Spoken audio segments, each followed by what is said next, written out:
Welcome, welcome, welcome. So today is a day 4 of National Entrepreneurship Week in the middle of the week, and we are excited. So for those of you that are joining us live and listening in as participants, welcome. We have a great lineup of just incredible speakers today, people who have been down in the trenches, have had previous jobs and have changed their careers, throw caution to the wind, and started new opportunities, new careers. And I am just so excited for us to be able to learn from a whole host of entrepreneurs today. My name is Joe Kapp, and I am the co-chair along with Amber Ravenscroft. This is National Entrepreneurship Week. So I want to welcome everybody. Today is the Thursday. Tomorrow we will have Funding Friday, which is going to be talking about how to go ahead and get money for your business, whether you're bootstrapping your business, you want to go get some money from a lender, or you want to go ahead and find investors. You will hear more about that. But today, we have a fantastic lineup of speakers, and so we are super excited. For all of those who are participating, feel free to go ahead and ask questions in the chat. This is also being recorded, and we will share it out because we know that other entrepreneurs are going to be inspired, and students alike, teachers sharing this information. So with that, Amber, I'm going to ask you to go ahead and just roll the introduction video, and then Rhoda, I'll hand it over to you. All right.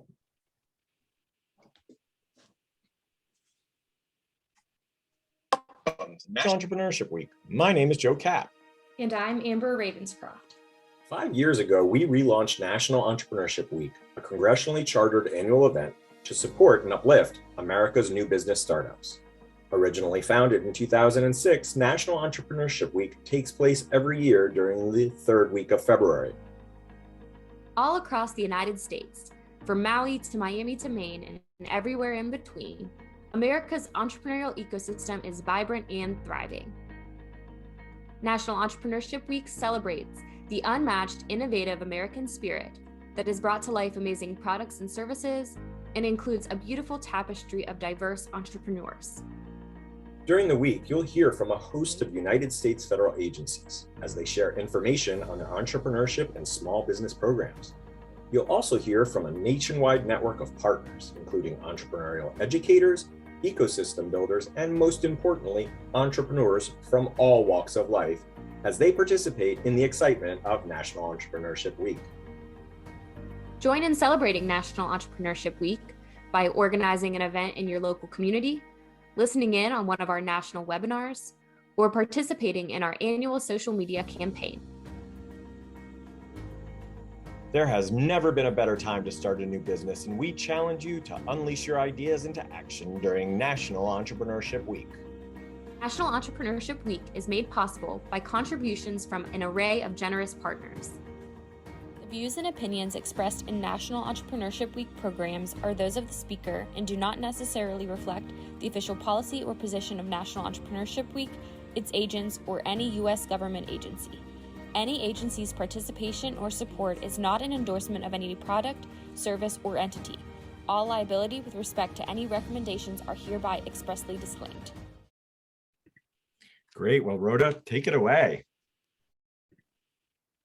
You're on mute. There we go.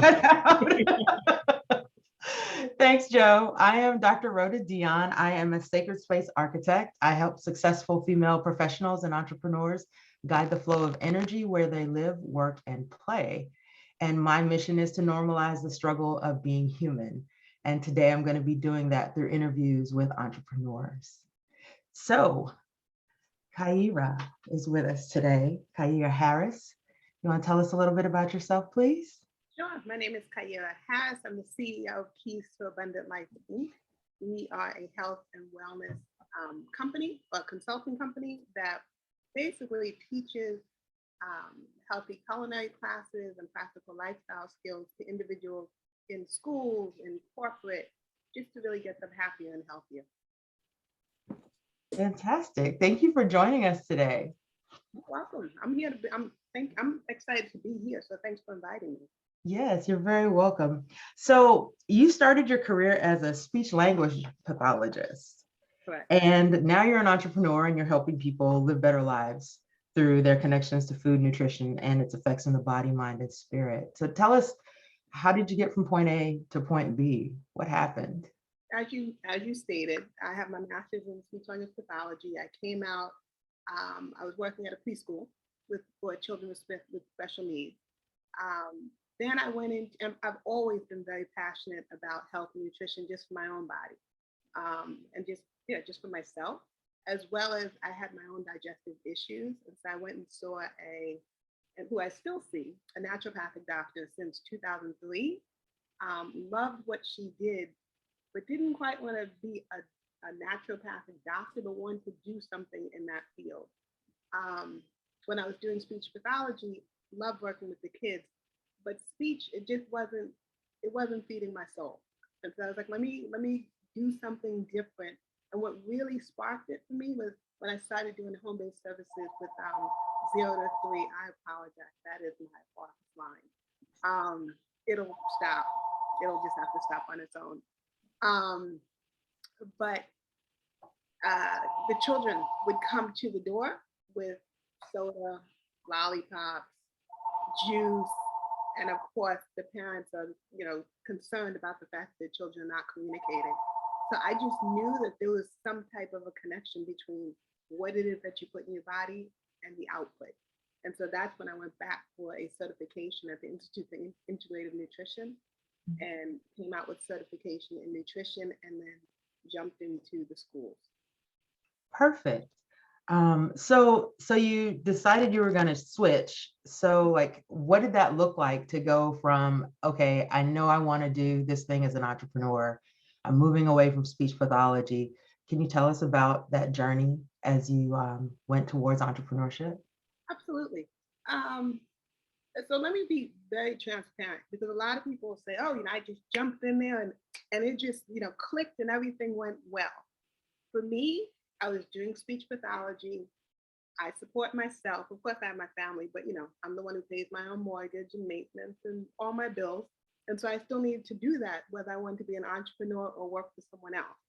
And so while I was doing the speech, as the business of nutrition grew, as Peace to Abundant Life was able to sustain me, then I decreased what I did, that actually kept paying the bills.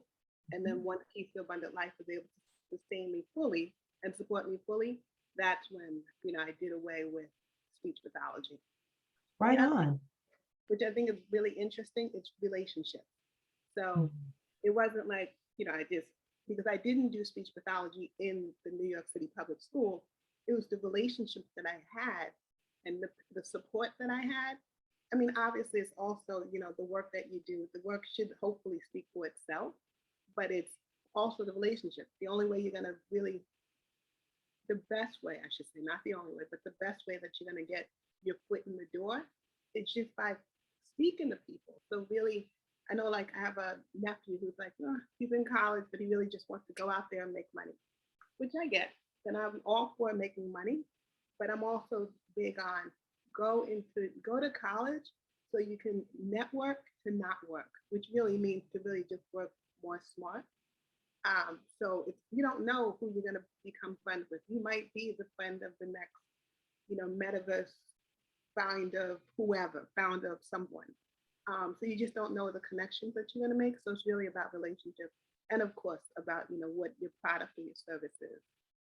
Cool. Can you tell us about how long it was before you were able to start thinking about making that transition or handoff from decreasing speech pathology, and then how many years before? Sure. I'm gonna say three or four, where I could say I don't need to do speech really at all. I may have done a couple of evaluations, but I was no longer seeing, my little clients. I call them little because they were 0 to 3. But I was no longer having to go in and see them twice or 3 times a week. Every so often I would do an evaluation because they'd call me and say, can you do this evaluation? Which I have no problem doing, but it wasn't what I had to depend on in order to make sure that I can live my, upkeep my lifestyle. Thank you. I ask, for the audience, because sometimes, entrepreneurship can be difficult. There's challenges and level setting around, it does take time. You don't just wake up tomorrow and do the thing. So I want to come back to what you said about networks and the importance of building relationships, because you were a Goldman Sachs 10,000 small business, you participated in Goldman Sachs 10,000 small businesses. So tell us about how that impacted your relationships and your business, please. So first, let me just say thank you to Goldman Sachs. We were I call us the pandemic babies. We literally were, I was in cohort 30, which we started, I want to say February 5th February 5th or February 7th of 2020. And we were in the epicenter because we were in New York City. So when COVID hit, when pandemic hit, it really hit us. And so due to, the resources at Goldman Sachs, as well as my colleagues who are my peers in cohort 30, most of us were able to stay afloat. And we were able to stay sane just because we were able to support each other with resources and information, and literally just kind of supporting each other, just saying, oh God, we got this, we got each other, we're gonna get through this, and we did. With Goldman Sachs, definitely the people, I'm still in contact with a number of my peers, as well as with, some of the people who actually work there right now. Even up until this day, we just got interns. So, our business is thriving. And now Goldman Sachs is also still providing us with resources. So Goldman Sachs has really been positive. It's been a positive resource for us as while we were there, as well as an alum. All right. Thank you. All right, so let's pivot over to the shadow side of entrepreneurship. What would you say has been your biggest obstacle in your journey as an entrepreneur to date? So when I started out, because I think about this, I'm like, okay, what are my biggest obstacles, my biggest challenges? When I started out, it was just me. And so, I know what I want and I'm passionate, and I got focus, and I know I can depend on me because I know what I'm capable of doing. And I think even though I have employees and they are great, I love my team, and I know they love Keys to Abundant Life, but Keys to Abundant Life is my baby. And so I think the obstacle for me, the obstacle for me was hiring people and trusting that they could represent, Keys to Abundant Life the way that I would. I've been super lucky and super blessed to have a team that really does represent Keys the way that I see it. And I know, not even I keep saying I know that even my team is able to, they feel like they're making a difference, because that's what Keys to Abundant Life is. It's about making, a positive difference in families and individuals, whether it's corporate, whether it's school, whether it's me, talking, just to women about just health. But we all feel like we're making a difference just in the work that we do. So for me, it was really delegating, trusting that my team would do what it is that I want them to do, meaning like really represent the company as their own, as well as hiring. Fantastic. So hiring and delegating, you're leading right into the next question. So I'm loving this. Those are entrepreneurial skills that you used. What other sub skills did you have to build within yourself to be able to hire and delegate and ensure that you knew that your vision was going to live in the people that you added to the team? Some sub skills. One, I had to trust myself. That's one thing. I had to trust myself, be confident in what my vision was going to be. And that Goldman Sachs, so when I started the company, it was kind of like, this is my vision, but I didn't write my vision out. I didn't write my vision out. I didn't write out my core values. I had them like in my head, but actually being in the program and writing them out really helped me to say, okay, this is what I'm thinking, and this is what it is. And then everybody else was able to say, oh yeah, like they kind of knew it too, but unless you see it in writing and it's kind of out there for you to see, everybody's still not on the same page. So really just having a clear vision. What else with the delegating? Really understanding my strengths, because when you're delegating, you got to know like what your strengths are and what areas that you still need to exercise and what muscles you need. And so really understanding like, okay, the people I need to hire need to be able to complement what it is that I want them to do, complement me, but also be able to complete the task that maybe I'm not the strongest at, the task that I don't want to do, the task that I don't know how to do. So it was those types of things. Fantastic. Thank you. So you've mentioned a couple of times about how Goldman Sachs helped you with the challenge of getting your vision out of your body and into the world so other people could align with you on that. What would you say is, or what do you think is one of the biggest benefits of participating in the Goldman Sachs program for you? So this is probably going to seem a little strange, and maybe not. I had never thought about an exit strategy. Oh.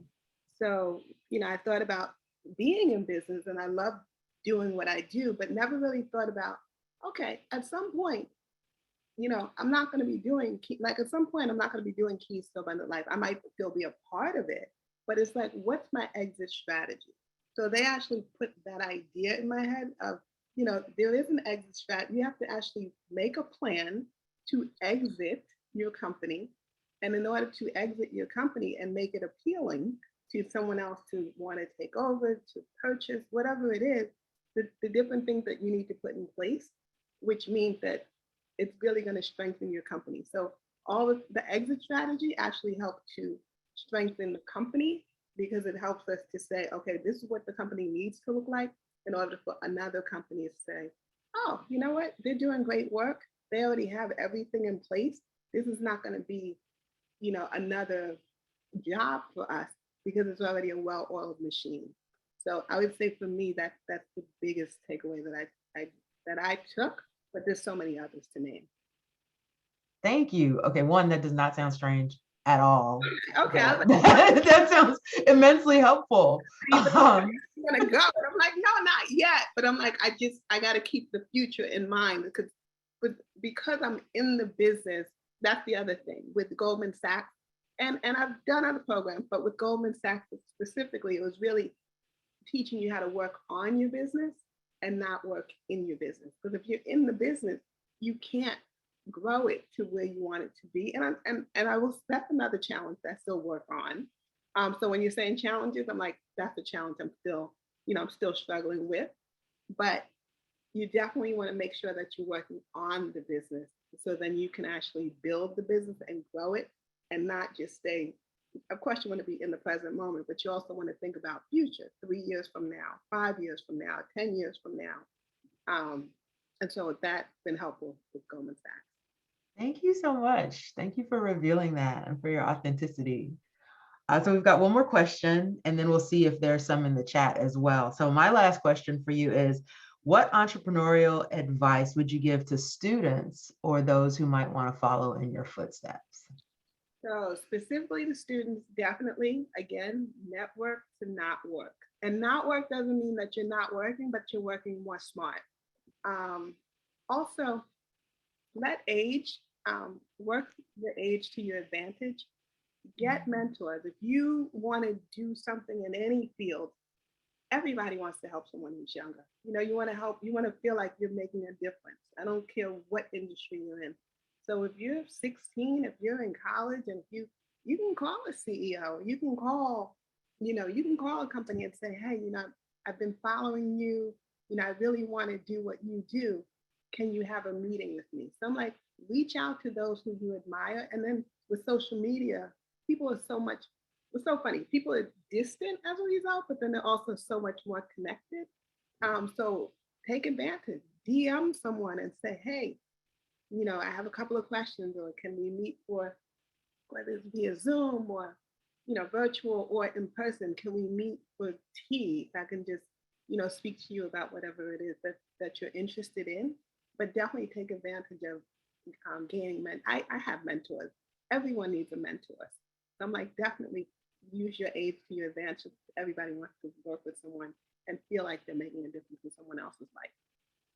Thank you. That is great advice.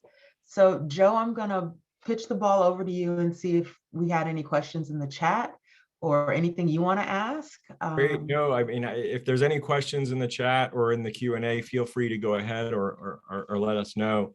You know, your story is very inspiring, and I think that a lot of people have thought about, you know, transitioning their careers and, you know, trying to figure out ways to go ahead. You start off as a speech pathologist and your journey along the way, and then, you know, thinking about this exit strategy. It's super inspiring, the whole journey. And I think the advice that you're providing and just sharing that information about the story is just super valuable.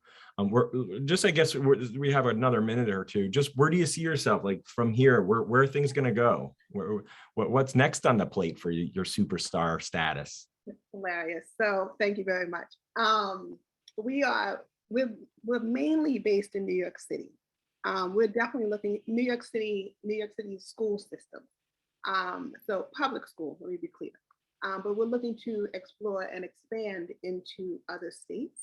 The other part and we started going into corporate, but that's really like where we really want to go into, just because when it comes to nutrition, and we do more than nutrition, but that's really the focus of the baby and the heart of Keys to Abundant Life. The idea was, you know, you start with the kids, and the kids will, and they do, because I do it even with my parents, but the kids will influence their families, and they'll influence their health. But then it's like, okay, well, let's get to corporate too, because they're the adults who are actually paying. And so it's like, okay, well, the kids might influence, but they can't pay for the food. They can nag their parents into doing it. But if the adults and the parents are starting to understand why their children are saying what they're saying, then they're going to be more on board.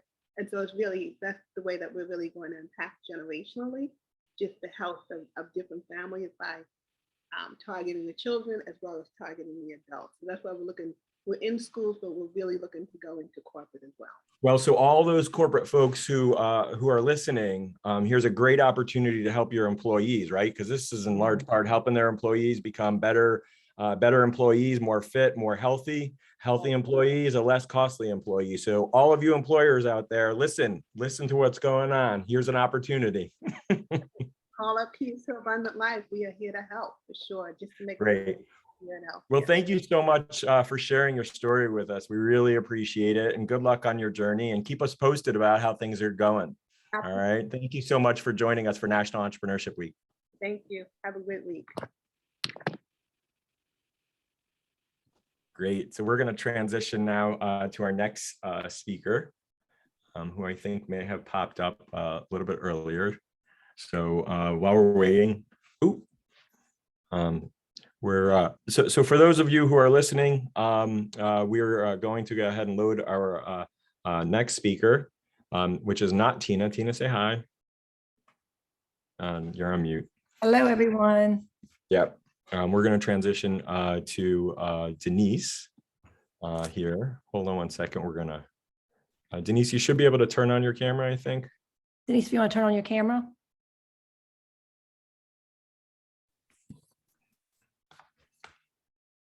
There we go. Great. Well, before we go ahead and introduce Denise, let's go ahead and show the brief video, introduction video. Amber, do you have that queued up? There we go. Welcome to National Entrepreneurship Week. My name is Joe Kapp. I'm Amber Ravenscroft. 5 years ago, we relaunched National Entrepreneurship Week, a congressionally chartered annual event to support and uplift America's new business startups. Originally founded in 2006, National Entrepreneurship Week takes place every year during the third week of February. All across the United States, from Maui to Miami to Maine and everywhere in between, America's entrepreneurial ecosystem is vibrant and thriving. National Entrepreneurship Week celebrates the unmatched, innovative American spirit that has brought to life amazing products and services and includes a beautiful tapestry of diverse entrepreneurs. During the week, you'll hear from a host of United States federal agencies as they share information on their entrepreneurship and small business programs. You'll also hear from a nationwide network of partners, including entrepreneurial educators, ecosystem builders, and most importantly, entrepreneurs from all walks of life as they participate in the excitement of National Entrepreneurship Week. Join in celebrating National Entrepreneurship Week by organizing an event in your local community, listening in on one of our national webinars, or participating in our annual social media campaign. There has never been a better time to start a new business, and we challenge you to unleash your ideas into action during National Entrepreneurship Week. National Entrepreneurship Week is made possible by contributions from an array of generous partners. The views and opinions expressed in National Entrepreneurship Week programs are those of the speaker and do not necessarily reflect the official policy or position of National Entrepreneurship Week, its agents, or any U.S. government agency. Any agency's participation or support is not an endorsement of any product, service, or entity. All liability with respect to any recommendations are hereby expressly disclaimed. Great. Well, thank you so much. This is exciting. First of all, for those of you who may be joining us, my name is Joe Cap, and I am one of the co-chairs here at National Entrepreneurship Week. I am super excited to introduce Denise Michaels. I'm actually going to ask you to introduce yourself and your business. But before we go ahead and get started, I just wanted to go ahead and welcome for all those folks who have been listening, and for those that are new. This is Denise. Denise, I'm going to have you go ahead and introduce yourself, and then I'm going to hand it over to Tina to share some questions. But before I do, I just want to go ahead and I want to let you know that at some point I'm going to go ahead. I know you won't be able to see it, so I'll have to take off my screen. But right now, I'll show that in a moment. So Tina, Denise, cool. Please take it away and feel free to introduce yourself. Well, hi, Joe. It's really a pleasure to be here today. And yes, I am a book coach and a ghostwriter. Joe is just holding up one of the books that I've written. And anyway, so how do I do what I do? My business is called International Book Writing Guild. And, you know, it's funny when you've been living for a long time, it's like you flow through all these different things that you do with your life. And it all came together for me when I had a business best-selling book that Joe just held up called Testosterone Free Marketing, which is now out of print.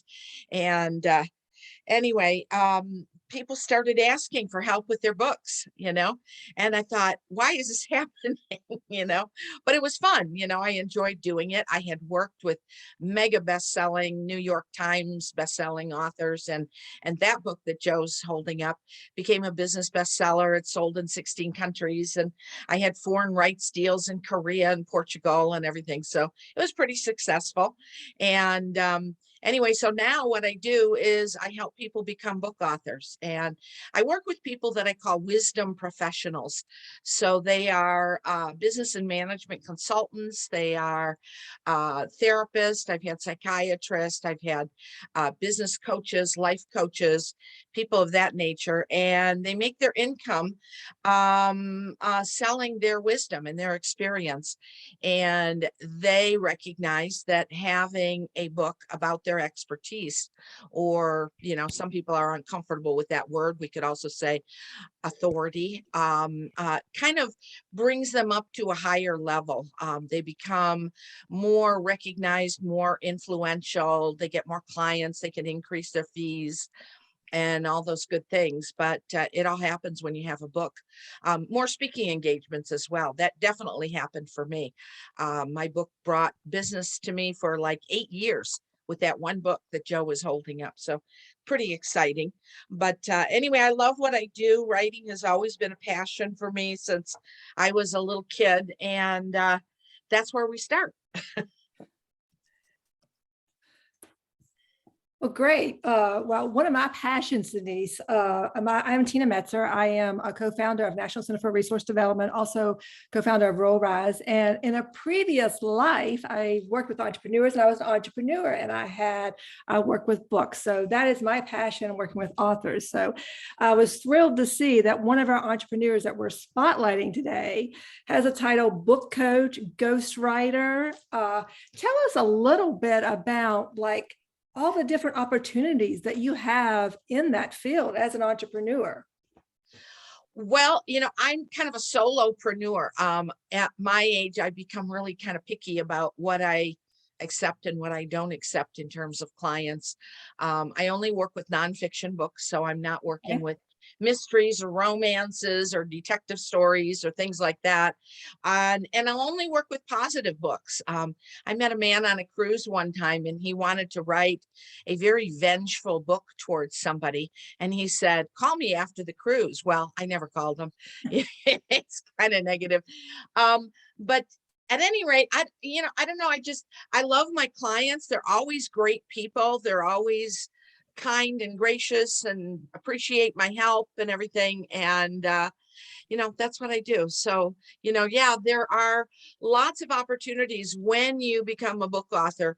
All of a sudden you have more speaking opportunities. You have more opportunities to guest on podcasts or even have your own podcast, blogs, just if you have upsell products like video training programs and things like that.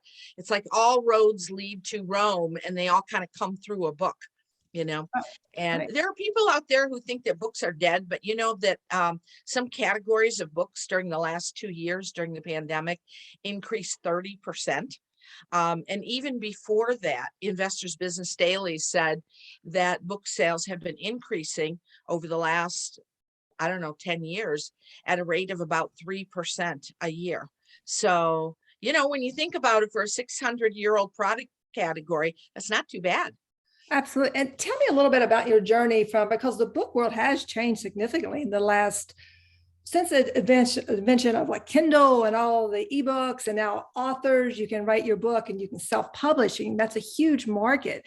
So kind of walk me through that journey. Like, how did you start out as an author? And then how did that change as more people were self-publishing? And was that helpful for you? Were you able to utilize those opportunities that came along? Well, I self-published my book. It was before Kindle happened, but Right. at the time when I published it, it was like still kind of, is it really a book if it's self-published, or is it just like a vanity thing? And I will say that in this day and age, self-published books are just as respected. In fact, now publishers are starting to go after self-published authors, where it used to be if you were a self-published author, they wouldn't touch you with a 10-foot pole. But it's a better deal for authors because you're cutting out the middleman. And that means, more of the money for your book goes to you. Which is as it should be. When I worked for a mega best-selling author, his hardcover book that came out when I first started working for him in the early 2000s was priced at $25 for the hardcover book. And his royalty, which was a lot because he had sold millions of books, his royalty on that, which means royalty means the amount he was paid, was $3. Right. So, and very often, for a new author, if you're selling a book that's $15 to $18, from a traditional publisher, you're going to get like maybe $1.50 per book. Whereas if you self-publish, yes, you're paying some of the expenses up front, but with print on demand, you can have small batches of books printed very quickly. If you have like a speaking event and you need a couple hundred books, or you have something coming up and you don't have to do printings of like 10,000 copies, unless like Barnes and Noble wants them all over the country. So there's just so many more options. I mean, people in this day and age, they worry about, well, will I find a publisher? It's like, it's so much easier than it used to be. So if I'm an entrepreneur and I have all these different ideas, so what should I do? You're a book coach or a ghostwriter, but what advice do you have for like entrepreneurs? If I'm kind of a writer or I'm an editor, what are the different possibilities for entrepreneurs in your industry? Because you kind of have expertise in all of that entire industry. So kind of give us some ideas for people listening, like how can they make this a business? How can they be self-sustaining?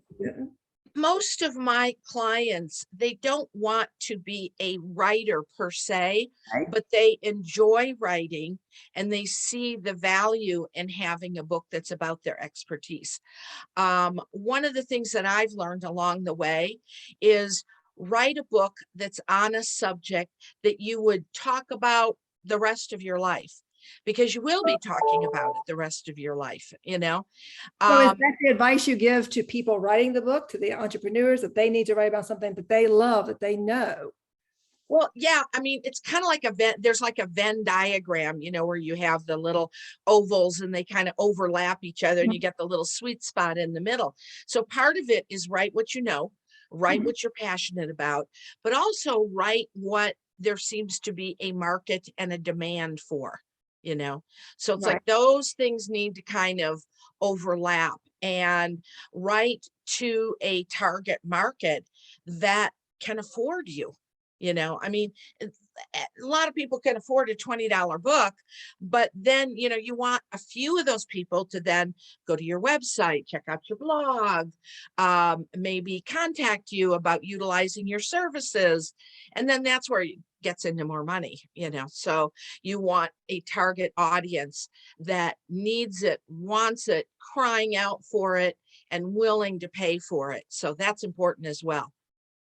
So people contact you as a ghostwriter, and do you kind of know, do you do most of the writing? How does that work? How does that process work? It seems like a little bit overwhelming. It can be, you know. Well, my clients have the expertise. Like most of my clients have been working in their field easily 10, 20, 30 years. So they have all the expertise, and I do a lot of collaboration with them. And like you, Tina, I'm really good at asking questions and kind of pulling stuff out of them.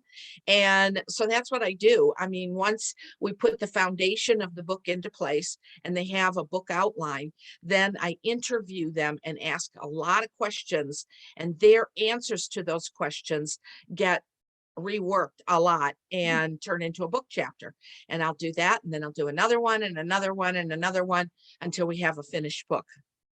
Excellent. And people, I don't think a lot of people understand that you don't have to be an expert in all of these fields as an entrepreneur or as a writer. You don't have to be an expert editor. You don't have to be an expert graphic designer. There are people to do that. Can you explain some of the roles, or, you know, the other possibilities that are in this book industry, that people can work from home or can start their own business? Well, graphic designers are really important, because graphic designers design your book cover, and they also design what's called the interior book layout. You know, you kind of think, well, it just looks like words typed down a page, but there's a lot to it, you know, and it's not my expertise, but I respect, you know, what they do and everything. And, you know, the old saying, don't judge a book by its cover. Well, everybody judges a book by its cover. You know, that's how a lot of books are sold, you know. So at any rate, graphic designers are very important. Web designers, there are sometimes, like, a graphic designer will do the cover, but they don't upload it to Amazon, or they do the inside, you know. So sometimes you need like a very small team of people to help you with these things, rather than feeling like you have to learn the whole enchilada on your own. It's like you don't. I mean, I would far rather pay someone a couple $100s to upload my book, rather than like rip my hair out trying to figure out how to do it myself. Yeah. So anyway, but hey, you know, if you like doing that, have at it, you know, save $200. So, and I think that's an important part for entrepreneurs in every industry, in every field you do. You don't have to be an expert in everything. Even, you know, some people don't like finance. They don't like the financial part of business. They don't like the marketing. Other people love the marketing portion. Well, you know, when you're a book author, you have to do some marketing. Absolutely, that's true. Right. You can delegate it, but like if you are scheduled to be interviewed on a podcast, you don't have like your marketing rep do it. The book author needs to do it. There are people called publicists whose job is to get you on media. And there's the traditional media, which is like print, you know, television, radio, things like that. And then there's social media managers who kind of help with your presence online. The other thing is if you're going to do a blog, which can be a great way to attract people to your book, you know, as the book author, you probably should be writing it unless you have someone who's like really familiar with the information. They can do blog posts for you and upload them a couple times a week or something like that. But, you know, there's some parts of it that you got to do. And then, yes, there are other parts that you can delegate and find people, like you say, that love it. Yeah, absolutely. Some people love that. And when you market, you have to be, when you have a brand, when you are an entrepreneur, you are that brand. You're constantly representing that brand in some form, whether it's just in meetings or networking or whatever that may be. So you're always representing that brand. So you went through so my logo for my business, the primary color in it is royal blue and gold. And what am I wearing? Royal blue and gold, you know. So the visual is part of your branding. Everything about the experience of doing business with you, how you're perceived when you're interviewed, how your website works or doesn't work. Is it user friendly? The mood or the attitude that you create as they read your book. All those things are a part of your brand. Absolutely. And we've talked about all the different opportunities that you have in the book world. What would you say has been some of your biggest obstacles in your journey, on your specific? We've kind of talked about opportunities for other entrepreneurs, but for you, as you came to this journey of where you are now, successful book coach and successful ghostwriter, what has been your challenges? What would you offer advice on? What has been my challenges? Yeah, have you made mistakes? I mean, we've all made mistakes. Yeah, well, sure, of course. A couple times I have agreed to work with people who were not a good fit.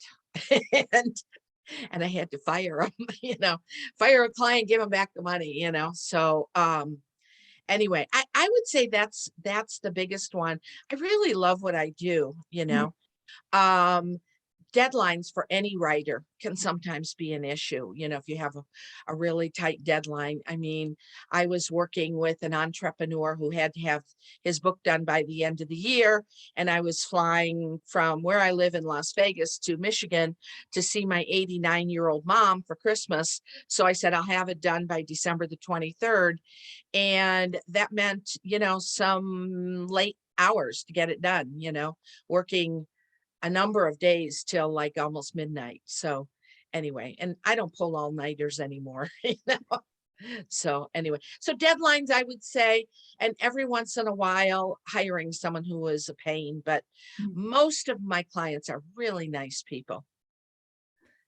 And what advice would you give to other people as they're kind of entering this or thinking about doing this? I mean, you could do it part-time. People don't have to do this full-time. I'm sure there's a lot of part-time editors, a lot of part-time graphic designers, part-time writers. What advice do you have for people? How do entrepreneurs get started? You get started by almost giving your services away at the very beginning. I know I charged a lot less when I first started out because you want to kind of build a reputation. You find people who really appreciate what it is that you do and they value it. To get started as a ghostwriter, it's really good to have possibly written a book.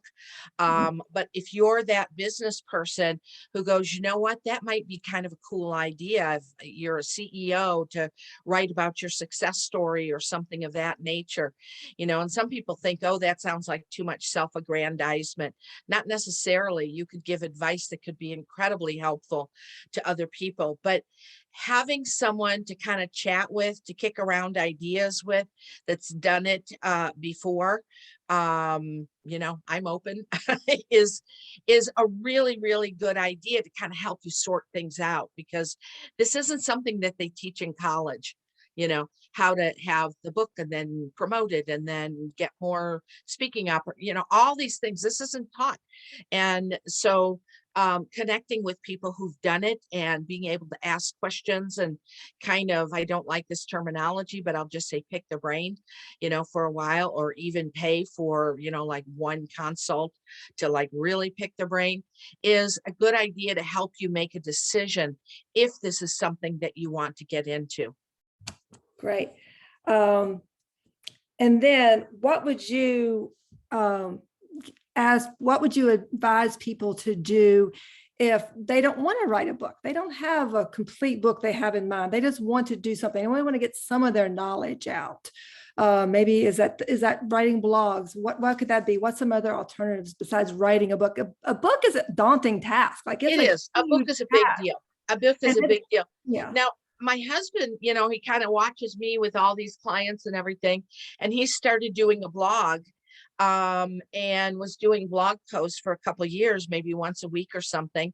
And he took a big chunk of it and turned it into a book, so that's one thing that people do, is they start with a blog, and then, it's not like you just copy and paste it and it becomes a book. There's a lot more to it than that, but that's one way to start, to kind of get your feelers out there and see how people respond to your information and things like that.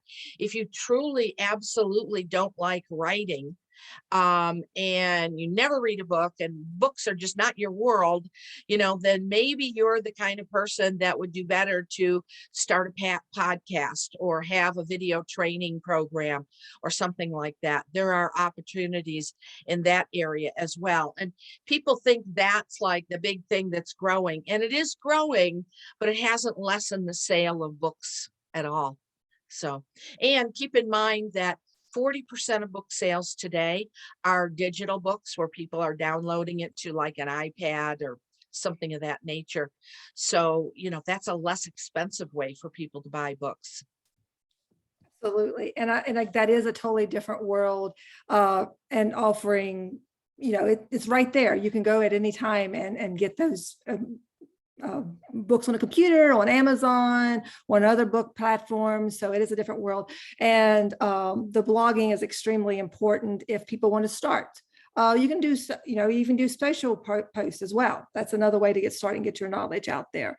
Well, thank you so much for joining us today. I really, truly appreciate it. We've had a great conversation, and I love what you're doing. I think it's very unique as an entrepreneur, because most people don't think of that as being an entrepreneur. Right.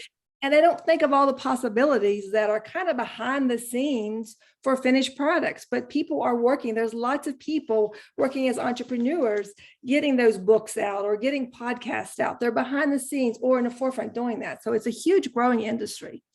So just one tip that I can give to people who are listening to this program and thinking, gee, maybe that's a good idea, is when you talk to someone who does something like what I do, make sure you find out that they are going to write a book that's in alignment with your goals. They're not going to just take all this information and like disappear and here's your book. It's something where you need to be able to read chapters as they're being written, and you need to be able to have your input, and they need to understand marketing, because there are landmines that can happen. And if a person's background, if they don't have a background in both writing and marketing, it's entirely possible that, things could blow up. Right. So at any rate, just knowing that about the person that you work with to help you with the book is super important. Okay. Before I open up the questions for other people, do you have any advice for actual students that may be in taking writing classes, or they may be students, and we're going to have a lot of students view these over the next couple of weeks in their classes for entrepreneurs? Do you have any advice for students? And there's college students out there hoping to write a book at some point. Right. So students who have been text messaging their entire lives would really do well to learn to write complete sentences, to care about what they write being understandable and clear. It's interesting because when the internet was getting ramped up back in the 1990s, web designers thought that these little dancing bunnies and things like that were going to sell products. And lo and behold, I said, no, they won't. It's going to take words to make it happen. So I was right, and so there's definitely opportunities for writers who are millennials and Gen Z and things of that nature, to write advertising copy, business copy, things like that, because more and more people have kind of like ignored writing.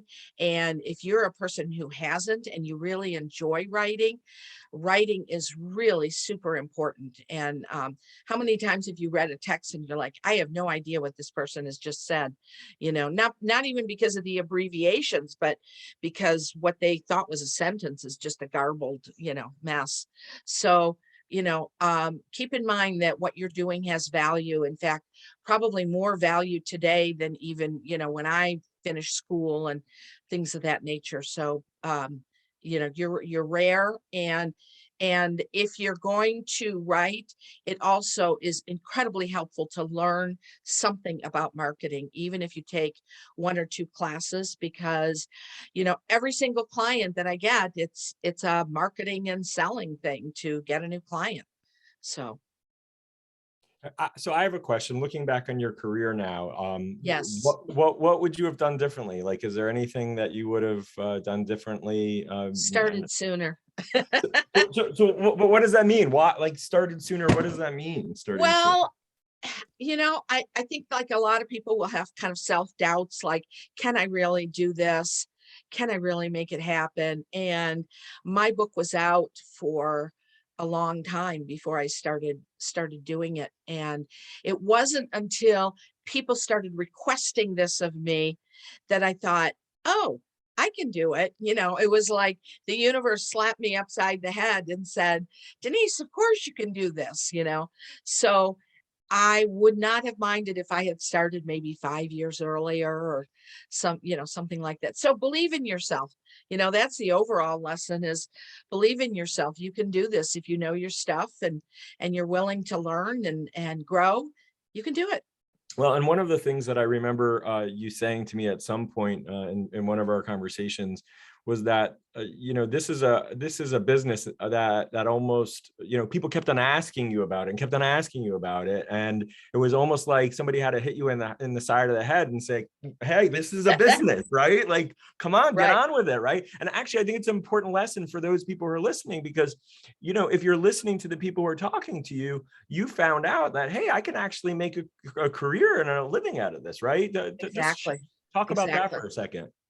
Well, it's funny because I had been a sort of a marketing coach, because that was the topic of my book, for a long time. So when people started asking me, I didn't turn them down, because I thought, if I can coach in marketing, I can absolutely coach when it comes to helping people write a book.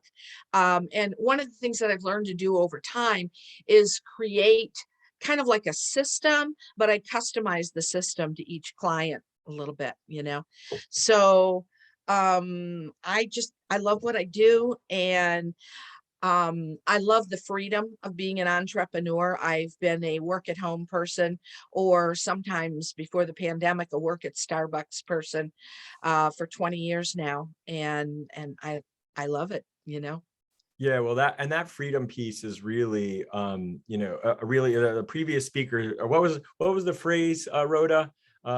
Your network to not work, right? Yes. Your network allows you to not work, and we all know as entrepreneurs, it's not always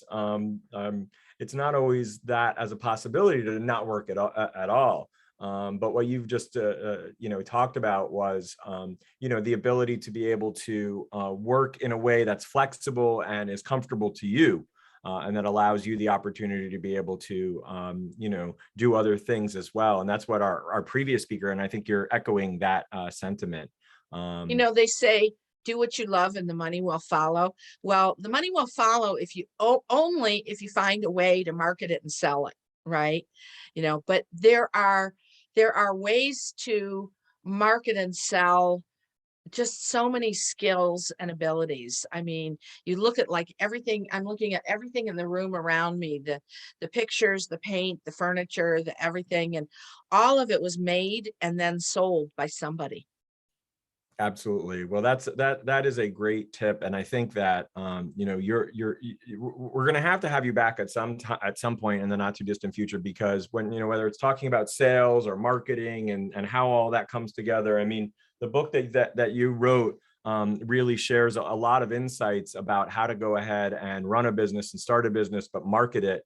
And at some point, we'll have to bring you back so that you can help coach a lot of the people who are listening to these videos about making sure that they maintain a consistent level of marketing and selling, so that they don't have the ups and the downs that can often. Right. Any last remarks? Any last remarks before we invite our next speaker on? Well, I really appreciate you having me today. And I know that you really have a heart for helping people, take that leap and take that jump and start now. And I would echo that. It's like there's no reason to wait. My income has increased during the pandemic, so don't let that be a fear. There are ways around everything. You just need to find answers and talk to people and ask questions and love what you do. Well, all of you listening, you heard it here. You heard it live from Denise, and the advice that she's telling you is don't wait. Get started, start thinking about your business and the opportunities, because there's opportunities every day.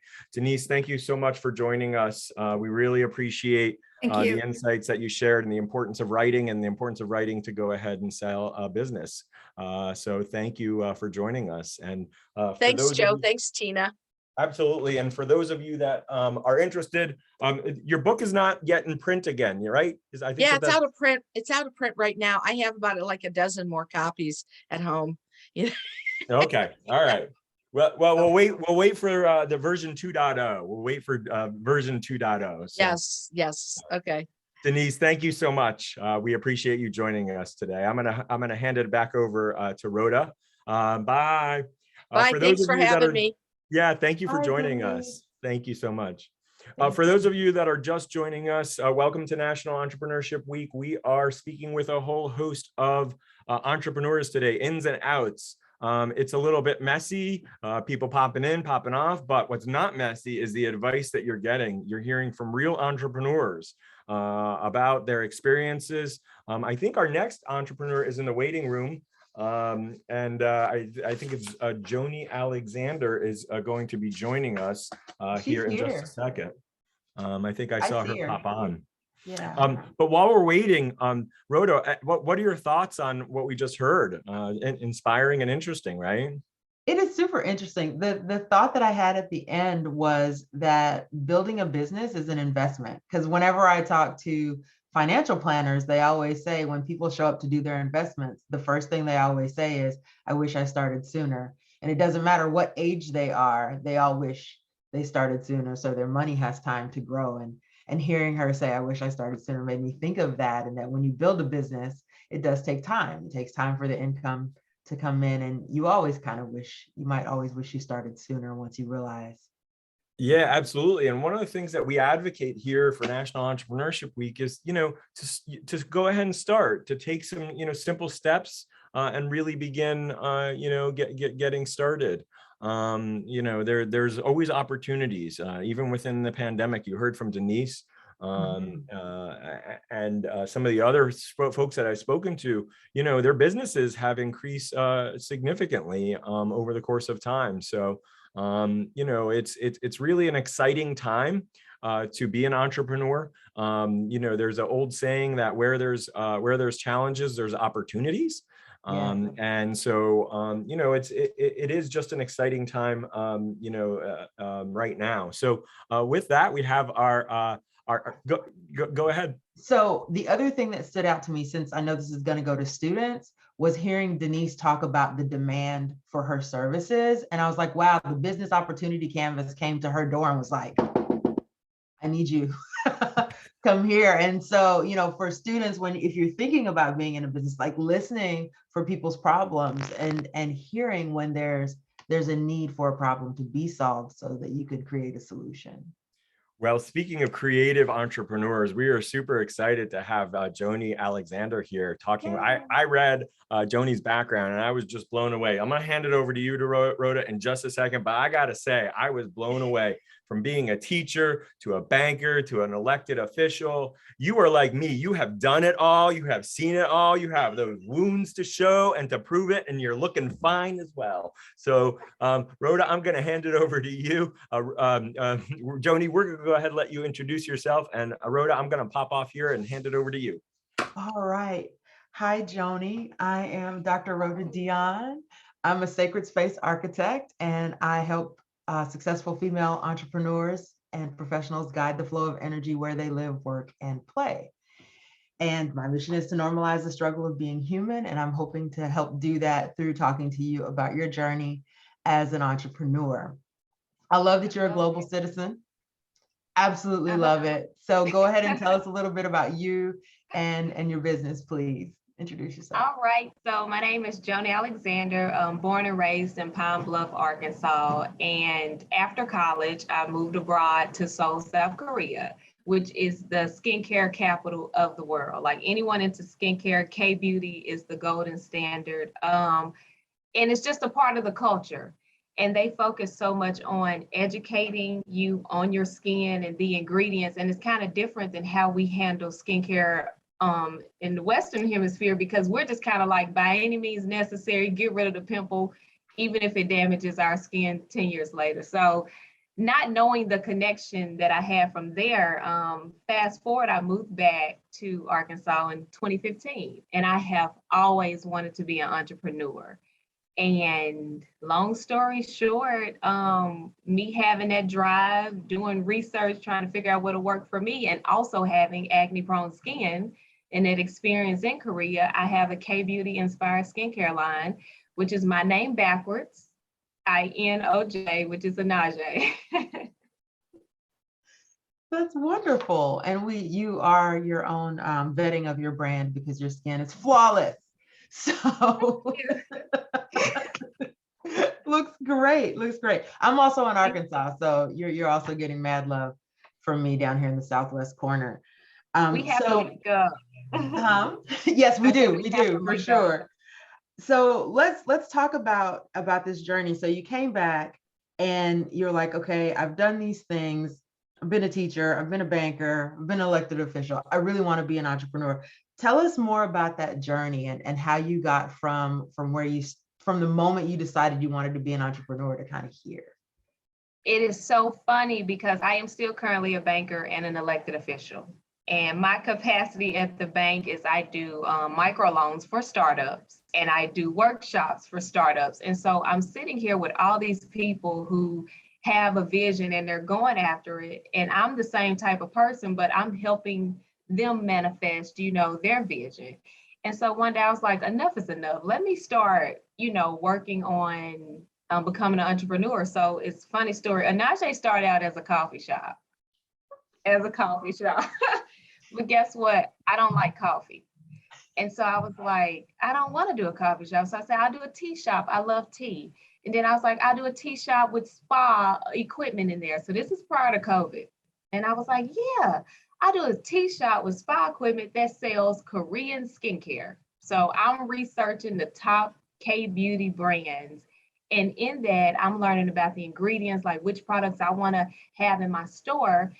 And, I've made body butter and stuff before. And I was like, I can make my own skincare, right?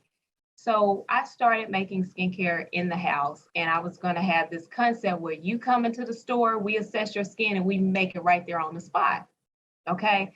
But I later learned the safest way to do skincare is not that way. So I could mix up something, 4 bottles, and it's great. It's consistent. But the issue came about when I was trying to do like 20 bottles at a time. Like one will smell different, the texture will be different. And so it started out as a coffee shop. I don't like coffee, and it grew and just manifested into Inoj Skincare, what it is right now at this moment. That is beautiful. And I love that you have this arc that's iterative. You tried a thing and you're like, okay, that's not quite me. And then you kept tweaking until you got to something that was consonant with you, but as well as repeatable.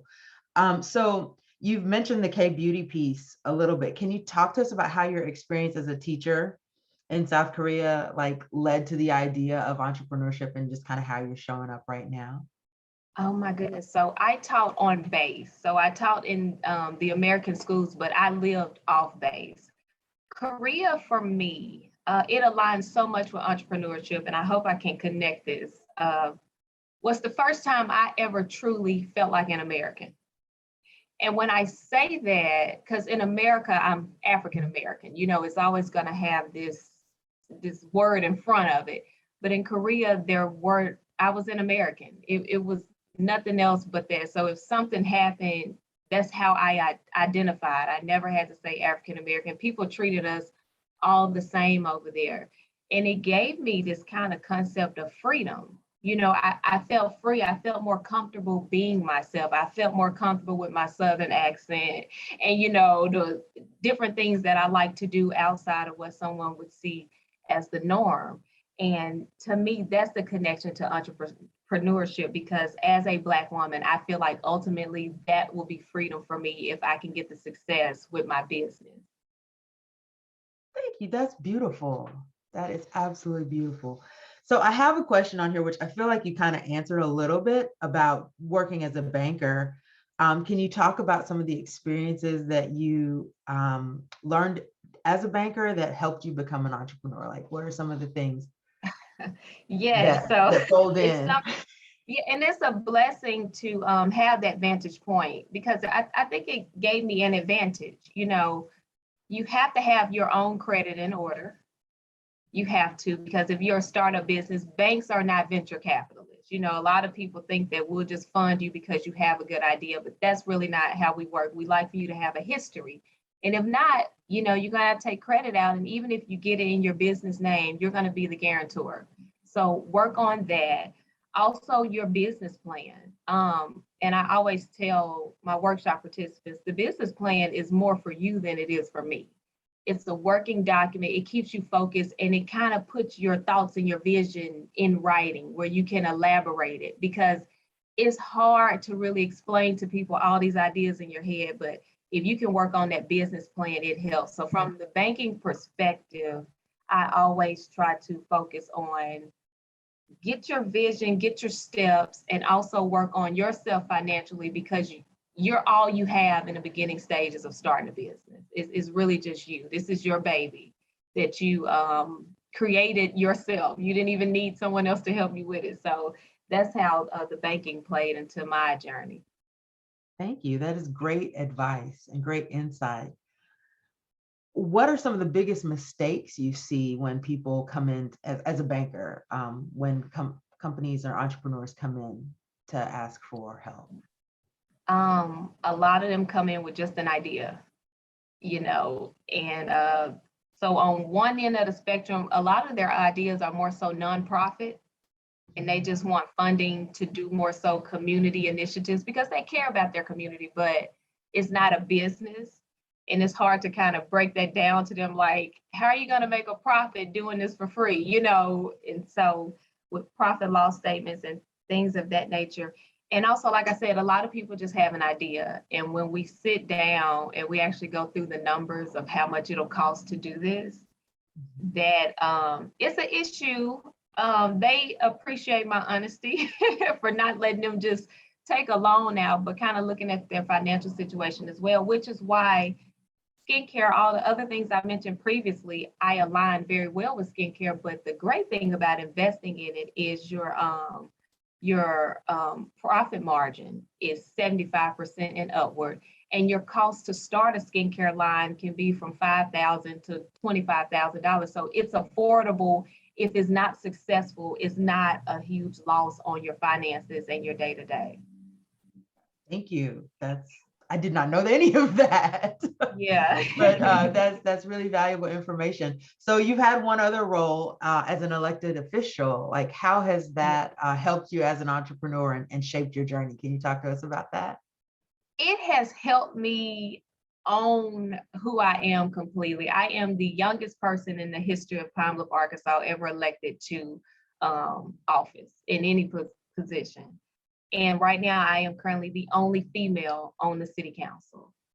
And it's just helped me know my power and recognize it and be okay with it, you know, to know that I can do anything I put my mind to. It has given me confidence, and just meeting so many people also has helped me feel like I can do this. You know, I can reach out to these people. This is something people would like, you know, and being a part of your community, I feel like, I'm not telling everyone to become an elected official, don't do it, but but you know, you should be involved with your community, whether it's volunteering, whether it's voting, school board meetings. And for me, it's just a way that I'm really a part of the lifeblood of my city continuing to thrive.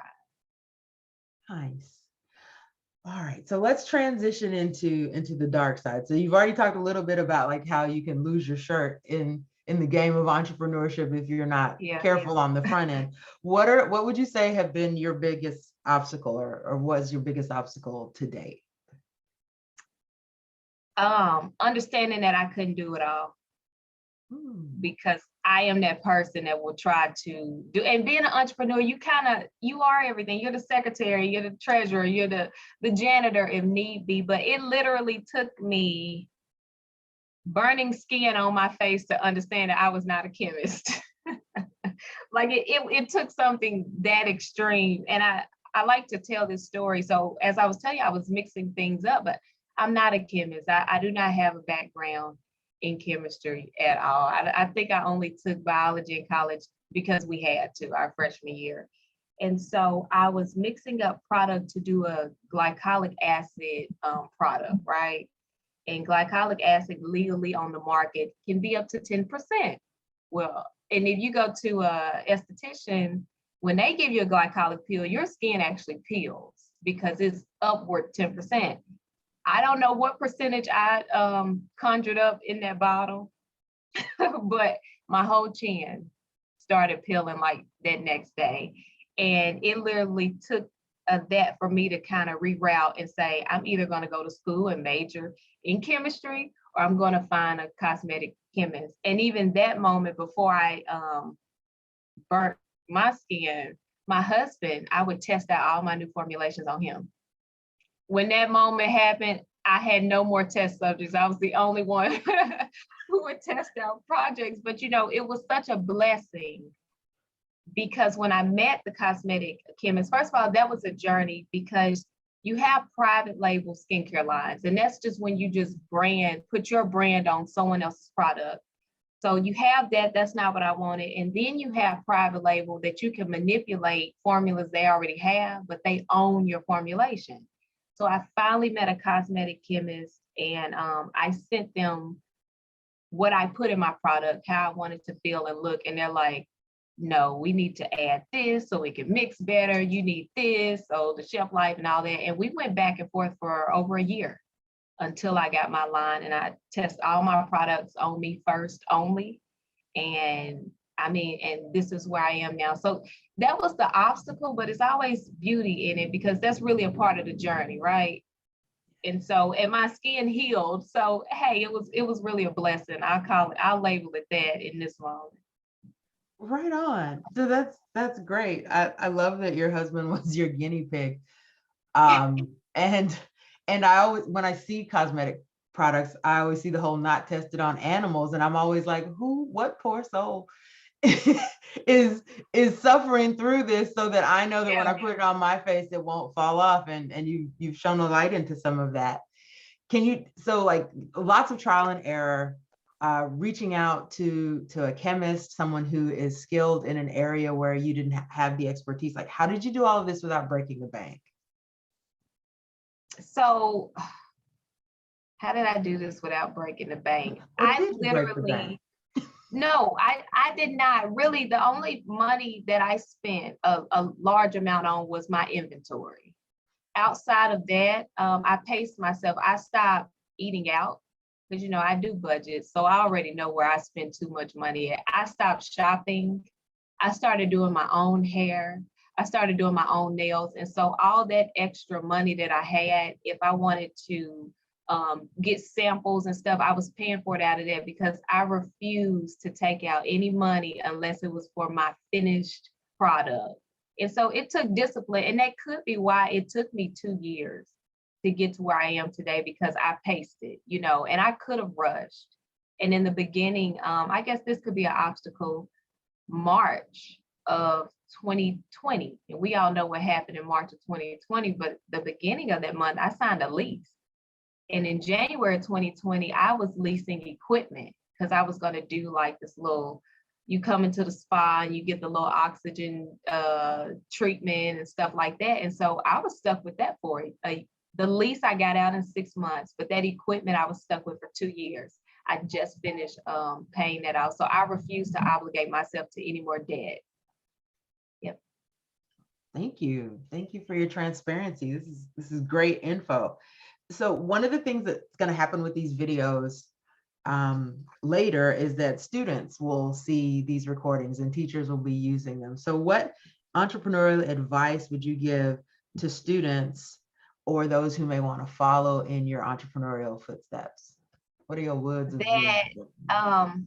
If you can see it, you can do it.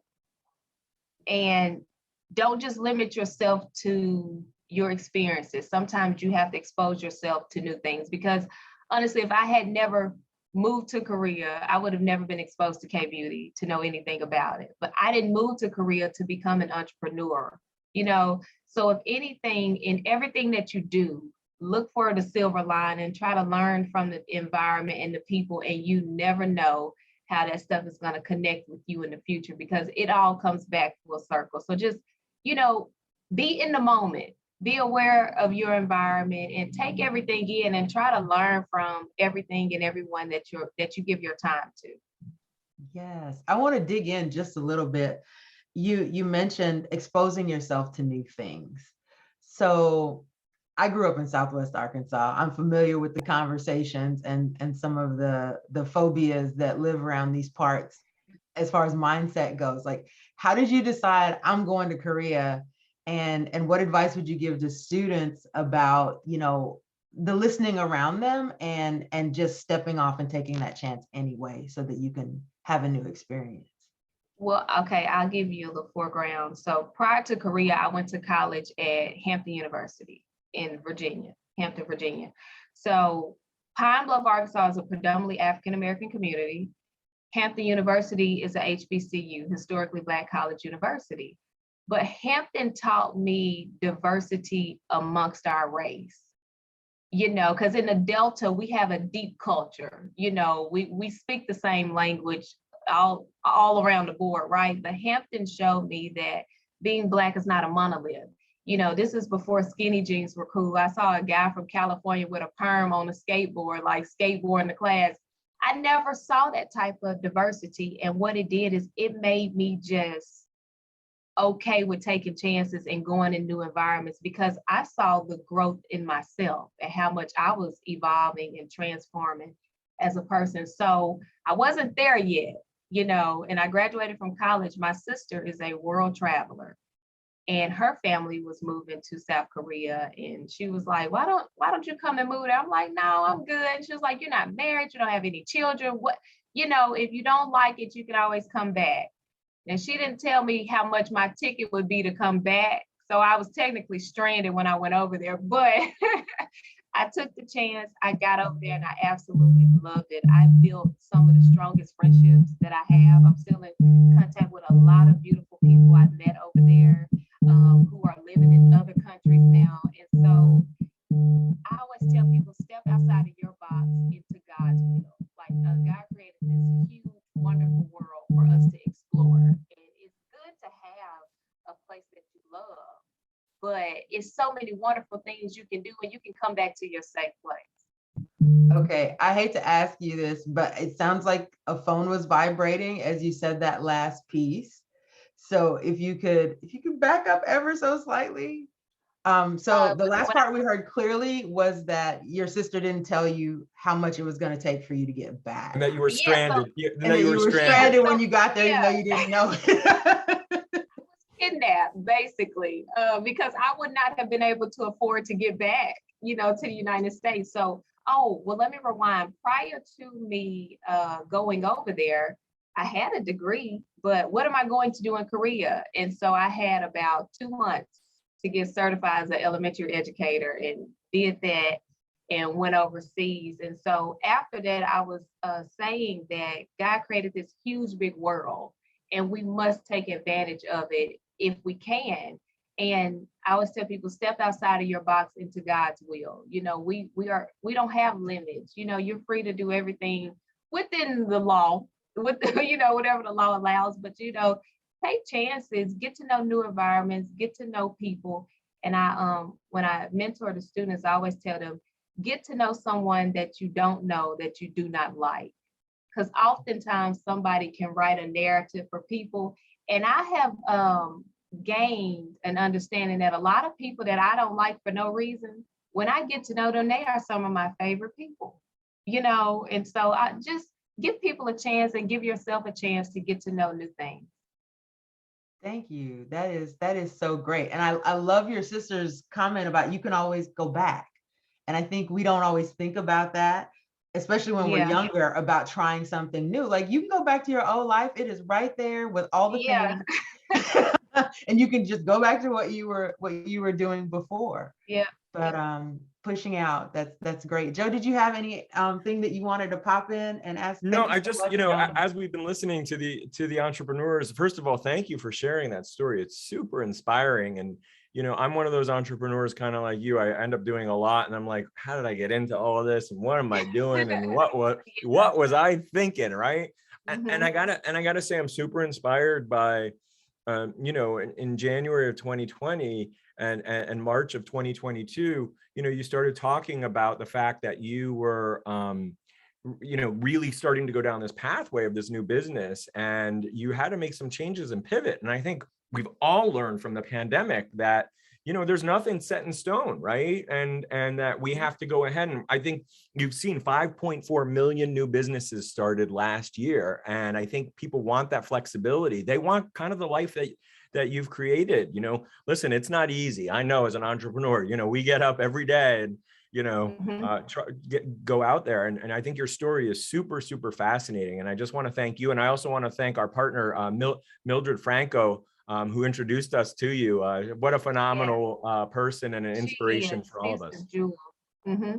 Yeah, she's a gem for sure. And so for all of those, you know, folks who are listening and the students that are hearing the story, you know, I think there's a couple of lessons in this. And it's, you know, sometimes you got to go ahead and pivot. There's opportunity where there's sometimes chaos.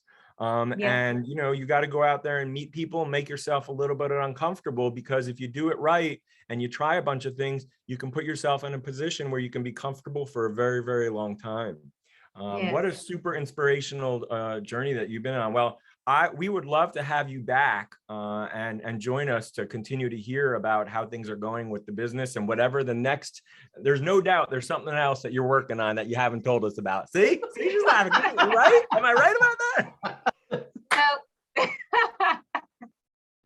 Yeah, this has been a pleasure. I love this. I'm happy to help, and I hope that the students can even help me, you know, if you all have something in the future. And so Tina has my contact information, and I will be here at your request. So.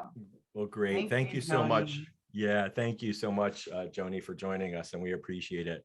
Stay safe and continue with all the great work. All right. Thank you so much for joining us today. Wow, what an inspiration she was, right? Like, what a great story. Fantastic. For sure.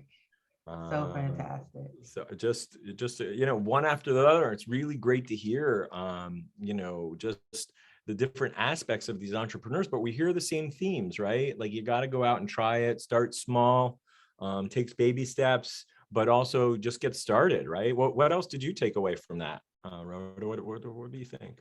So the thing that really stood out to me in her story was about going to Hampton and realizing that Black people are not a monolith. And I think that's not unique to African Americans. Like, when we grow up in a community and we're surrounded by people who look like us, think like us, act like us, it's really easy to think that the world occurs just by what we see in our immediate purview. And there's nothing like going to a different place and seeing different people who kind of sort of look like you, but are doing completely different things and sounding in completely different ways. And so I really appreciated that and getting about us her out of our story. comfort zone, right? It is, exactly. And there's this And- idea, and we're going to go ahead and introduce, have Eric introduce himself here in just a moment. But you know what's really interesting is that, and part of the reason that Amber and Tina and all of us restarted National Entrepreneurship Week was because what we found was that there's a sense that their entrepreneurs are these other people, right? They're these other folks, right? Like the Steve Jobs of the world, or the Jeff Bezos, or, you know, like put them on a pedestal. And what part of the reason what we want to do is democratize entrepreneurship and show, you know, there's all different flavors of entrepreneurs, Yeah. and they come from all different backgrounds. And so it's really fascinating to be able to see, you know, Joni and all the amazing things that she's done, right? Yes, totally. And to remember that Jeff Bezos and Steve Jobs, they all look just like the people we're interviewing when they started, right? And Like, they started in garages, right? exactly, garages, college dormitories, like, you know, in the most unlikely of places, but they started with what they had and built something to help their community and help other people. And then it continued to grow over time. Well, So. speaking of flavors of entrepreneurs, we have a chocolatier who is joining us, Eric Hott. Welcome. Thank you for joining us for National Entrepreneurship Week. And thank you also because I absolutely have to believe that Monday was a really busy day for you as Valentine's Day. So you must be exhausted. Thank you for joining us. Eric, welcome. Thank you. Yes, Monday was not just a long day, it was a long week. Valentine's Day is a long week of preparation, what pre-orders you can do. When it comes down to chocolate covered strawberries, unfortunately, given the fact they have a short shelf life, they have to be made as fresh as possible and distributed as soon as possible. So it calls for long days and nights. Yeah, just a lot of yeah. My first job ever was working at a flower shop on the computer system, and I know Valentine's Day and Mother's Day were super busy. So we really appreciate your taking the time to join us today to talk a little bit about your business. So first of all, please introduce us about your business, the name of your business, and a little bit about that. Right. Now, my name is Eric Hott, and I founded EH Chocolates kind of short-term notice back in 2013 when I had a 10-year venue in Europe, and I decided to actually kind of like take some time off and come back, and it kind of started just, you know, spontaneously. Actually, it was kind of like a weekend event set up, and then people were like, "Oh, you should try this, whatever," because I had the background in it, and it's just like I never really had the idea why here in rural West Virginia to even make a business, even an attempt for it. And as time progresses, it's like you're really off the grid. That's what I'm literally labeled as. And now for 2022, again, I have been nominated by West Virginia, the best to be the best chocolate shop and the best candy shop amongst the whole state of West Virginia, to even have a small on-farm based off the grid food estate. That's kind of like. You're breaking up there. So while you're a little bit frozen, I'm going to go ahead and fill in a little bit of the gaps, and then done this so far for this many years now. Yeah. So Eric, I just want to take a step back for a second, because let's take first of all, you are a rural entrepreneur, and I want to thank all of the folks at Rural Rise who've shared information. You know, rural entrepreneurship is entrepreneurship. It's a different type of entrepreneurship, finding clients and transportation and logistics and all that stuff. But before we get into the details of your business, take a step back, take us back to before you started the business. What was your journey that kind of led up to this? You'd spent some time overseas. How did you end up overseas? Right. When I was 17, I left the United States upon graduation. I only spent 3 years in high school. And of course, my mother is actually a dual citizen, therefore I am as well. So I had that whole introductory level to European-based CTE, apprenticeship, dual citizen education, where you work literally firsthand with top chefs. I work alongside and, you know, religiously got verbally abused, if I may say, by Michelin star chefs. I mean, kitchen life is dramatic. And 17, 6,000 miles away from home, it has its ups and downs, but that just hardens your shell. It makes your core a lot more solid. So I studied I became a pastry chef, and then I wanted to become a chef. And I worked my ranks through Germany and in Switzerland. And after 10 years, I wanted to pursue something else, but I just wasn't sure which way to literally go. So I just thought I would take, like, the doctor form would be a sabbatical, and literally just came home. But I had this experience. But the problem was, to pursue that, I'm talking entry-level positions in the area, to where you could just be the equivalent thereof of working at McDonald's, and not to judge that job. It's just literally minimum wage, because the appreciation, my experience rurally, was not appreciated. I mean, you'd really have to, from this perspective here, go east towards Washington, D.C. to be, competitive at that level for experience. So I want to go back to 17 years old, right? You're done with school. You're like, all right, I don't know exactly what I want. I'm going to go over to Germany. And did you know at that point that you wanted to go like down this path, or you got over there and you said? I'll have to say, prior to, I did know, probably as soon as about 14, 15, I wanted to go the foods direction. I've always been a very foodsy person, except the only thing that was provided then at the time was the Culinary Institute, the other CIA.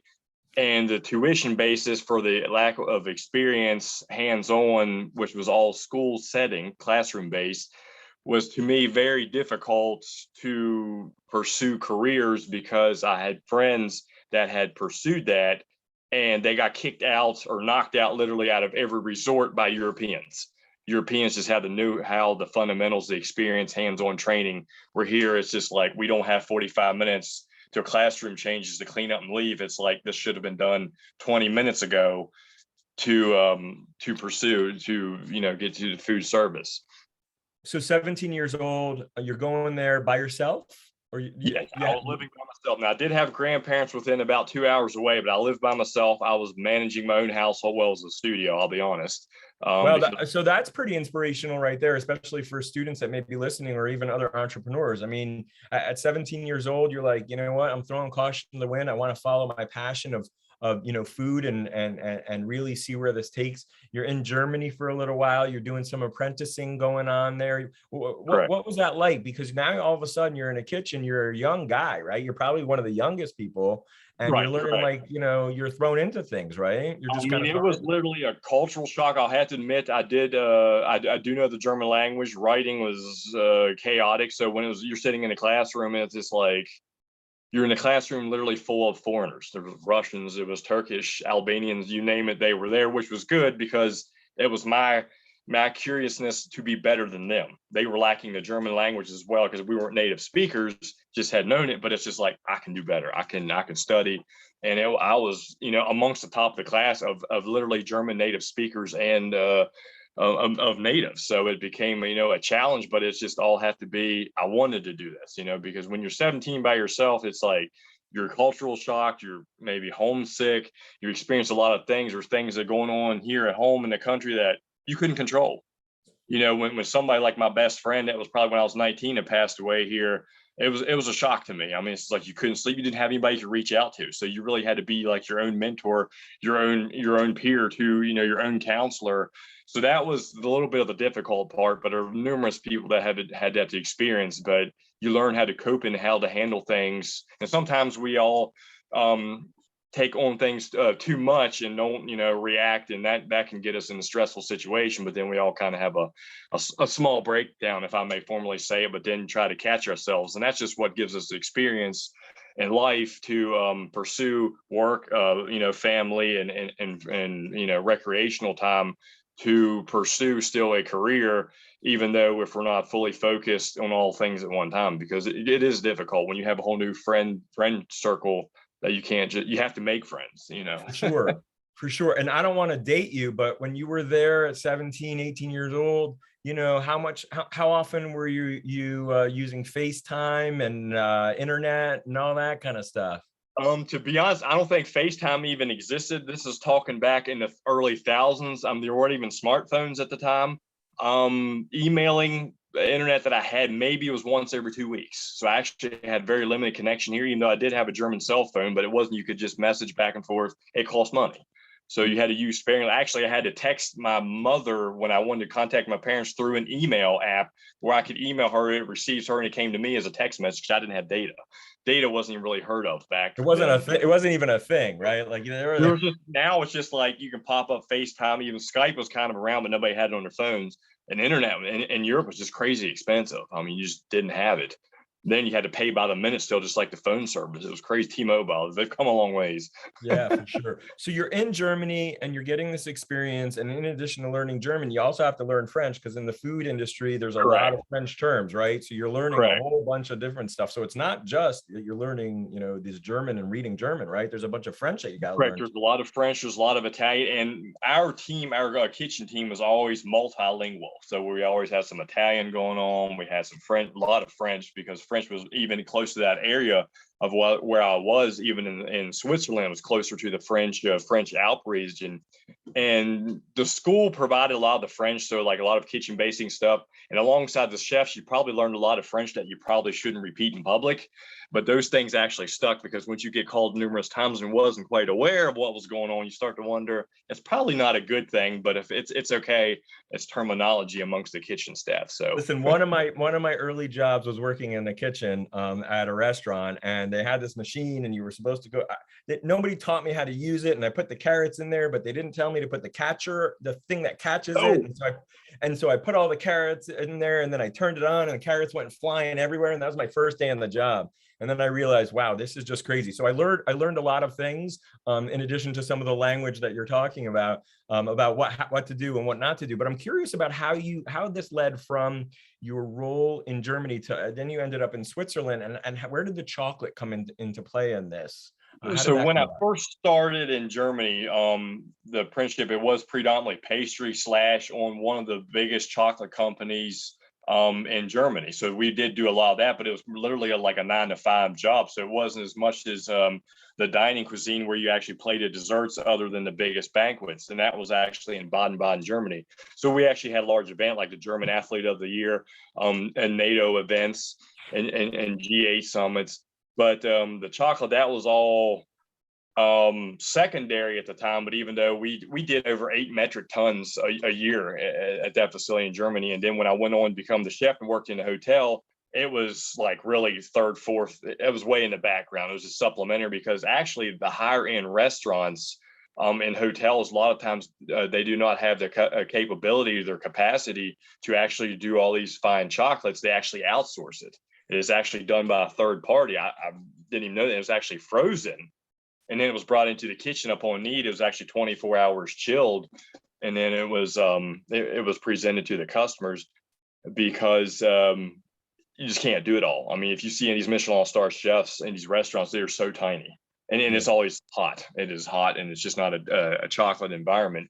So, but the only thing is like I had a niche for that, because I've always been a chocolate lover, but it's got to be a good quality. So anywhere from German to Swiss to French to Belgian, even Italian, it's the coverage where there's no added waxes, no preservatives, more of as close to a natural as a cocoa product that you can get.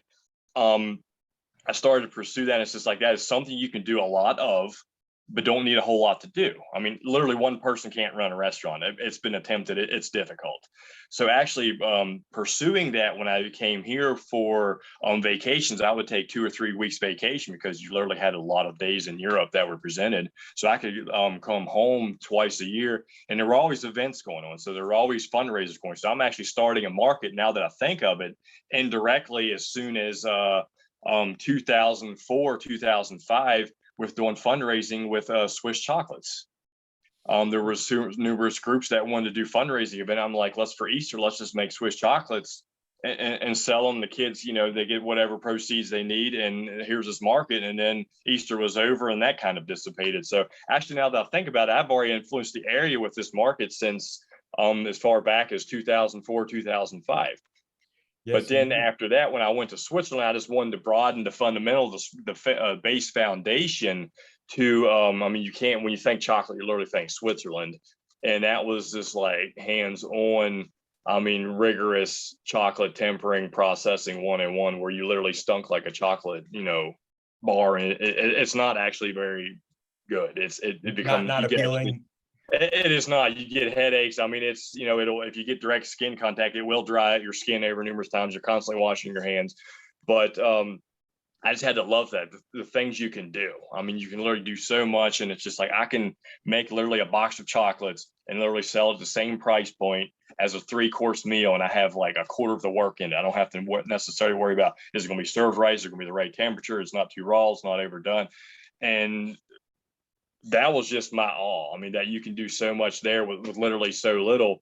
But then again, even after 2013, I was kind of career bound. It's just like, I need more. I'm just missing that extra drive because it started to become a little bit redundant. So I needed to pursue, but that's kind of at the same time, after 10 years in Europe, what led me back here. It's just literally that time off and then pursue to there. You said something that I think is important for the audience and any entrepreneurs that are thinking about this stuff. You did the analysis and you did the calculation and you said, you know what, running a restaurant on my own is not going to, very difficult to do all of those aspects, but here's something that I truly love that I can do, that I can, do anywhere. And so you really made a decision. It was in part a financial calculation. Now you may not have sat down and said, okay, this thing, but you began to think about, look, if I'm going to spend my life energy working, I want it to be able to pay and give me some sort of financial return, right? Correct. And you did some sort of calculation and said, look, I can start a restaurant, but that means managing people, and it means this, and it means equipment and all this stuff. Or I can go ahead and have maybe similar, even better profit margins by going down this path. Is that what I'm hearing you say? Correct. Very well. Like I say, I never actually did the numbers, but that you make this aware. I had often thought, it's like, wow, if I had this team that I didn't have to pay working for me, we could do some damage. But, of course, that's not going to work. Nobody wants to work for free. But yes, that is just numbers. I mean, it's just a startup capital. I mean, you see somebody wants to start a restaurant. I mean, you need a commercial facility. And how do you have dependable staff? How do you get a team together that can make yourself reputable? Where people are like, well, we want to go back there. It's difficult. We saw here like last 2 years. At that instance, just what one pandemic can do. I mean, not even. I want to talk about that. Yeah, I want to talk about that in a second, but first I want to get you back to the United States. Okay, so now we're in Germany, then we're in Switzerland, and then at some point you say, all right, it's time to come back home. And that was always planned along.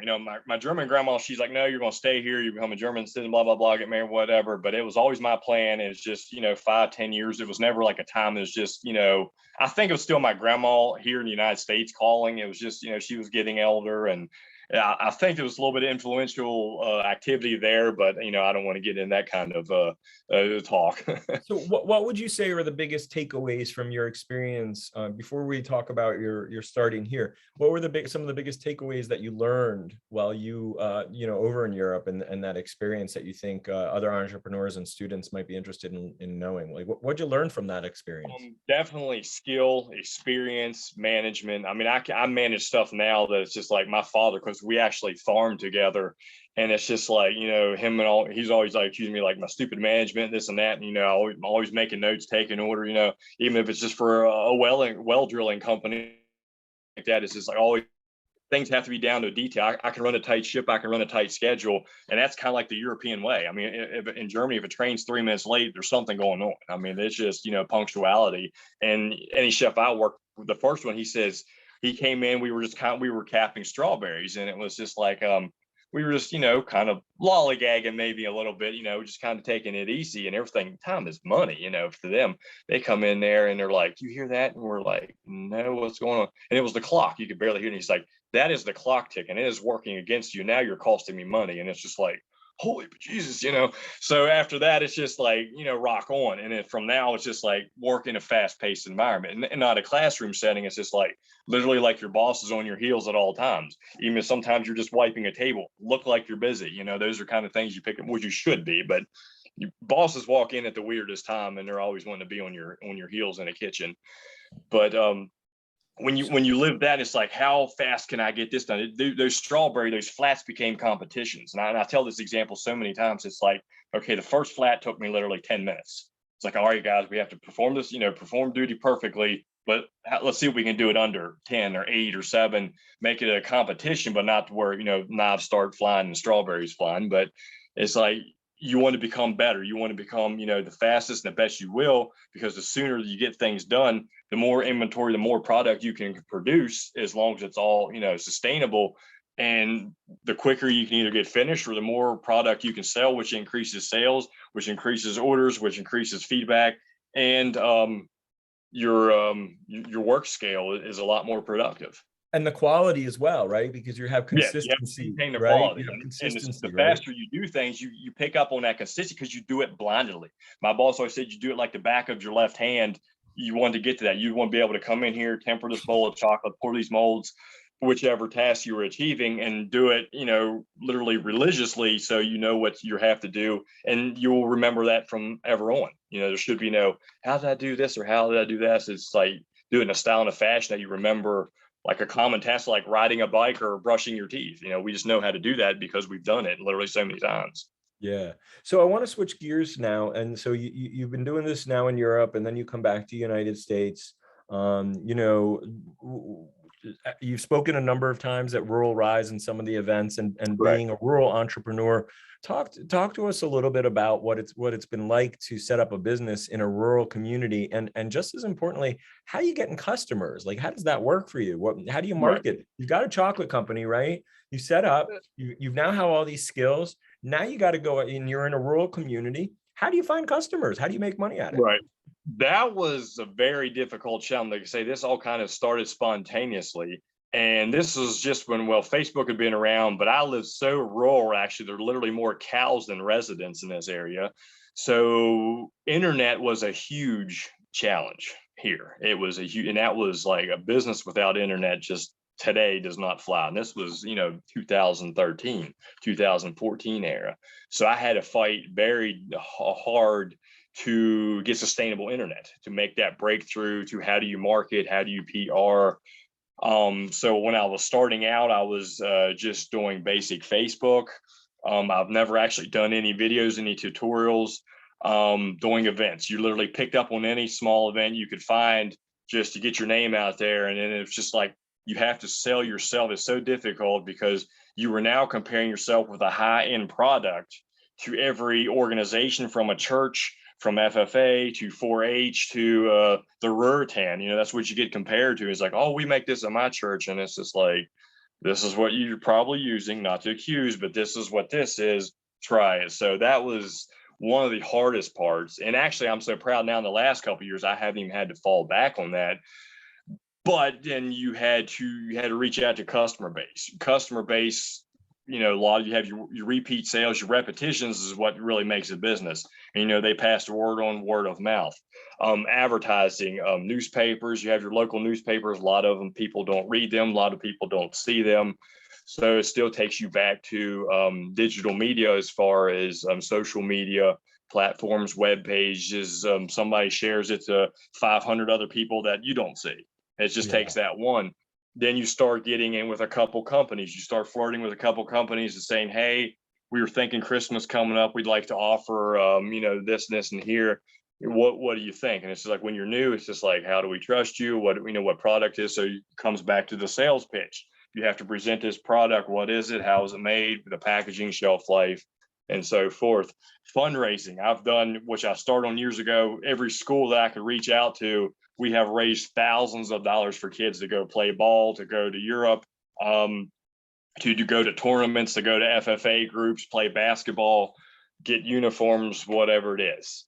Unfortunately, if I may speed up time just a little bit, Sure. The pandemic area literally went from when I was marketing businesses crazy. Businesses were buying stuff, reselling. So I started getting into that market, which worked out well because location does everything. Whereas there was actually, even at a wholesale price, it was just sustainable to market a product, even though their markup, everybody would win. Literally everybody would win, because different locations, prices can be, affixed to what they need to be. Yeah.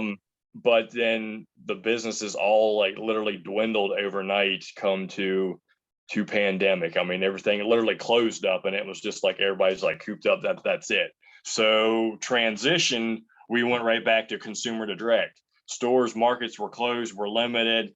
You were posting things, and items that was getting close right in Easter through Mother's Day. I mean, sales actually increased, not crazily, but people were like, you had to deal with people. You had to change your network. We're now offering curbside, just outside pickup. The walk-in was limited, restriction, because you had to feel security, not just for your personal self, as far as your customer base. How do people handle this? I had so many contactless people, but I have been doing that for years. Just like when people wanted to stop by the farm and pick up stuff, and they're like, well, I don't know what they would get there. So we just did the cooler system, all year round. It works literally cooler, ice, frozen, everything. They can pick up. We're not obedient on the time as far as management, because sometimes the people want to be here 10 minutes early. I might be 20 minutes late. It's not necessarily doing the favor, but it's worked. The networking system has worked very well. You just have to communicate with the recipient of how they want to pursue. Yeah, well, thank you. This is so enlightening. We have our next speaker coming on here in just a second. One just final piece of advice that you would give to other people thinking about starting a business. What piece of advice would you give them? Right. I think Joni or somebody said that earlier. It is very difficult because you're literally, the all around person for everything, but you literally just draw up a plan, have an idea, and, trial and error. I mean, don't necessarily, I'm always a fan of don't literally walk away from your day job if you have a very good one. Step on it for 1 to 3 years, see if it actually wants to make a direction, if it wants to be full-time or, part-time or a side hustle, because this economy has gotten very weird. It's hard to become new entry level and sustain product where you just don't know at every given time especially when you're on your own as an entrepreneur, where your next paycheck will come be. When products are starting to increase, it's like, is that market still going to be able to push that with a 15% marginal increase in price? I saw yesterday, for example, gas prices have almost gone up 15 cents since the last time I looked at this. Like, travel might become less, that's it's a chain reaction. Some don't care, but some it's different. Yeah. Well, Eric, listen, I hate to cut this conversation short. We could go on talking about chocolate and chocolate strawberries for a long time, but I want to thank you so much for all of the information that you're providing. It's super inspirational. And, the story that you share really helps people understand that you can start a business anywhere. So thank you for your time and your energy, and good luck with the business, and, keep us abreast of how things are going. And with that, thank you very much. I'm going to hand it back off to Rhoda for our next speaker. Thank you so much. Perfect. I appreciate it, Joe. You take care. Thank you, Eric. And thank you, Joe. Great. What an inspirational conversation, right? It's just these speakers are just amazing. So welcome, Rose. I'm going to pop off for a minute so that I could get a glass of water. And Rhoda, I'm going to hand it off to you. So welcome. Fantastic. All right. Hello. Hi, Rose. Hi. I am Dr. Rhoda Dion. I'm a sacred space architect, and I help successful female entrepreneurs and professionals guide the flow of energy where they live, work, and play. And my mission is to normalize the struggle of being human. And I'm hoping to contribute to that mission today by interviewing you about your journey as an entrepreneur. Awesome. So thank you so much for being here. Go ahead and introduce yourself and tell us a little bit about you and your business. Sure. My name is Rose Sharp. I own or am co-owner of House of Sharp. It's a small metal fabrication company out of Wichita, Kansas. And yeah, we started about 4 years ago and have just been growing ever since then. Right on. Mm-hmm. All right. So, I stalked you before this interview, ever so slightly. Just a little bit. Just a little bit.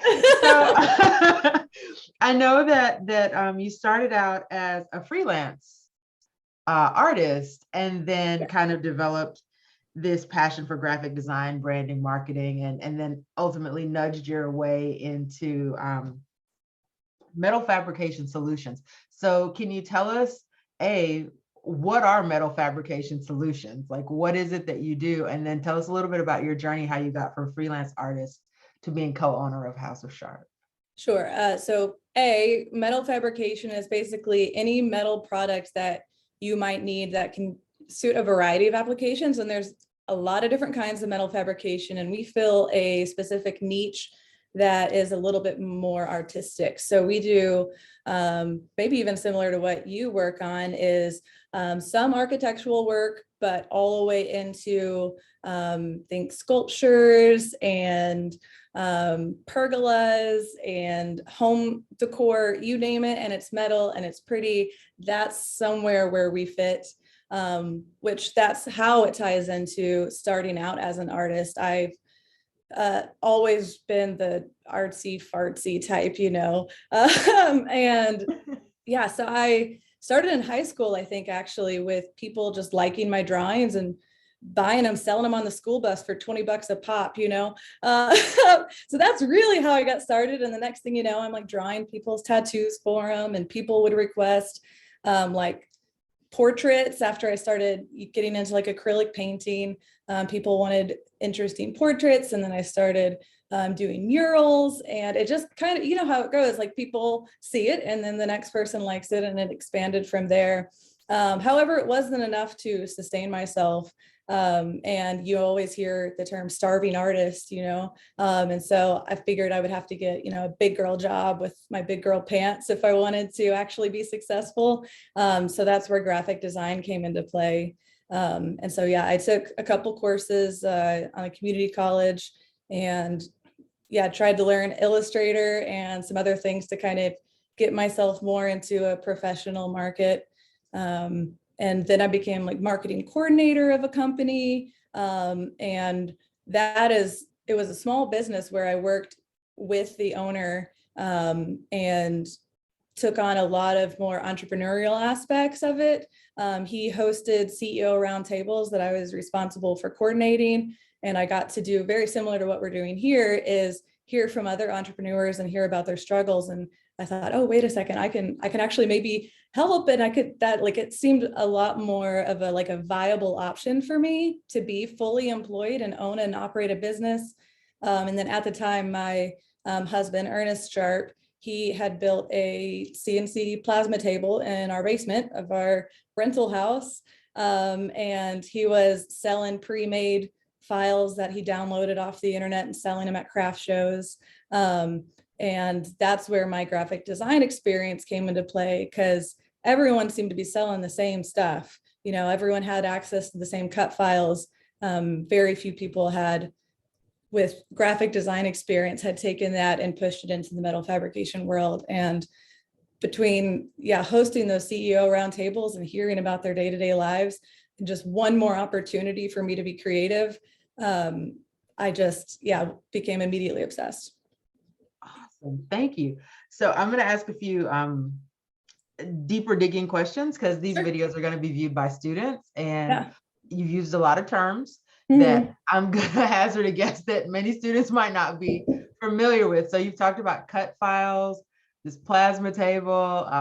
Sorry. Can you tell us how would you explain what you make, what you do to, say, a middle schooler or a high schooler? Sure. The explain it like I'm five version would be one, if you've ever seen like Fixer Upper with Chip and Joanna Gaines, and they have all this metal stuff in their houses, that's very similar to the kind of stuff we're building. A CNC plasma table. CNC just means computer operated. So it's a computer that cuts out a file versus somebody holding a torch that cuts metal sheets out, cuts like different designs out of metal sheets. And then cut files is really just the digital file you need to actually cut something out, make it feel like a part instead of, a graphic image. Mm-hmm. Fantastic. So would it be safe to say that the plasma table that you have in the basement is like a 3D printer, except instead of printing 3D things, you're actually doing metal projects? Is that fair to say? That's pretty close. Yeah. So like a 3D printer, it takes a digital file, it converts it into a real object. This is doing a very similar thing where it's using electricity, where you take a raw sheet of metal, just a flat sheet of metal, and It goes on this table, and then the electric, my husband is the engineer. He built the thing, and it still blows my mind that he can do this. I'm the file save as, here's the file type I need person. But yeah, he built the thing, and it takes your graphic image and saves it as a DXF file, which is just the file name. It's a part type, and then turns it into a cut file where it actually turns it into a real object. So very close, very similar, but flat. Cool. Well, you're doing great. So that was very helpful. It's a very big process. Trying to squeeze it down is tough. Yes, definitely. So tell us a little bit about, thank you so much for that. Tell us a little bit about how you made this transition from being a freelance artist to the co-owner of the business. Like you saw these examples and you're like, hey, this might be viable for me. Like, right. Tell us about that transition. Sure. So you mentioned earlier, also got started in the basement, which then moved into the garage, where he had built an even larger table. And he had been selling art as just like a little side hustle to friends and family.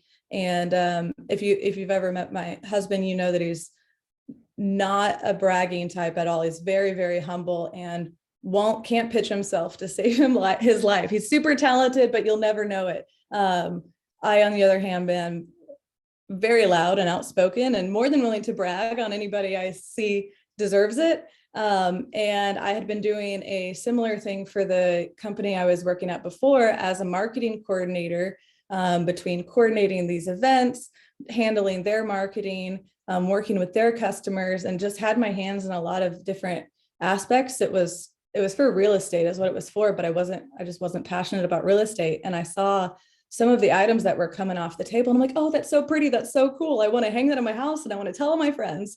And that's kind of when I just realized I was made for a creative field and real estate wasn't cutting it.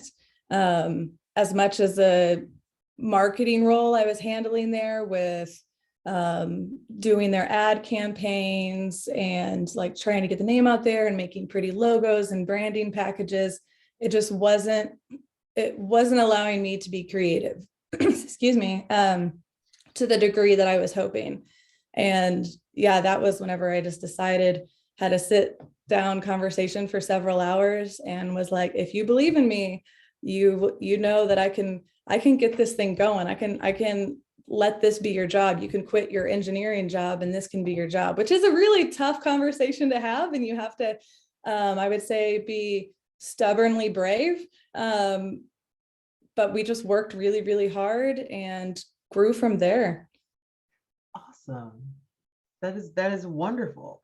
So you're kind of like a born entrepreneur. Like you just started there from jump. Like you were selling your art on the school bus, and now here you are in this space. So how did those initial experiences shape who you are as a business owner today? I think you're right in the fact that part of it was built in. I've been very independent and not good at listening to other people and always wanting to follow my own path.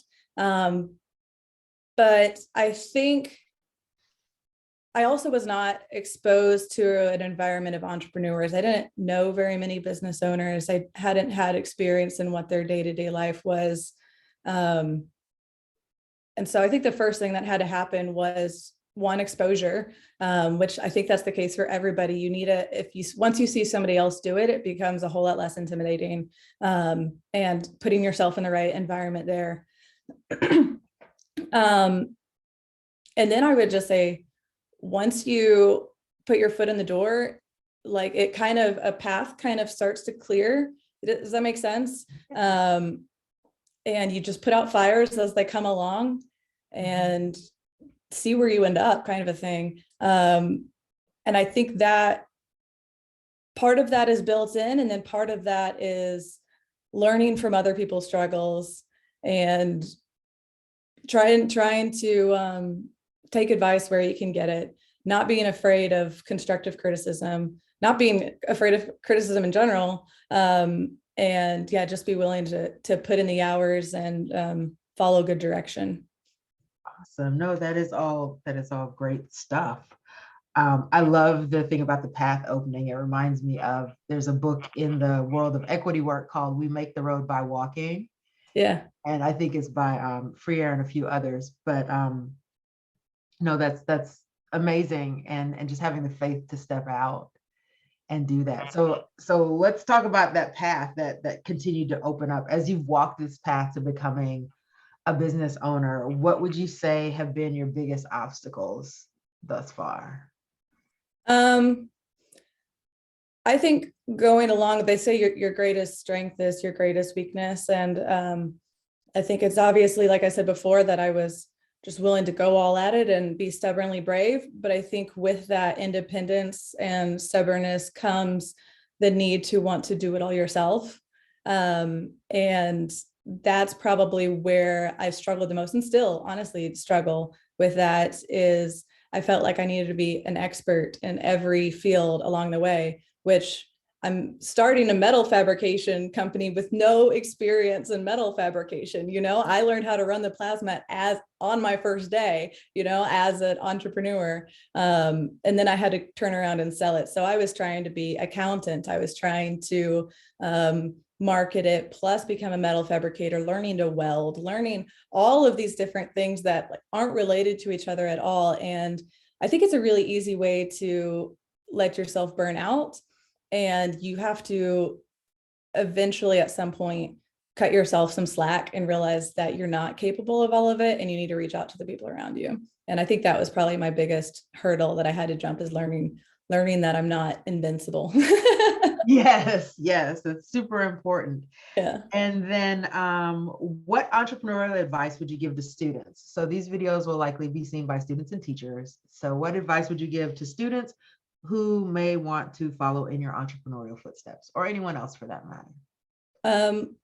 I call it booking the flight, where, similar to the chocolatier that was interviewed before me, is he eventually just went for it. He knew what he wanted and he booked the flight. And I did a very similar thing. I just one day bought a plane ticket and I went to Italy, and I think that it's a very similar concept for entrepreneurship. Is I think the only way I was ever going to convince myself that I could do it is if I had to do it. So I put in my 2 weeks notice, and then knew I would have to work for it if I wanted to, pay bills and survive. So I say go for it. And then just know that you're going to have to put in a lot of hours to accomplish those dreams.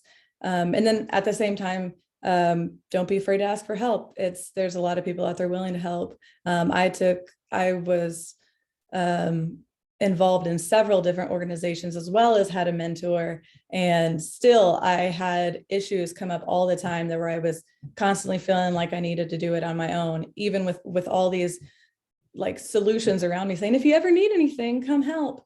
So yeah, don't be afraid to try it, and then don't be afraid to ask for help whenever you struggle, because you probably will.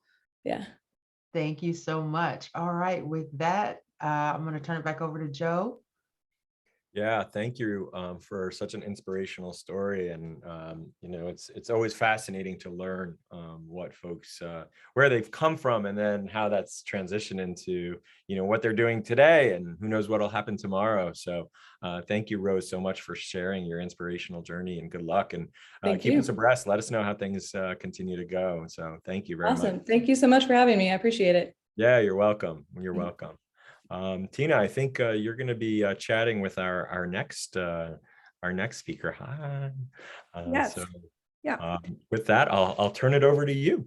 Okay. I am thrilled to speak with this next speaker.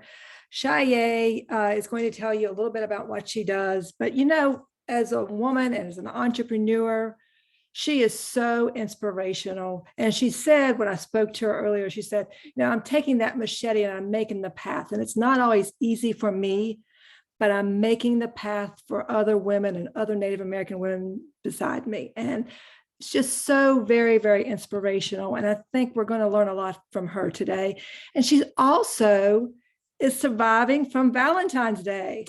Just like the chocolatier, Eric, she has been working all hours of the night because of Valentine's Day, because that is your Super Bowl, correct? That is what you do. And that's what makes you long hours, and it had to be changed because of COVID. So Shayai, introduce yourself. We're going to change it up a little bit and kind of go right into your challenges, but tell us what you do just briefly, and then we're going to walk into your journey. Guate helpa Shayai Lucero ese kawekame e akumesada. Trashka hanu etzena washti sada. Good afternoon. I had to look at the time. My name is Shayai Lucero. I come from the pueblos of Acoma and Laguna. I am of the Roadrunner clan for my mother and a Turkey child for my late father. I am the owner and floral designer at Earth and Sky Floral Designs and Gallery.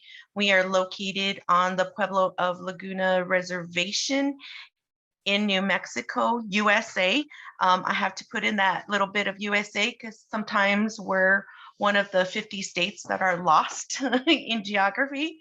I am also a knowledge keeper of the traditional medicinal plants of my people, and a student and practitioner of Coradismo medicine. Being a Native American florist, has me less than 1% within the floral industry. So it's constantly a space I'm navigating, trying to educate the floral industry about Native Americans, how I design, what just how I implement a lot of my traditional upbringing in my design. Okay. Shayai, like I said, we're going to kind of step back because I don't think a lot of people realize Native American and Native American women and people living and working on tribal lands, the extra steps you have to go to level that playing field as an entrepreneur. Tell us about some of those challenges. Start, back, and also with the COVID challenges. I know you've had some challenges along with COVID as well. So tell us about those challenges and what you've done. Well, in the beginning, I had no intention of being an entrepreneur. My background is I have a Bachelor of Science degree in biology with a minor in chemistry. And I thought I was going to be working in a field, in a lab, in a clean room, pretty hands, soft hands. Never thought it was going to come to be where they're constantly dry and I need hand cream all the time. But I was also looking for a job because I had just finished college and I was a non-traditional student and I was breastfeeding an infant. And it was really hard to find a job that would accommodate a breastfeeding mother. And news in the community came around that a local florist was selling her business. And I was so naive. And I'm like, how hard can this be? I can take my baby to work and be an entrepreneur at the same time. Well, it's been 13 plus years of blood, sweat, and tears, but it also has its rewards and challenges that I don't think I would have changed my life path in any way. But when I first began purchasing or actually thinking about purchasing the business, my main struggle was access to capital.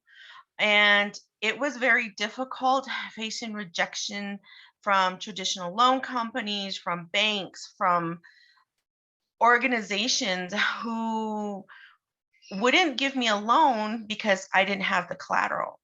Go into details about that because of where you're located. Go into details. Yeah, and I own my own home. I've owned my home since I was 17 years old, but I couldn't use it as collateral because I live on the reservation. My home is on the reservation, and because it is on a foundation on the reservation, it is not considered traditional real estate.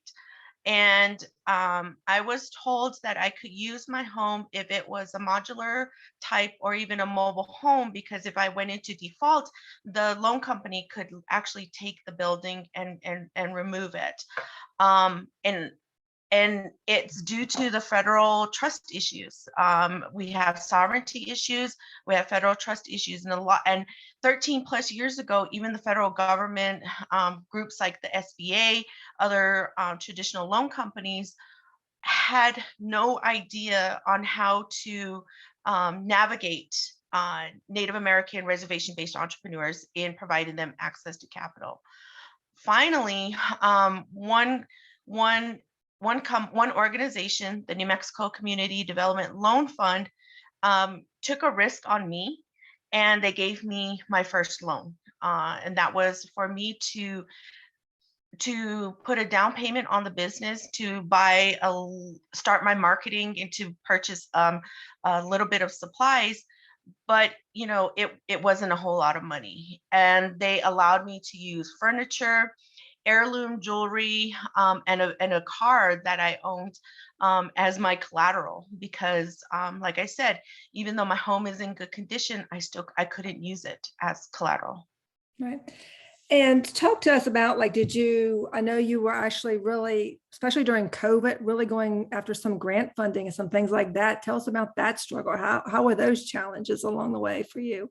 So one of the biggest struggles during the pandemic was, since I live and I work on a reservation, I have to follow the Pueblo of Laguna's executive health orders. And I serve 2 other tribes, so I also have to follow their health orders because tribes are sovereign nations.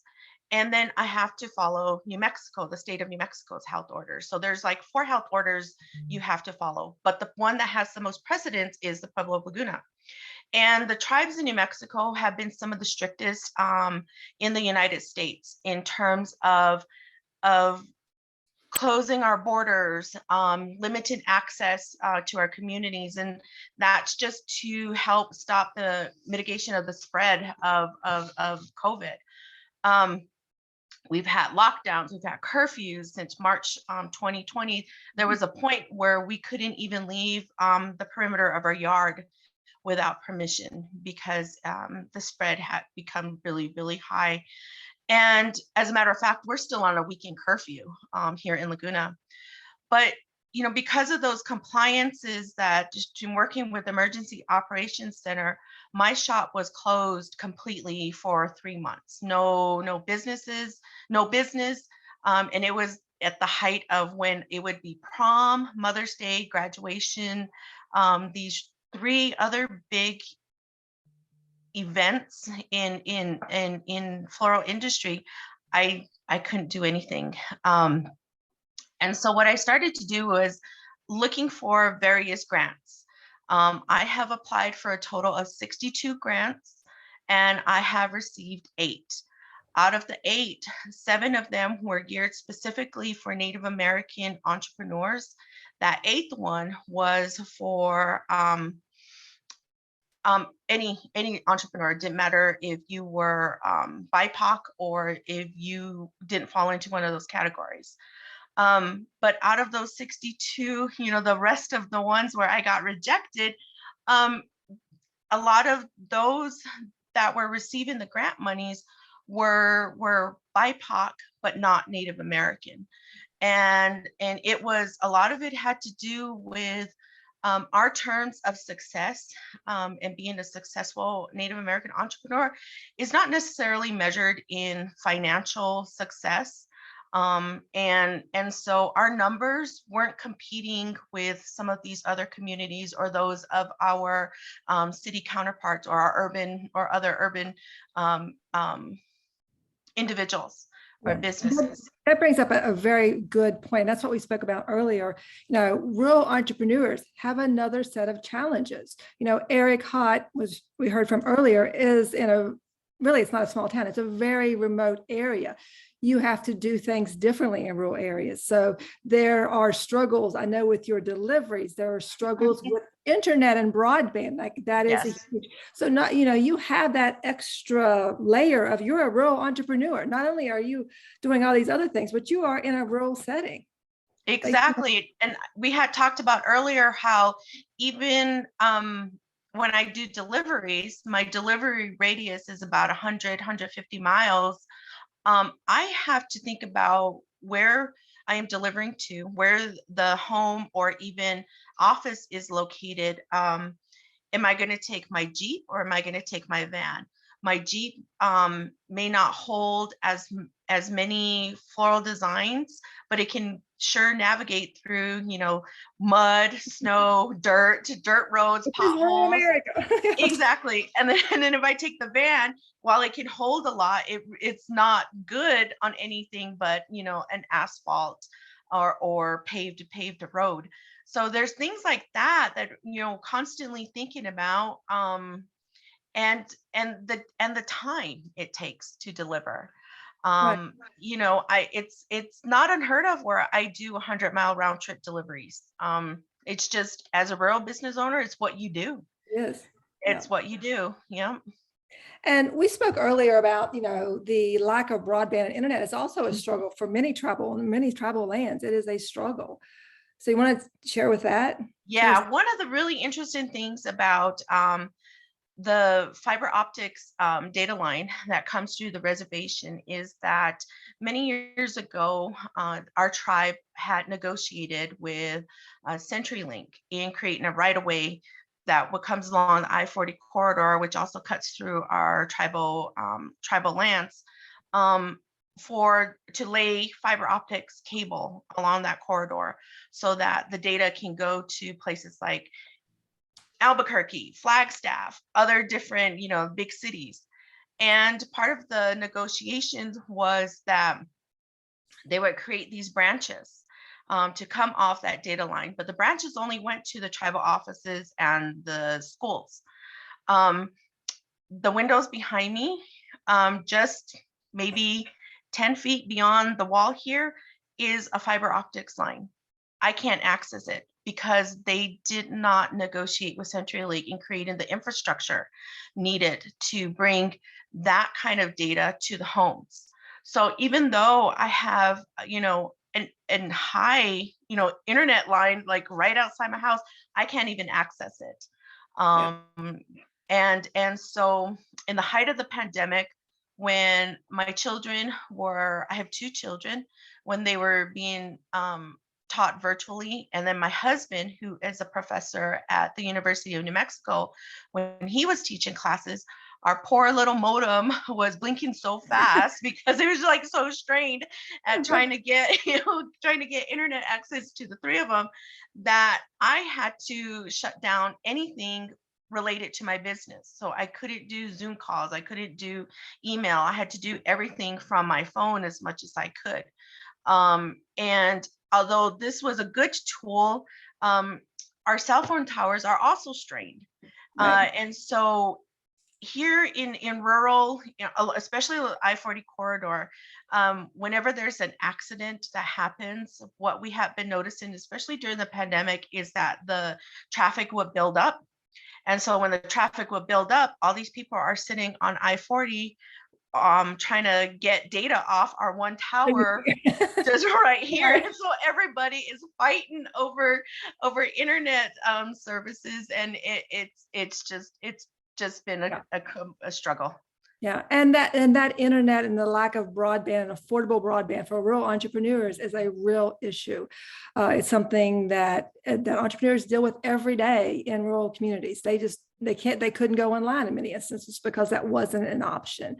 But the crazy thing is, I can get high-speed internet, but because they have these boxes that they put up, because of geography, the hill right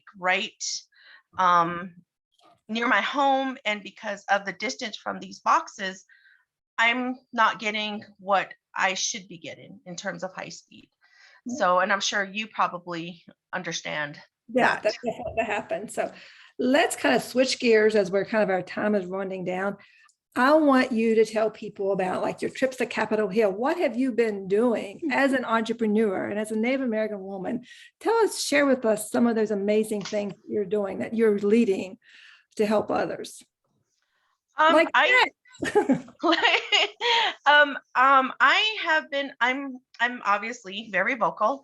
And so I've been working with other organizations like Small Business Majority, who was very interested in my rural entrepreneurship story, in terms of just the struggles from gaining capital to just maintaining, um, you know, the business on the Right. reservation.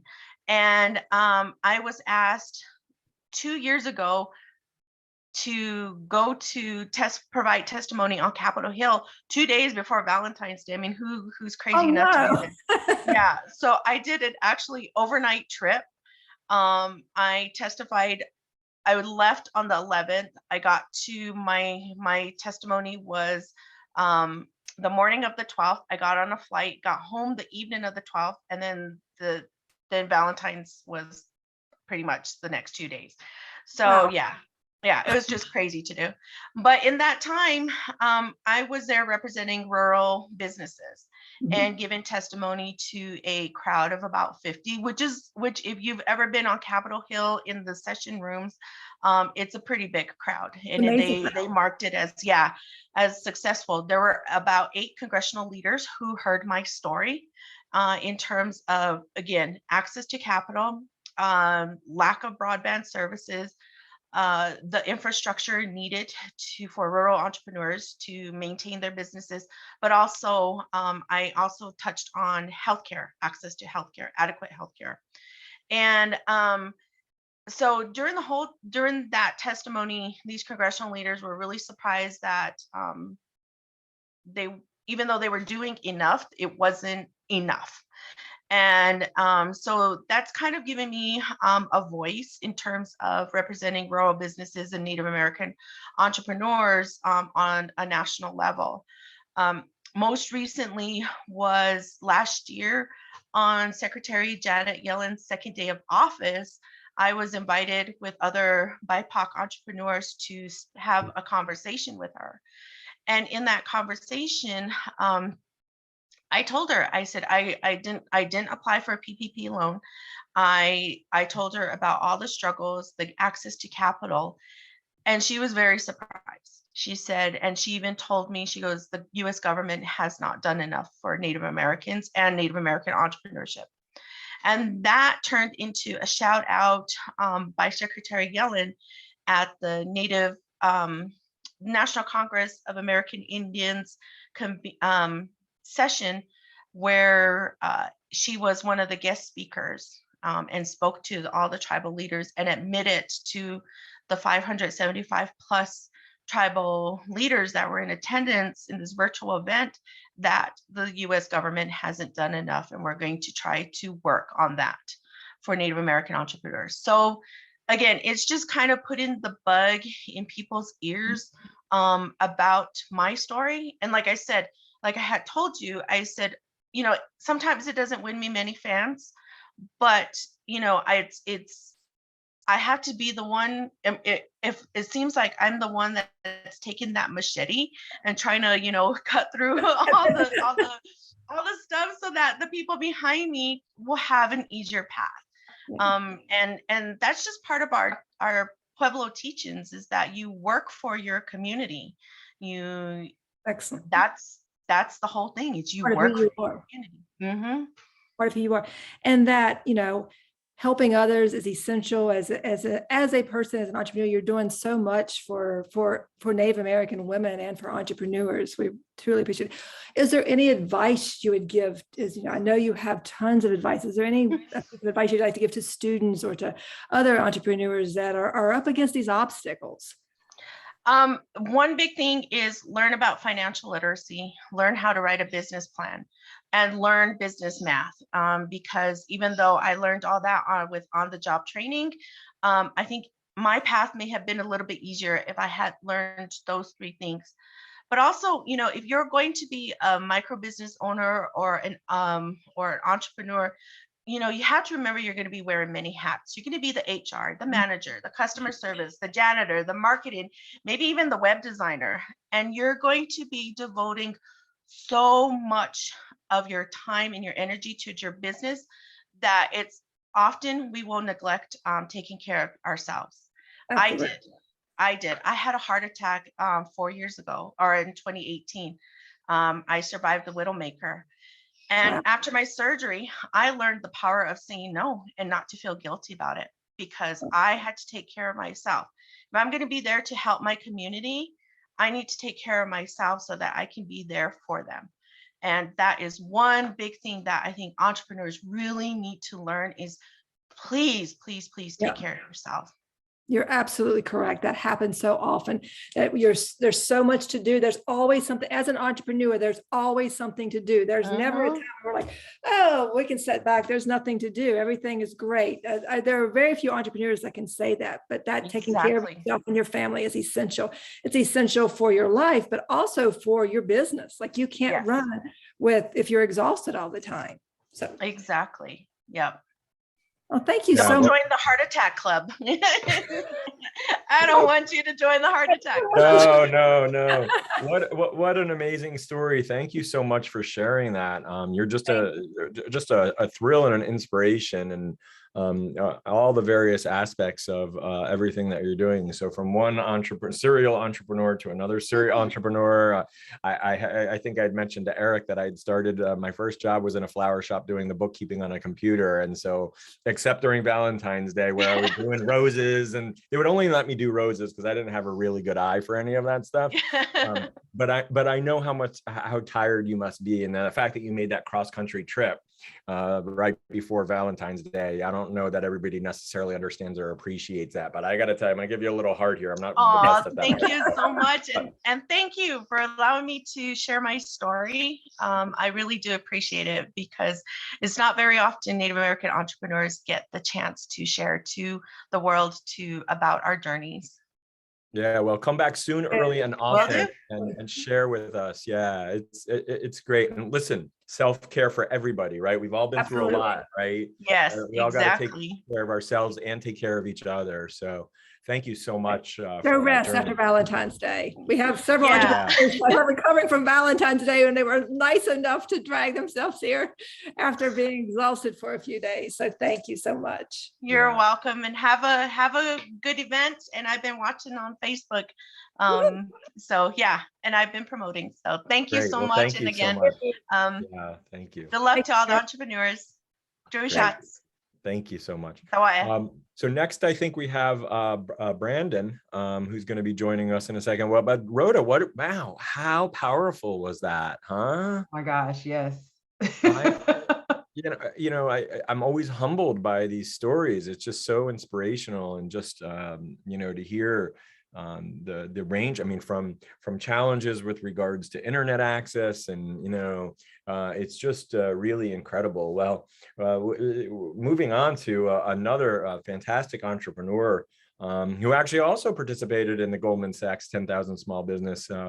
Welcome, Brandon. I'm going to go ahead and turn it over to Rhoda to walk us through your journey, but I'm going to be listening intently because I am absolutely fascinated by your background. I read and did the little write-up about it that I put together. So I'm absolutely fascinated by all the work that you've done. So Rhoda, take us away. All right, thank you, Joe. So hi, Brandon, welcome. Hey, thanks for having me. Yes, you're very welcome. I'm Dr. Rhoda Dion. I'm a sacred space architect, and I help successful female entrepreneurs and professionals guide the flow of energy where they live, work, and play. I'm on a mission to normalize the struggle of being human, and today I'm doing that by having other entrepreneurs talk to me about their humanity in the journey of entrepreneurship. So, okay, I will let you go ahead and introduce yourself and your business and tell us a little bit about you, and then I have some more questions. Yeah, well, my name is Brandon Crumpton, based in Charlotte, North Carolina. On a company called Key Signature Entertainment. We are a live music resource for private parties and special events. The short name for that is a booking agency. So we do live music. Started a company in 2009. So this is year 13. And it's been quite a journey. It's been very interesting. Right on. All right, so you have to know, secret, I'm a musician, so I fought for this interview. I was like, I want to. Everybody is a musician and knows someone who is a musician. Right. That is the truth. Yeah. All the things. And so you've been in business since 2009. Like, how did you even get started? Like tell us how you even decided to business. went to college and majored in music business, Wingate University in North Carolina. At the time, again, this was the 90s. So I wanted to be the next P. Diddy. I wanted to produce artists, work in a recording studio. And even when I was in college, I actually did intern in a recording studio and learned very quickly that it was not for me. And I got introduced to a guy who does this my senior year. And so I took a second internship and fell in love with it. I play a lot of instruments, none of them well, and just knew that I wanted to somehow still be in the music industry and kind of be the man behind it. The stage wasn't for me. I knew that, but I still had to figure out a way to get involved, and then fell into this and love it, and still love it. Can you talk to us about that moment when you knew like this is gonna work, I'm gonna be able to do this and like eat? Like was there a moment where like it shifted to like, okay, I'm legit, this is gonna be legit? What can you speak to that? Well, when I interned at the other agency, they hired me when I graduated, so that showed me that it could work. And I was there for about 5 years. Until that business took a different turn.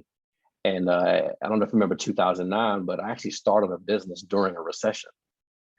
And so I had to tell myself, well, can't get any worse than this. It's the only way to go but up. I mean, granted, I didn't know 2020 was coming.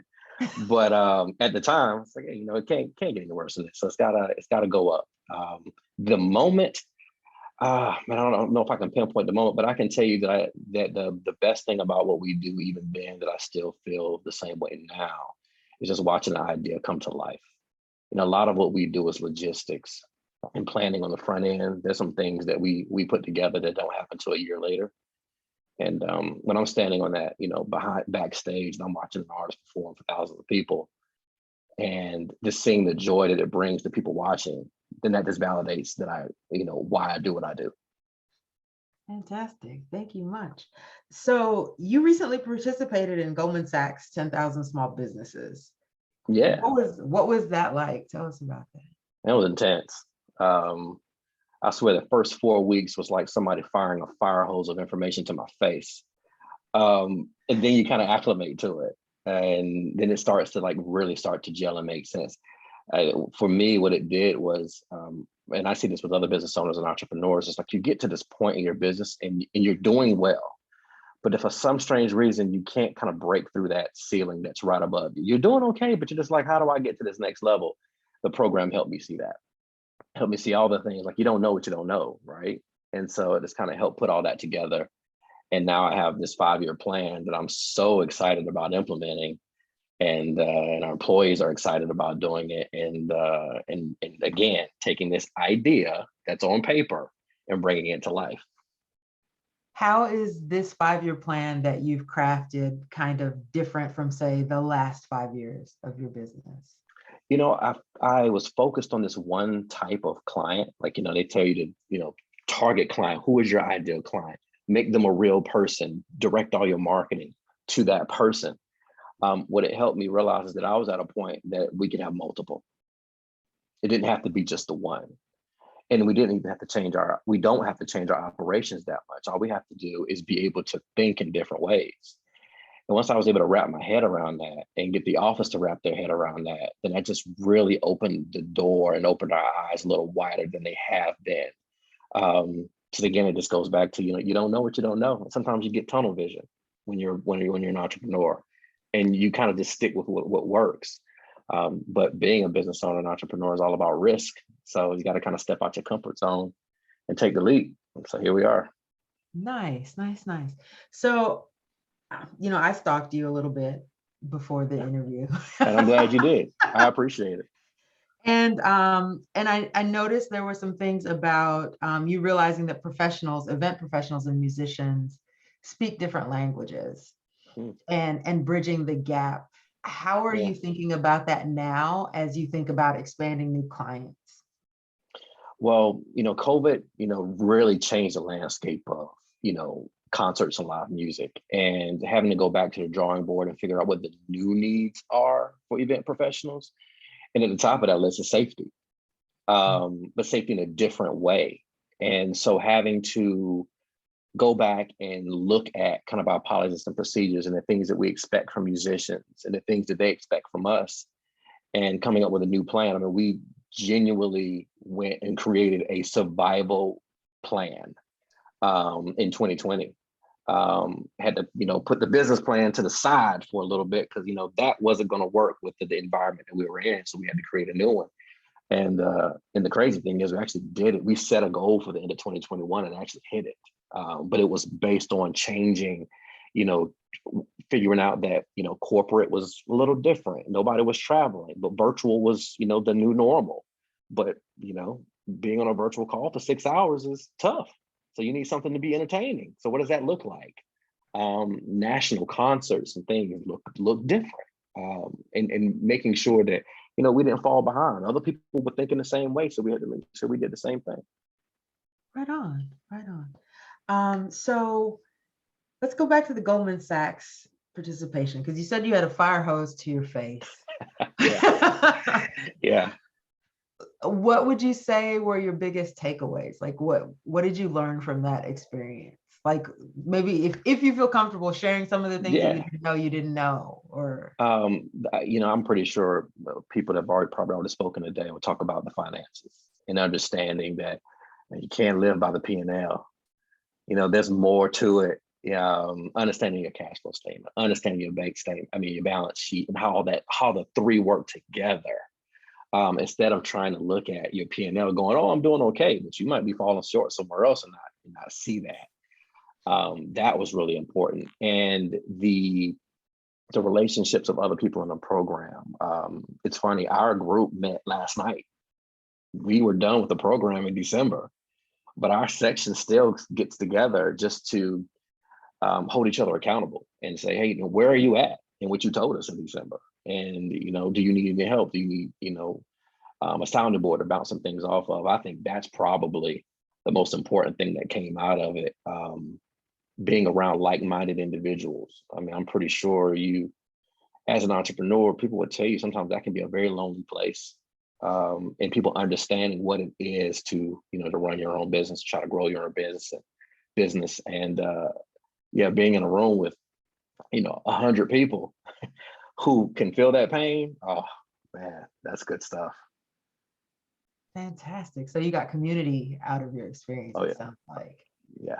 And highly aligned community, since you guys are still meeting. Absolutely. Somebody's got to hold you accountable, right? You said all these things, you put this thing together, and then, what you can't do is go home and, stick it in a drawer somewhere. Now you got to do it.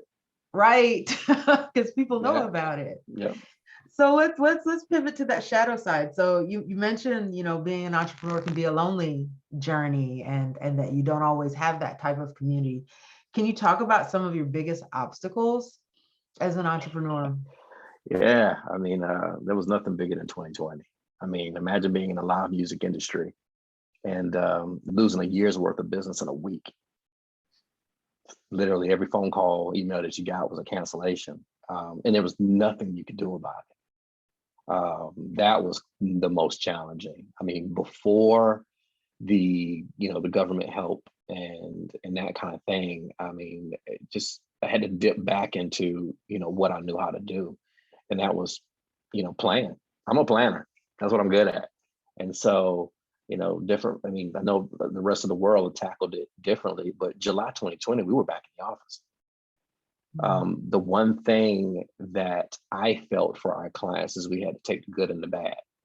And so when things were good, we're receiving phone calls and emails and people were booking things and everything was great. When things went bad, we still had to be available. So we still had to be reachable.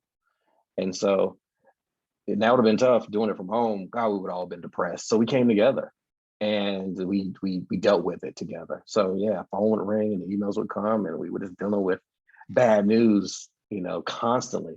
And we just had to keep motivating each other that it would get better. And it did. All right. Well, I know you have full-time employees who look to you to help with the motivation. Like, how did you motivate yourself and then ultimately motivate them to keep going during that tough time? Well, you're gonna like what I want to say now, because self-care. I had to take care of me. My wife would say, You got to put your mask on first. So every day, I do yoga and I meditate every single day that I can, because I got to get in the right frame of mind to be able to deal with whatever the world's about to throw at me. So then I have to come in a good headspace to come to the office to then ask my employees, every day we start with a meeting about what did they do for themselves for the last time I saw them. Not what did they do, but what did they do for themselves? And I also ask kind of like, where are you on the spectrum without getting too personal into their personal lives, where are you? Red, yellow, green, in your personal space, in your mental, emotional, and that kind of thing. And that kind of lets us know kind of how we proceed with the rest of the day. If you're in the yellow and the red, okay, you might need a little hand holding, a little space, maybe. And just, I think creating that culture of that freedom of just being honest, I think that's the most important thing, instead of having to walk through the front door and be this person that you might not want to be that day. So just, letting everybody, including myself, be their true person every single day. I think that's important. That is fantastic. And I love that. Not easy. No, it's not easy. When I was in grad school, my advisor did that in one of our classes, where we would have to give our numbers before class started about where we were feeling with things. And it was such a beautiful experience, because we could hold each other, wherever they were, and still get through class. And so I love that you have the red, yellow, green. Yeah. And I always ask, yeah, I'll ask if they're red or yellow, then my next question is, then what are you going to do today to get you in the green? And how do I help you with that? How do we help each other with that? And it's nice to be able to, be your true self. This is true. I am sure there are listeners who are hoping you're hiring soon. Because it sounds like we are growing. Your workplace culture is where it's at. Yeah. So let's talk about some of the entrepreneurial skills that you've built, because, starting from 2009 up until now, you're almost at 2 decades. Like it's going to be soon. Yeah. How have your skills changed over time to help you overcome your obstacles? It's people skills. The one thing that will always be constant is people are unpredictable. And definitely on the musician side, and just coming to grips with, you win some, you lose some. You're not going to always get your way, and and learning from the experience and moving on. Starting the company, you just kind of want to just go straight up. It don't always work that way. Growth curves look a lot over time, look very different, some ups and downs. But being okay with that, me and my other entrepreneurial friends, we joke around that, being a business owner is learning creative ways to lose money or failing forward. But just being okay with that and learning from it and doing better next time. There are things that probably happen in the business now that I'm like, yeah, I've been through that. That's fine. It's okay. Where before, I probably lost my mind. So you just get more comfortable with the risk. No, that's wonderful advice. I've heard, when I was younger, I'd hear people talk about things happening in fits and starts.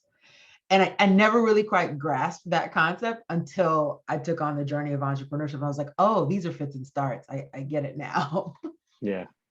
So last question, because these videos are going to be available to students and teachers, educators.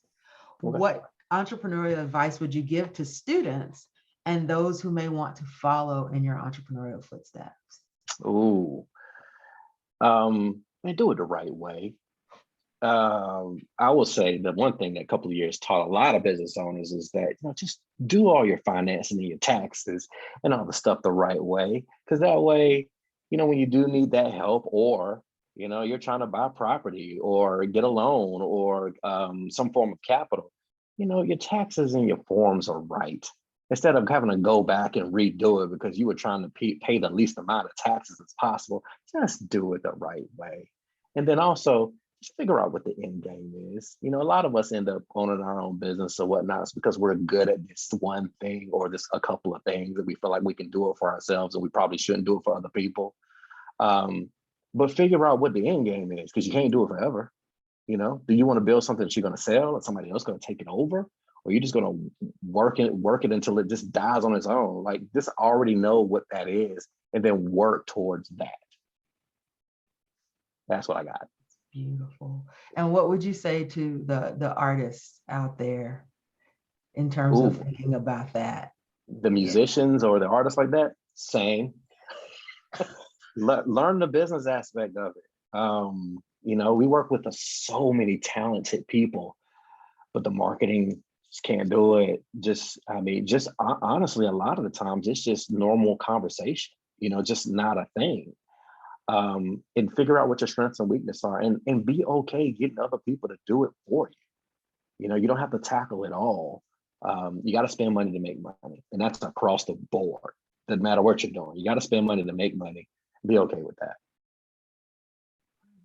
Thank you much. All right, Joe, you have any questions?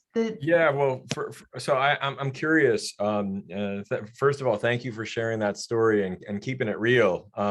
As somebody who's owned a number of different businesses, one which was a financial advising business, you know, that focus on the numbers.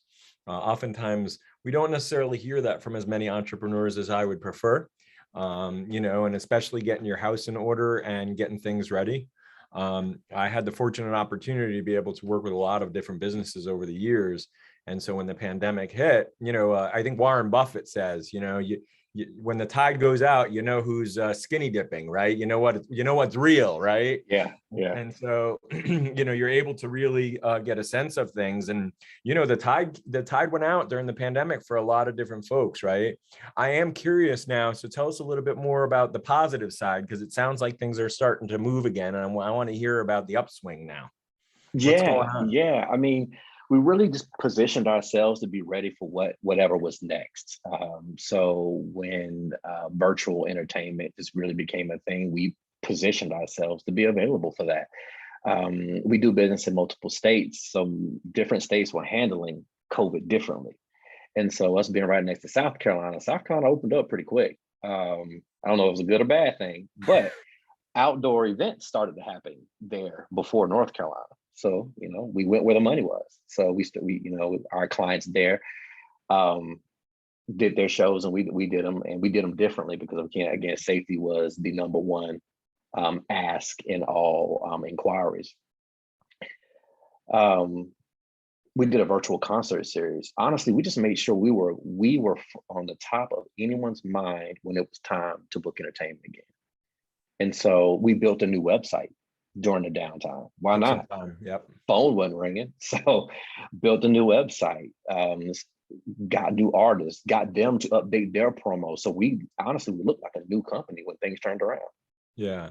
You know, I want to touch on this whole artist thing, because one of the things that absolutely gets me angry is that there's this misconception that artists are not entrepreneurs. And I absolutely, part of the reason that we all restarted National Entrepreneurship Week is because it's not just these high tech guys and gals doing this high tech stuff, right? If you're an artist, you're an entrepreneur, you got to go out there, you got to figure out your business, you got to figure out. In fact, our last speaker of the day is Norm Lewis. Norm Lewis is a famous Broadway star, and he's going to be talking about that entrepreneurial journey. But you're bringing up this message, and I want to hone in on that from an artist perspective, because we kind of touched on it a little bit, and I feel like we call folks artists, but they're really artist entrepreneurs, right? Mm-hmm. When you see these folks, they got to find their next gig. They got talk just a little bit about that. So you have somebody who's coming out of school who's going to be an artist. What are you going to tell them? What are you going to tell them about being an artist entrepreneur? You know, take all the advice that anyone gives you. Daily, I get phone calls from artists that they want to work with us, or they're trying to figure out how they can get the better paying gigs, not just the bars and the restaurants. And I take the time, you know, usually I'll sit down and I say, you need to do this, that, and the other. And it's all business stuff. It's just kind of like, you know, figure out, you know, where you want to be, then market towards that. also be okay going whichever way the stream is flowing. You know, you want to push out your whatever music, and if it's just not taking, recognize it, but see what is working and follow that path. Lady Gaga is a perfect example of that. So what do you mean by that? What do you mean by that? Meaning that, I mean, just with any other business, sometimes you may put out a brand, and as a musician or as a business. But what do you mean by Lady Gaga? I mean, you mentioned Lady Gaga. Oh, yeah, she's a perfect example of that, because I mean, before of the crazy outfits and the pop song, she was a different type of artist. She had already been out. It wasn't until she realized that people wanted shock value, and she changed her sound and her look, and boom, one of the biggest artists in the world. But people don't realize she was already an artist before that. She just saw what the people wanted. And it's the same thing with any other artist or any other business. I'll use ourselves as an example. People always get a lot of our clients will get our name wrong a lot. They always call us Key Signature Events. And before it used to frustrate me, but then I realized it was actually a compliment. The reason why is because most of our clients are event professionals, and they see us as peers. They call us Key Signature Events is because they understood that we understood them, the logistics and the planning. You don't just call us just to book a musician. We actually understand what it is you're trying to do, and we're gonna put it together with you. So I had to wrap my head around the fact that, you know what, that's okay on getting the name wrong, because you're actually seeing me like yourself. So with an artist, be open to that. Don't just get so stuck in what it is that you want to do and push out to the world that you neglect seeing what people are actually wanting that you can provide. Yeah, and this brings up a really good point, because if you're an artist and you want to maintain that ability to be an artist, but you also want to be taken seriously, there's always this struggle, right? The artistic pull versus, I got to get money, and that pendulum swings back and forth. And I think that a lot of young artists come out. First of all, I 100% agree with you on the whole financials. Get your financials in order. Learn the financials. Understand. We don't teach that enough to people who are coming out of school. But I think the piece that you're talking about here with regards to these creatives and really following where the stream is taking you. There's a famous sort of a quip about John Dillinger, and they asked him, why do you rob banks? You know what the response is, because that's where the money is, right? Like, that's why you rob banks, because that's where the money is, right? Yeah. And so it's a similar notion here for entrepreneurs. You may, and this is, what I got to tell you, Brandon, this conversation about follow your passion and this and that. Yes, you want to follow your passion, but if your passion is not going to go ahead and keep a roof over your head and keep you fed, you got to go ahead and call that a hobby, or you got to go ahead and figure some things out. And actually, this really ties well in, and it's unfortunate because I would love to dovetail this conversation with the conversation with Norm Lewis, because his background first was in advertising, and then he transitioned into becoming an artist and a career, a phenomenally successful, just super successful career about that. And what you're saying is from a practical perspective to the artists, right? What I'm hearing you say is, look, yes, you need to be an artist, but you also have to go ahead and make sure you're able to feed yourself and clothe yourself and put a house over your head, right? And you probably, and so you probably see a bunch of artists quite often, and you're like, what are you doing? You want to shake them, right? Yeah, do both. That's what I tell them, because you don't have to give up, what you really want to do. But if that's not what the people want right now, do the other thing too. You can do both. But what's really nice is that when you're following both, and you end up creating an income stream that can allow you, and if you do it right, because you said, listen, you ain't gonna be able to do this forever, but if you start taking some of that income stream and you're doing it and you're saving it and you're putting it away, and it allows you from networking to not working, right? We heard that earlier, right? Yeah. Right, Rhoda? So that's sort of part of the theme here, right? Is do what you love, but you got to make money from what you love and doing. And this art, the sense of the artist, we're super appreciative of that piece, because I think sometimes that gets lost, and that's some of the messages that we haven't necessarily heard, today, and super appreciative. Rhoda, we're going to have to probably, invite our next speaker, but I wanted to see if you had any last question or anything else to add. I think just just a quick statement around the technology, because from 2009 to now, a lot has happened with technology, particularly in music. And just speaking a little bit to how you navigated that and the resilience of it, that's the one thing I wish I'd asked you earlier. No, technology's made everything easier. Everything's faster. You know, when I started in this business, we actually mailed out CDs and VHS tapes for people to review. And now it's as simple as sending a link. In terms of artist development, you know, it's just very easy it's much easier to get people familiar with your brand, to build fans with social media and YouTube and all that. Just everything's so much easier. And granted, it's saturated, but it's just easier. Yeah. So yeah, it's been great. Well, Brandon, I would appreciate it if you put together a mixtape. I got my boombox here. If you could go ahead and put together a little mixtape for me. Oh no, you heard me earlier. I play a lot of things, none of them well. You do not want me to do that. Listen, whatever it is that you do, it's certainly better than what I do, because I have my degree is in economics. I took a class in guitar and I had to beg the teacher for a C, and that's the only time I ever got anything lower than an A. All right. Recognize your strengths.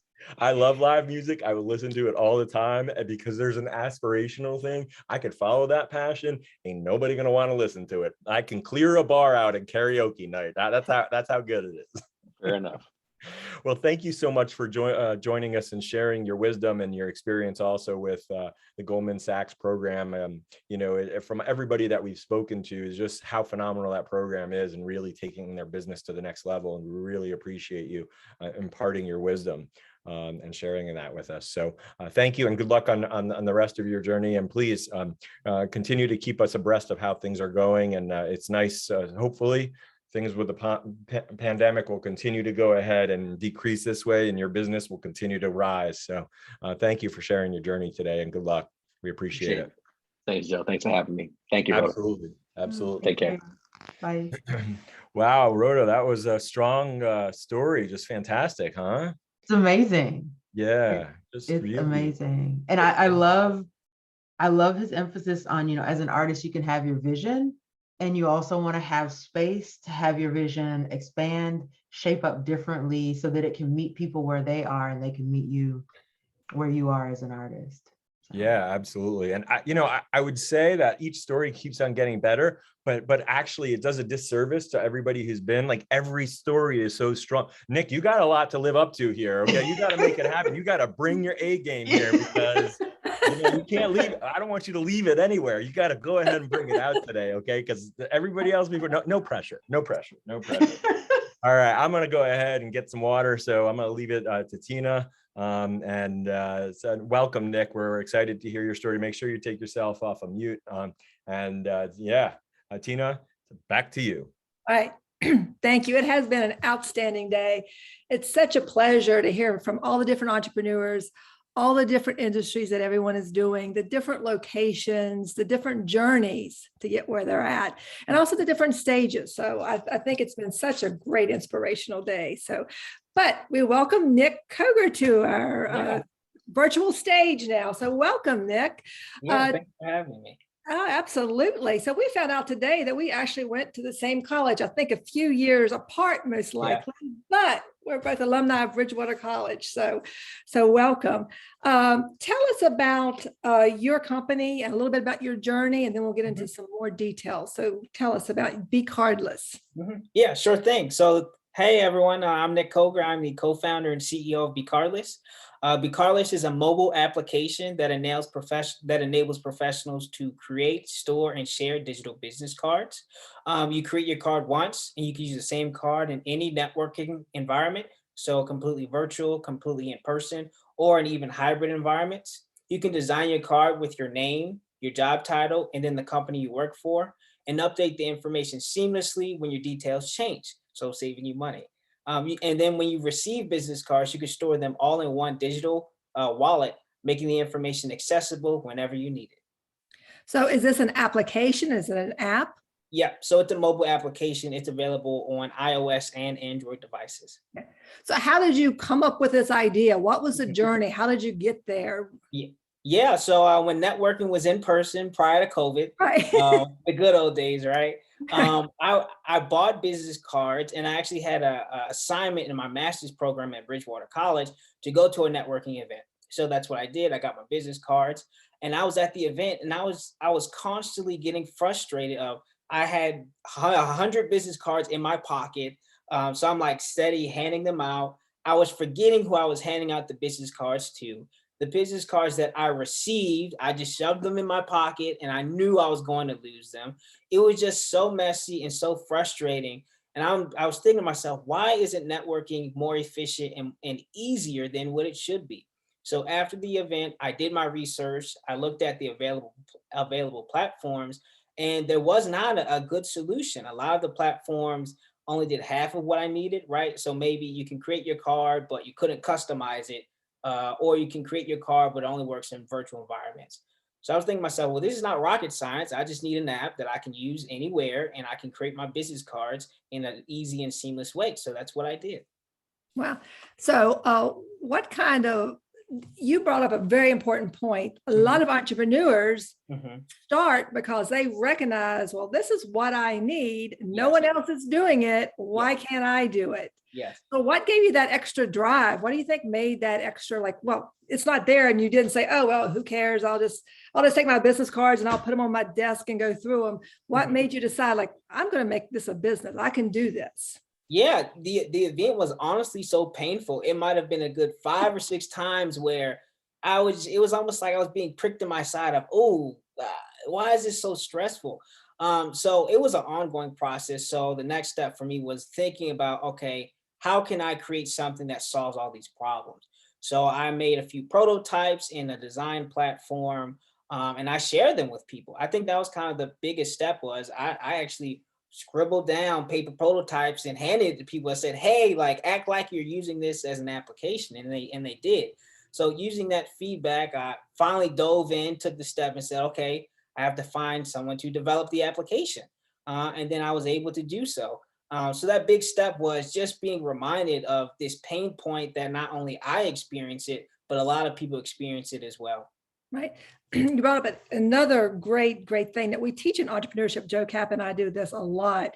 It's like, you have a great idea, and we may think it's a great idea, but does anyone else think it's a great idea? Absolutely. And are we going to go test that? And you did something that a lot of people don't always do. Some people just go charging ahead and say, this is the best idea ever. I'm going to make it work. But you did something very important, and it's a step that many entrepreneurs need to do. Is like, give it to your friends, give it to people you don't know, and let them criticize it. I mean, it's say, this doesn't work. This is a stupid idea. Why try this instead? And so that's great that you did that you were able to learn from that. Joe just said the Securities and Exchange Commission says that networking is the second biggest issue for entrepreneurs behind access to capital. Yeah, absolutely. So you are kind of really hitting that niche where people can actually easily network. Yeah, absolutely. Making networking more accessible and cheaper, right? Most times you have to spend $20, $30 each time to get a batch of business cards. And then if you get a new job, you have to spend that money again. My application is free. You can get your business card right now just by downloading the app. So that was another key point to make it more affordable for businesses to get started and network professionally. Okay. So what were your obstacles? What you said, it seems like so far it's been fairly easy for you. What's been your challenge? What's been your obstacles? Quite the contrary. Being an entrepreneur is a never ending cycle of learning and then trying something new. So a lot of the obstacles was honestly getting started. The first time I had the app developed, it did not work as it was supposed to. So I let it be, and I was like, all right, I'm going to forget about it. And then I had another burst of passion, like, no, I need to solve this problem. So I found another route to get it developed. And then that ended up not working out. I had to spend more money to add more features, and it just wasn't affordable for me. So it wasn't until I found a co-founder, someone who can develop it for me and be like a team member, that's when I actually had things going. So the current obstacle right now is convincing people or acknowledging and letting people know that, hey, this is a digital business card. Digital cards are the future, but encouraging people to take the step from going to their physical card to a digital one. that's actually the largest barrier right now. It's like doing something different for the first time. There's that hesitancy of, I don't know if I want to do it yet. But digital cards are here already, right? It's just don't wait until the time passes. So how are you working that aspect of your business? How are you getting that word out there? How are you changing the mindset of some people? Mm-hmm. Absolutely. So honestly, doing events like these and then also partnering at other local events in my area. Last year, we were fortunate to partner with 4 different networking organizations. So they actually utilized the app at their event. And the encouragement was, hey, come to our networking event, throw your card away or keep it in the car, download this app, and it'll save you more time, making networking more efficient. So looking for partnerships in different localities is kind of our main headspace going into this year. Okay. And what was the journey to do the app development? Because I know there's lots of entrepreneurs and there's probably a lot of students that are going to be listening to this later. Mm-hmm. How do you go about, what is that journey like for the app development itself? Because many people have a great idea for an app, like, wow, I wish there was an app for that. But how did you make that happen? What's your advice to others? Yeah, absolutely. So look for resources that are around you, number one. So I was fortunate to find someone who can develop the application for me. But there are a lot of no-code solutions. I think there's a few like bubble.io in which you can develop an app without a software developer. So for me, the process was, okay, I found the developer. Now I have to turn this complex idea into a graphical user interface. That was a very difficult task to do. So essentially, I was able to design the entire application in a design software. And then I handed it, and then I prototyped it. I made it clickable so you can understand how the screens flowed. Then I handed it to my co-founder who was able to develop it for me. But the process is actually pretty extraneous. It's somewhat difficult to maneuver around the different criteria you have to abide by. So for instance, the first time I submitted the application, I mentioned in the description of my app that COVID has changed how we network, so you can use this in any environment. And Apple flagged me. They were like, hey, you have some misinformation about COVID-19. I'm like, no, you can just use it. So I had to remove that part of the description. But yeah, so the process, you have to submit it to the App Store. They review it, and then they approve it or deny it. And then you either have to update or change the app, or you pass, and then it's published to the App Store. So you would not say you're like a technology genius. You didn't do this mad. You're not mad. No. I do know how to maneuver technology, but no, I don't know how to develop the specific intricacies of the app. It's extremely detailed, and people who are smarter than me have the capability to do things like that. Right. Have you been able to use this to monetize this? I know you still have a full-time job, which we're going to get into that very shortly. But have you been able to monetize it? So if you don't mind saying, and that's fine as well. Yeah. So right now we aren't charging. Right now we're obviously looking for that traction. But the monetization that we're kind of pivoting into now is, yes, we're allowing professionals to connect peer-to-peer, but we're now looking into connecting businesses with participants that they service. Right. So if you're a business and you sell coffee, for instance, imagine having the capability of having the information of all the participants that go to your coffee shop, and then you can send them email marketing materials. So, hey, here's 5% off of your next coffee, things of that nature. So that's the step we're taking to charge businesses. Hey, just pay us maybe $12 a month just to be able to send those marketing materials to your business.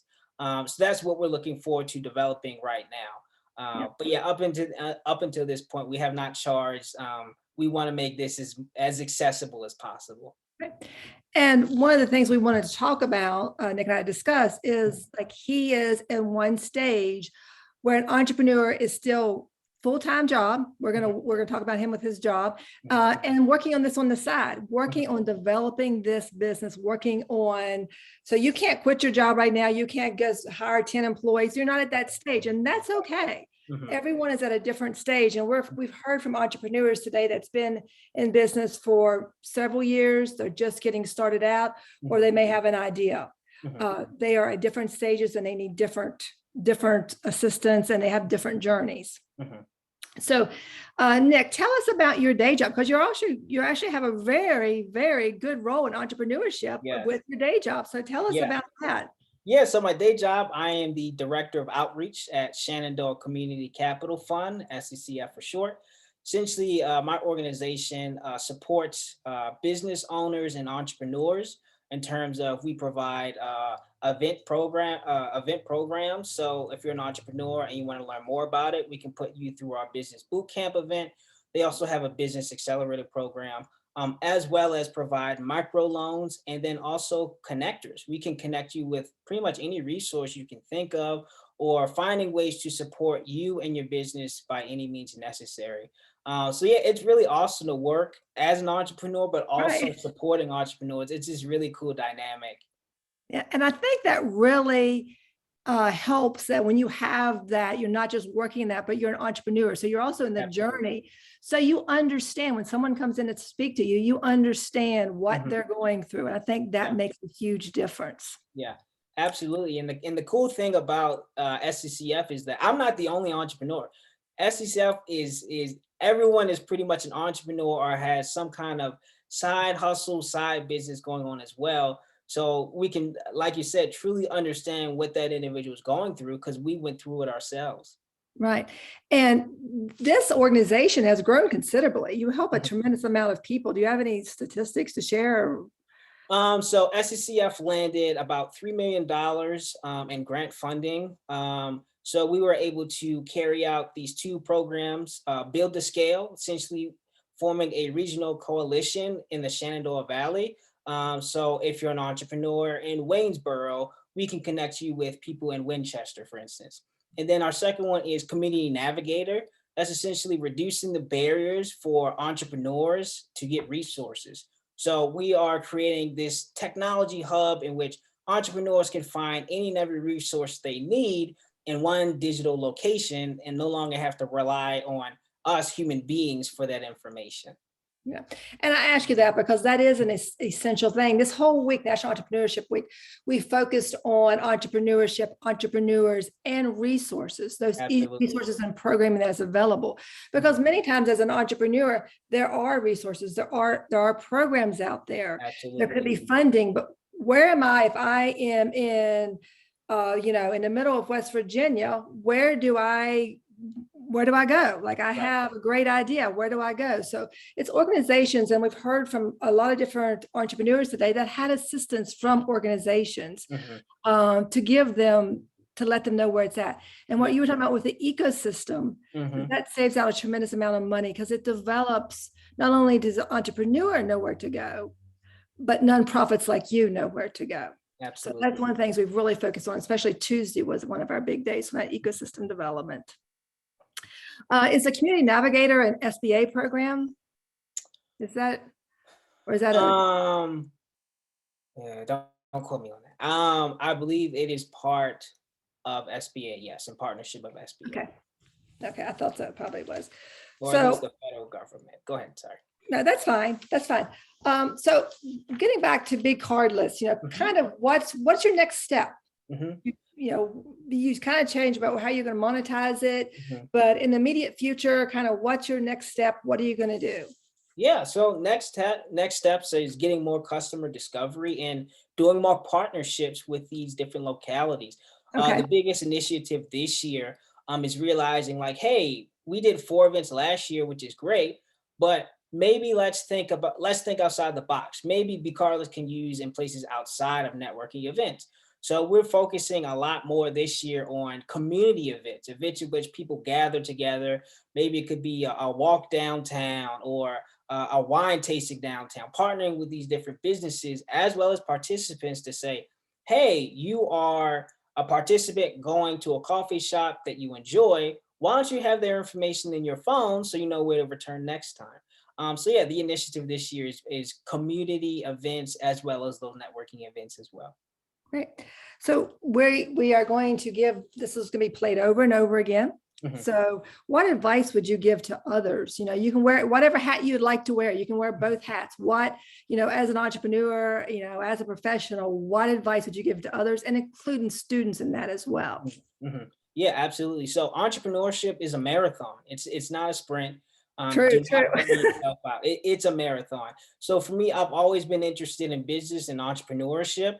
I used to like sell origami to my classmates in elementary school, but it wasn't until I realized that, hey, I love entrepreneurship, but I think I want to pursue a technology startup, which is like a completely different industry, completely different set of ideas and thoughts.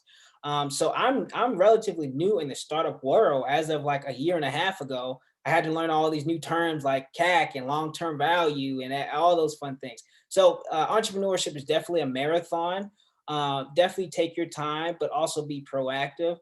Secondly, find something that you love, something you love doing. For me, it's business cards. I know it sounds crazy, but I love business cards and I love trying to fix this problem that so many people have. Thirdly is find support, find the people in your corner. Like you were saying, there's so many resources for entrepreneurs or people even thinking about starting a business. Whether it's look for a local small business development center or different nonprofits or even government officials who are advocating for entrepreneurship. Identify them and go through their programs. A lot of them are free. A lot of them are phenomenal opportunities to at least take a deep dive into entrepreneurship. And you can do it at little or no cost. So it's a marathon. Find something you love and then find people who can support you. And then if you're a student, be proactive and look for different events. So for instance, in Harrisonburg, we're going to do a Techstars weekend in April in which students can essentially build a product from scratch and pitch it to judges. So essentially gives them experience on what it is, what it's like to be in a startup organization. And it's all in one weekend. So it's jam-packed, full of ideas, full of fun, and full of opportunities to learn, grow, and connect with each other. Yeah. And to unpack kind of your advice there, great advice, by the way, it definitely is a marathon. As we were speaking earlier, I think prior to this interview, we kind of plan as entrepreneurs, we're going to go from A to B to C. Never happens that way. Like your app didn't work for a while. You had to go, you had to pivot back down. So it is a marathon. It's something that we realize we have to pivot. Mm-hmm. So that's extremely important. And the other thing that you represent, Nick, and it's extremely important for entrepreneurship, is you kind of get that something that you love, but something that you kind of is like the low-hanging fruit. You don't have to dedicate your entire life. You don't have to dedicate all of your savings to this endeavor. Right, absolutely. And that's something so essential for many entrepreneurs, many people starting out. How do you start up? How can I realistically start this up without putting the rest of my life in jeopardy? How can I move that business forward? So great example of that. The resources are essential. We did have federal government yesterday panels all day long about the available resources at the federal government level. Tuesday was the ecosystem builders. There's a tremendous amount of resources and programming there. So we're trying to do this National Entrepreneurship Week is to get those resources out for people, for entrepreneurs. Well, is there anything else you'd like to share before? I really appreciate your time. Yeah, I would just like to encourage people that you have everything you need to succeed. Oftentimes we think, we need to do 10 years of this or 5 years of this. Sometimes the best thing you can do is write something down, design something, and just give it to someone. And then from there, you can get feedback, and then you can discover something you didn't know previously. Sometimes the hardest thing to do and the best thing to do is just take the first step. Very true. Very true. Your background is really interesting because you're coming to the table here both as an entrepreneur, but also as an entrepreneurial serving organization, right? Like an ecosystem builder. And so that's a unique perspective from all the other folks. And one of the things that we're focusing on for National Entrepreneurship Week are the challenges and the mistakes, right? Because when we have entrepreneurs that come on here and tell you how great it is, not a lot of money, blah, blah, blah, that's all great. But we don't learn from that, right? Like that's, it's like, okay, well, I went from here to here and my business is great and blah, blah. So what would you say is when people come to you, the biggest mistake that you've seen, put your hat on for a second as, a guy who's working in this area and you have a lot of people coming in and out. What's the biggest mistake that you see people making? Yeah, I think the biggest mistake is people have all this knowledge and this robust idea, but there's nothing there's nothing tangible to show or to see. A lot of times we can be stuck in a phase of education and learning, but never take that next step to producing something or creating something. And then that's why I was saying, like, be proactive about doing actions behind your thoughts. You would rather be more proactive and doing more than kind of sit on an idea and just let it sit there and rot. So I would definitely encourage people to take the first step, no matter what it looks like. There's a lot of ways that you can create something that doesn't require thousands of dollars to design an app or a website. There's a lot of resources. Just take that step, and then learn from your mistakes, or you might do something and it works well and continue to do that. But yeah, a lot of times it's just, there's so many entrepreneurs sitting on the sideline right now. And there's so many resources waiting for those individuals to raise their hand and say, hey, I might consider it.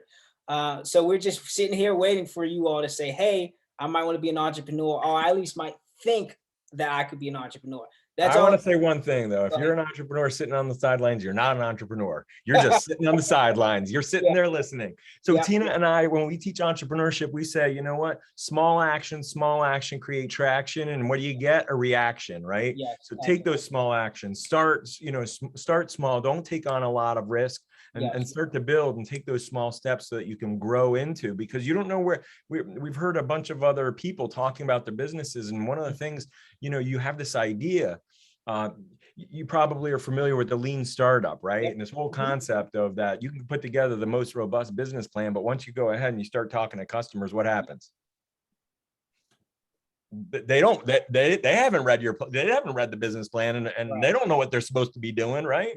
So taking these small actions really help to drive to actually reduce overall risk, right? To de-risk your overall venture. And like what you've been doing is, testing and seeing and, trying to figure out these pieces. And in some ways you're wearing a blindfold and you're kind of like walking through, trying to figure out which way the light is and ultimately be able to get in that direction. So, well, thank you so much for your time and your energy. And, it's very exciting.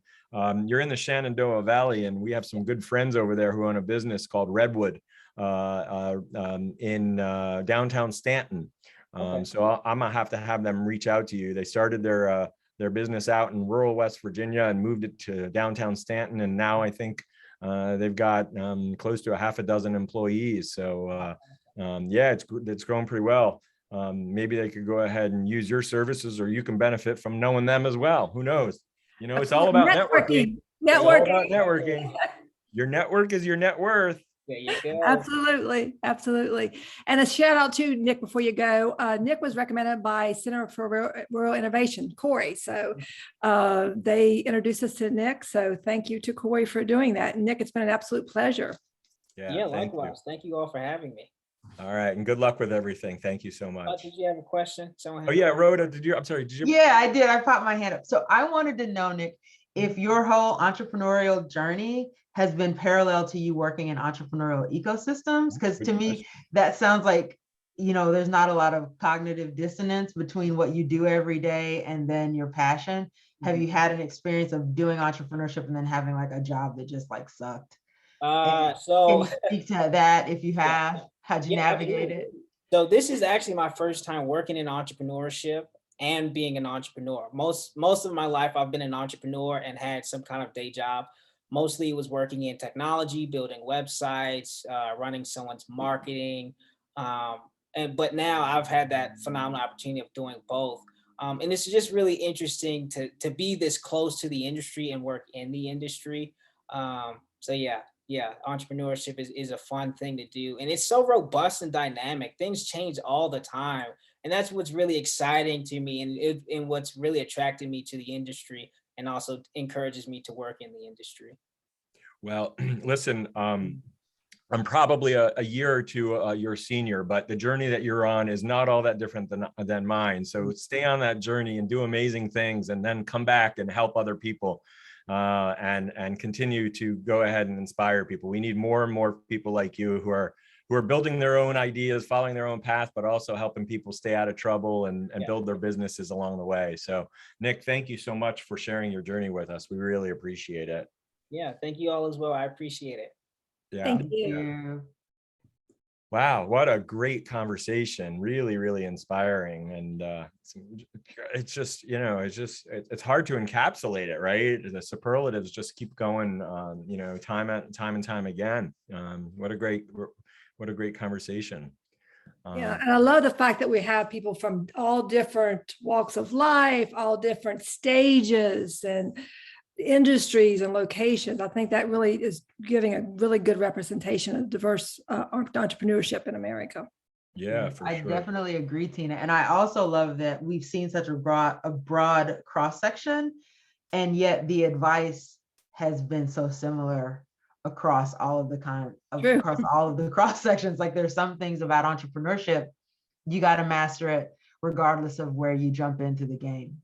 Yeah, and I always love to hear, because when Joe and I teach entrepreneurs, it's always like when Nick was saying some of the things, it's like, wow, that's just like, that's right. That's like absolutely correct. you're right out of the curriculum.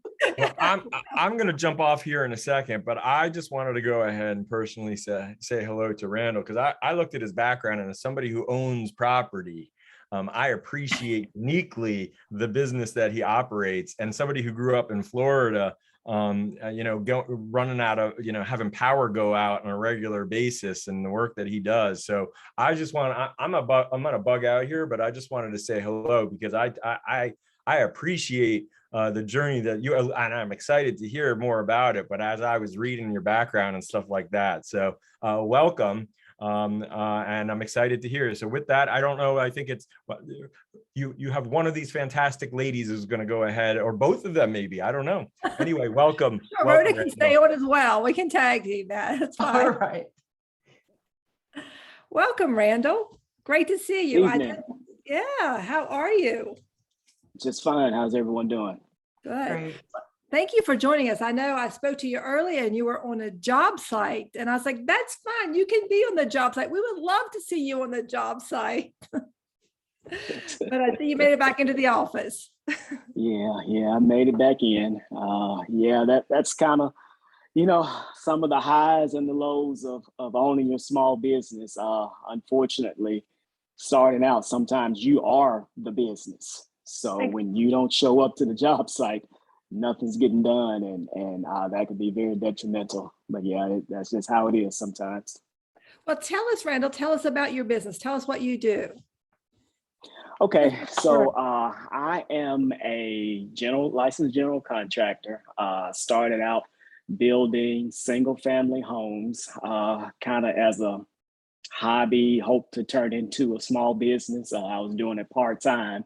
I started out as a network engineer at Verizon Wireless, and a friend of mine, he called me up one day and he said, Randall, we both worked at Verizon, by the way. He said, Randall, I think I'm gonna start building houses. And I said to myself, yeah, right. You know what I'm saying? You don't know the first thing about building houses. But I said that to myself, and I'm glad I didn't give him that negative energy, because he did start, and then he had me to come along with him, and it's been a ride ever since. So how many years ago was that? This was back in 2005. So you've been through many different years and many different economies. Yeah. Now, let me rephrase that. It was part-time 2005 all the way up till I didn't leave Verizon until 2018. So I started full-time on my own the first of 2019. It's been 3 years full-time now. Great. And that's a journey that, as we said earlier, that's a journey that many people are doing. Just as Nick, you probably heard Nick talk about, it's a journey that many people start out, you keep a full-time job and you do this on the side. It's a way to learn. We're seeing many different entrepreneurs doing that and learning from that. So tell us about, how is your business different from what you thought you'd be doing? How did you get where what's the journey? Did you think you were going to be doing what you're doing now? No, not at all. I mean, I come from the generation, and I'm so glad we're doing this series, because even though I came from that same generation, a lot of people are still have the same thing, the same type of mentality today. And that is, go to school, graduate high school, maybe go to college, go to the military, find a job, buy a car, get a house, the American dream, right? Well, unfortunately, you never know what the economy is going to do. It could take a turn for the worse. If you don't plan for the future, it's almost like you're planning to fail. So basically, don't put all your eggs in one basket. You know, try to find you something stable. And then while you're doing that, work on multiple streams of income. You just have to do that nowadays. I mean, look at what we're in now. You know, we're in this trying to come out of a pandemic. It seems like every 10 years, there's some major economic world disaster going on. So if you don't do anything now to combat that, I mean, you could really be fall behind. Yeah, and many people are calling this the great resignation now, where more and more people, as a result of the pandemic, are starting their own business, and many of those people are doing it on the side or doing it at home. They're thought of an idea, or they're just, taking that first step towards business ownership. So what do you think has been your greatest success so far? What's been really keeps driving you in this entrepreneurial journey? My greatest success ultimately was there's two types of income, or I should say two types of banks. There's a money bank, that we deposit money into, and a time bank. Oh, yeah. You can't get back time. I mean, time is so precious. If you're a family person, if you have young kids, a lot of times they are totally dependent upon you. Mm-hmm. And a lot of times we have to work. And we're dependent upon our work schedules, which take away from them. So one of my biggest successes, I would say, is for my wife and myself, is the ability to, make our own schedule. So a lot of times if, the family needs to do something, and not just the kids, even our parents, we're getting to that, age where, they're starting to need us sometimes too. So, when life gets in the way, that's been probably one of our big successes, is the ability to create our own work schedule. Yeah, and I think that's actually an excellent point, because many people do go into entrepreneurship because, yes, there's the uncertainty. It's not like a full-time job. There is that uncertainty, but you have that ability to be flexible. You can take off time when you need it. Not many entrepreneurs work very long hours. We definitely all work very long hours, but you have that flexibility, and that's a good trade-off. And makes entrepreneurship really attractive for many people, because you do have that. If your parents have a doctor's appointment, you can take them to the doctor's appointment. So that does make a difference. Randall, what has been some of your challenges along the way? You worked a long time to get to where you are now. What's been some of the challenges along the way? Well, my biggest challenge, like I said, I started back in 2005. Of course, it was part-time. All the way up to, I'm sure some of y'all remember, the 2007, 2008 mortgage crisis. Yeah. That was probably my biggest challenge today. And what that was, like I said, I started out building one house at a time, a speculative home, and trying to turn around and sell it once it was finished. Well, during that time frame, houses just wasn't selling because the mortgage industry just tanked. Basically, banks were giving out loans that they shouldn't have been. And they just, sent the economy into bankrupt. So houses were just sitting. Now, luckily for me, I kind of saw that coming. So, as a general contractor, majority of the work is subbed out. So I was at the point where I could kind of get in and see, some of the stuff that I could probably do myself, or either grab a helper. And that's how I picked up the electrical trade. So I got into apprenticeship school and became a licensed electrician. So I focus more so in that industry, and that's kind of what I'm doing full time now. So that's a very powerful lesson, because it does, and I knew with the housing industry, it does. It fluctuates up and down. For contractors, it's totally dependent on that industry. You were able to do an apprenticeship as an electrician when you were doing all this other stuff. You were learning a new trade. Yes. So the way that works is that you're actually supposed to shadow an electrician. You're supposed to work up under them and go to school. Well, of course, I had a full-time job. So basically, I wasn't able to shadow a person full-time. So I had to do that part-time. So it took me a little bit longer. And then, of course, go to school at night. So that's kind of how it's a 4-year journey. If you do it full time, you could get licensed in 4 years. And at that point, you can take your state exam and then get your journeyman's license. And then you have to hold that for 2 years and get your master's license. So of course, that's 6 years. It took me a little bit longer because, you know, like I say, I was a family man, had a full-time job at the time. So it took me a significant time longer, but I persevered and I finally finished. And that's kind of what I'm doing today. That story you're telling is, we hear it a lot in entrepreneurship. You work really hard. Like sometimes people don't understand when you're outside looking in, oh, look, he's got a business, but your journey to get there, long hours. Yeah. I mean, you hit the nail on the coffin there. It's, you know, when you have a job, a lot of the stuff that's necessary to run that business, someone else is doing it for you. Mm-hmm. But when you have a small business, there is no overhead. You are the overhead. Right. You have to do it all. So you're actually working harder. Now, you know, and I have to give a credit to my dad, Frank Scott. That's all he believed in was working. But the problem me and him butted heads on was he believed in working hard, and that was it. You know, as I grow up, I believe in working smart, not hard. So you have to, once you're trying to start a business, you got to figure out putting some systems in place that, you know, you can create that residual income without you always being there. Mm-hmm. And that, you know, you recognize that. You also recognize the fact that you had to step in when needed. So like if you gave a good example of subcontracting work out, you had to step in, that saved you money. So you wore another hat. That wearing all these various hats as an entrepreneur, it is just amazing that what people go through to own their own business. And you're a great example of that, to do that apprenticeship, an electrician, work full time, have a family. I mean, that is just an amazing journey. Yes, it is. And you know, there, like you say, it's not all, you know, glory. You know, there's been struggles along the way. And I'm sure there'll be more struggles to come, but you just got to learn how to overcome them and adjust and adapt. So how do you what it amounts to. How do you overcome any obstacles? How do you overcome the obstacles? It's funny you ask me that, because my brother, my eldest brother, he's retired Air Force. He believed in education. And sometimes I'll just get so sick of hearing him talk sometimes, because that's all he talked about was, you know, education. To me, I just couldn't wait till I got out of high school.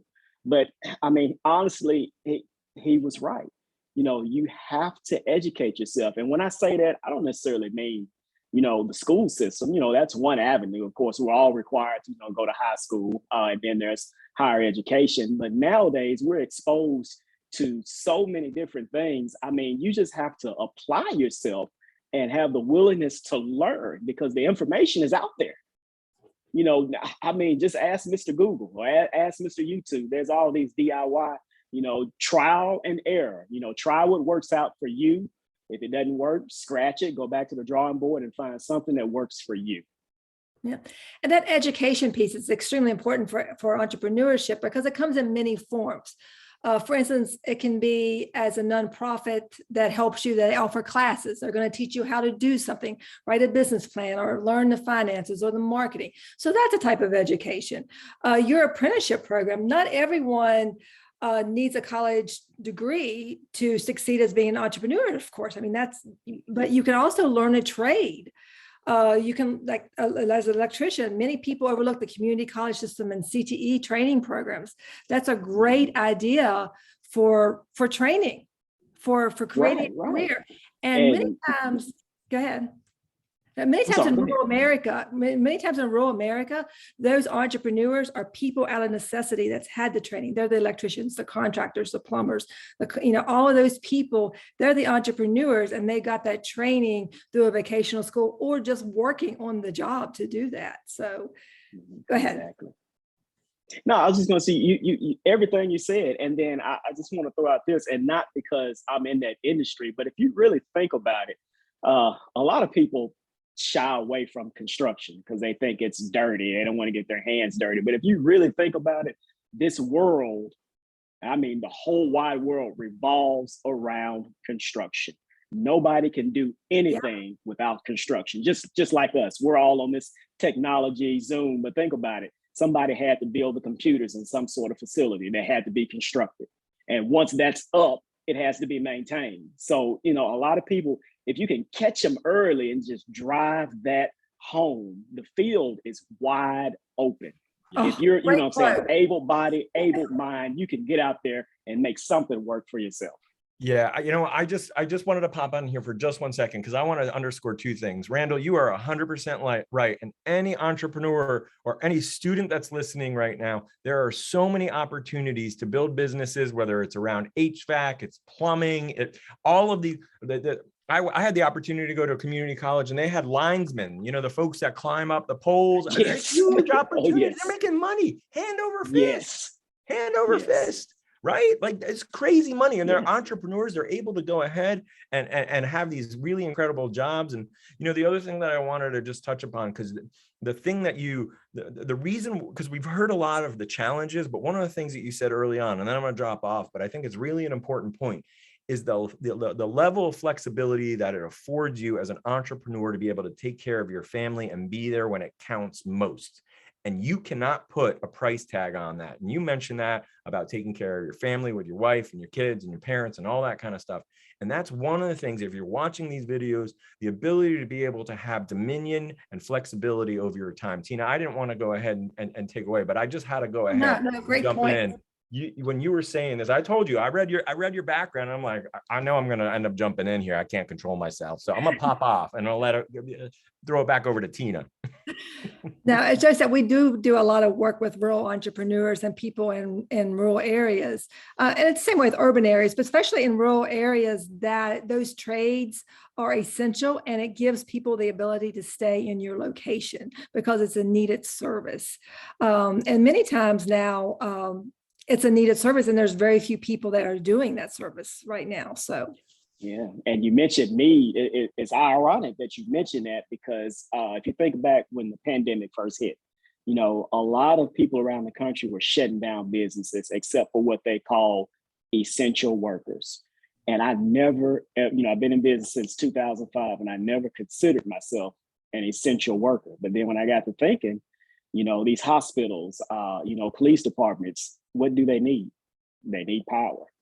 Right. So, you know, that's what really kept us going. You know, we got hit hard. My wife, you know, she's an entrepreneur herself.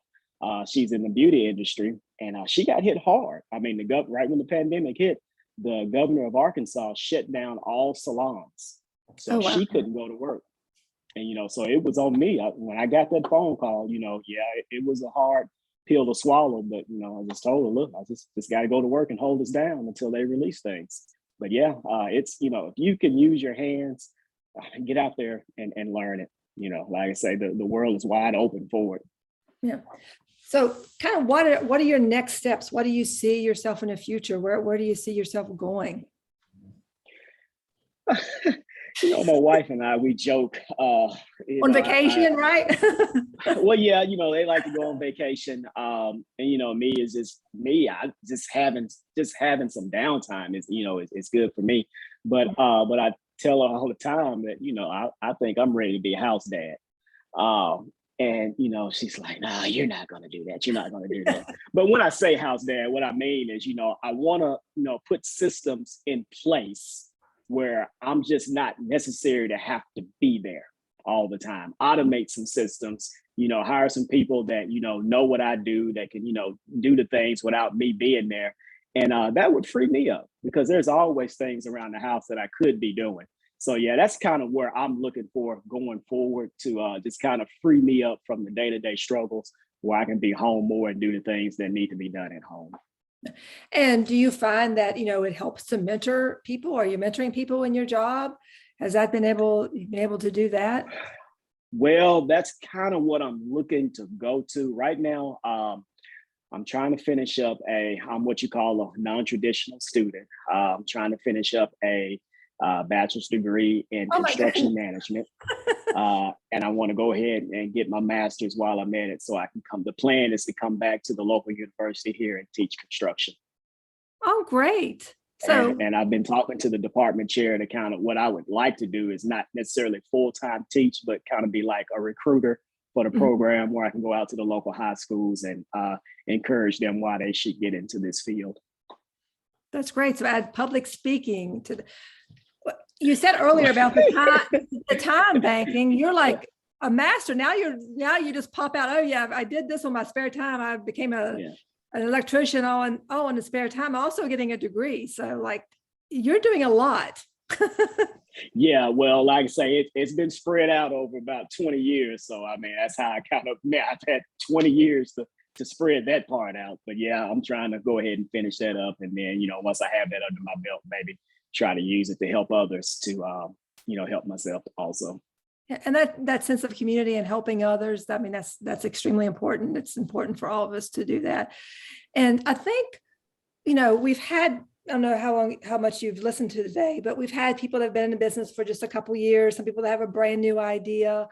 It's really a perseverance. I mean, you're a great examples of perseverance and staying on this career path that's pivoted some, but you've definitely been able to continue to grow yourself as an entrepreneur, but as a person. And you've been able to, weather these storms that come at you, the economy, all of those things with your different skills. So I think that says a lot about the perseverance of entrepreneurship and business ownership anywhere. It's an amazing journey. Generally, it's not all roses I don't know if anyone's had a business that everything's perfect all the time. You have to kind of pivot. So you talked about students. Is there any advice? You definitely want to go help students. Is there any advice you would give to people coming into this industry or anything similar to your industry? We're going to play this over and over again. A lot of classes are actually going to be playing this to their students. So what advice would you give to people that are starting out, or even whatever they may be doing, looking for a career change? What advice would you give to people? Well, it all starts with a plan. Write the vision, make it plain. You have to start with a plan, write it down.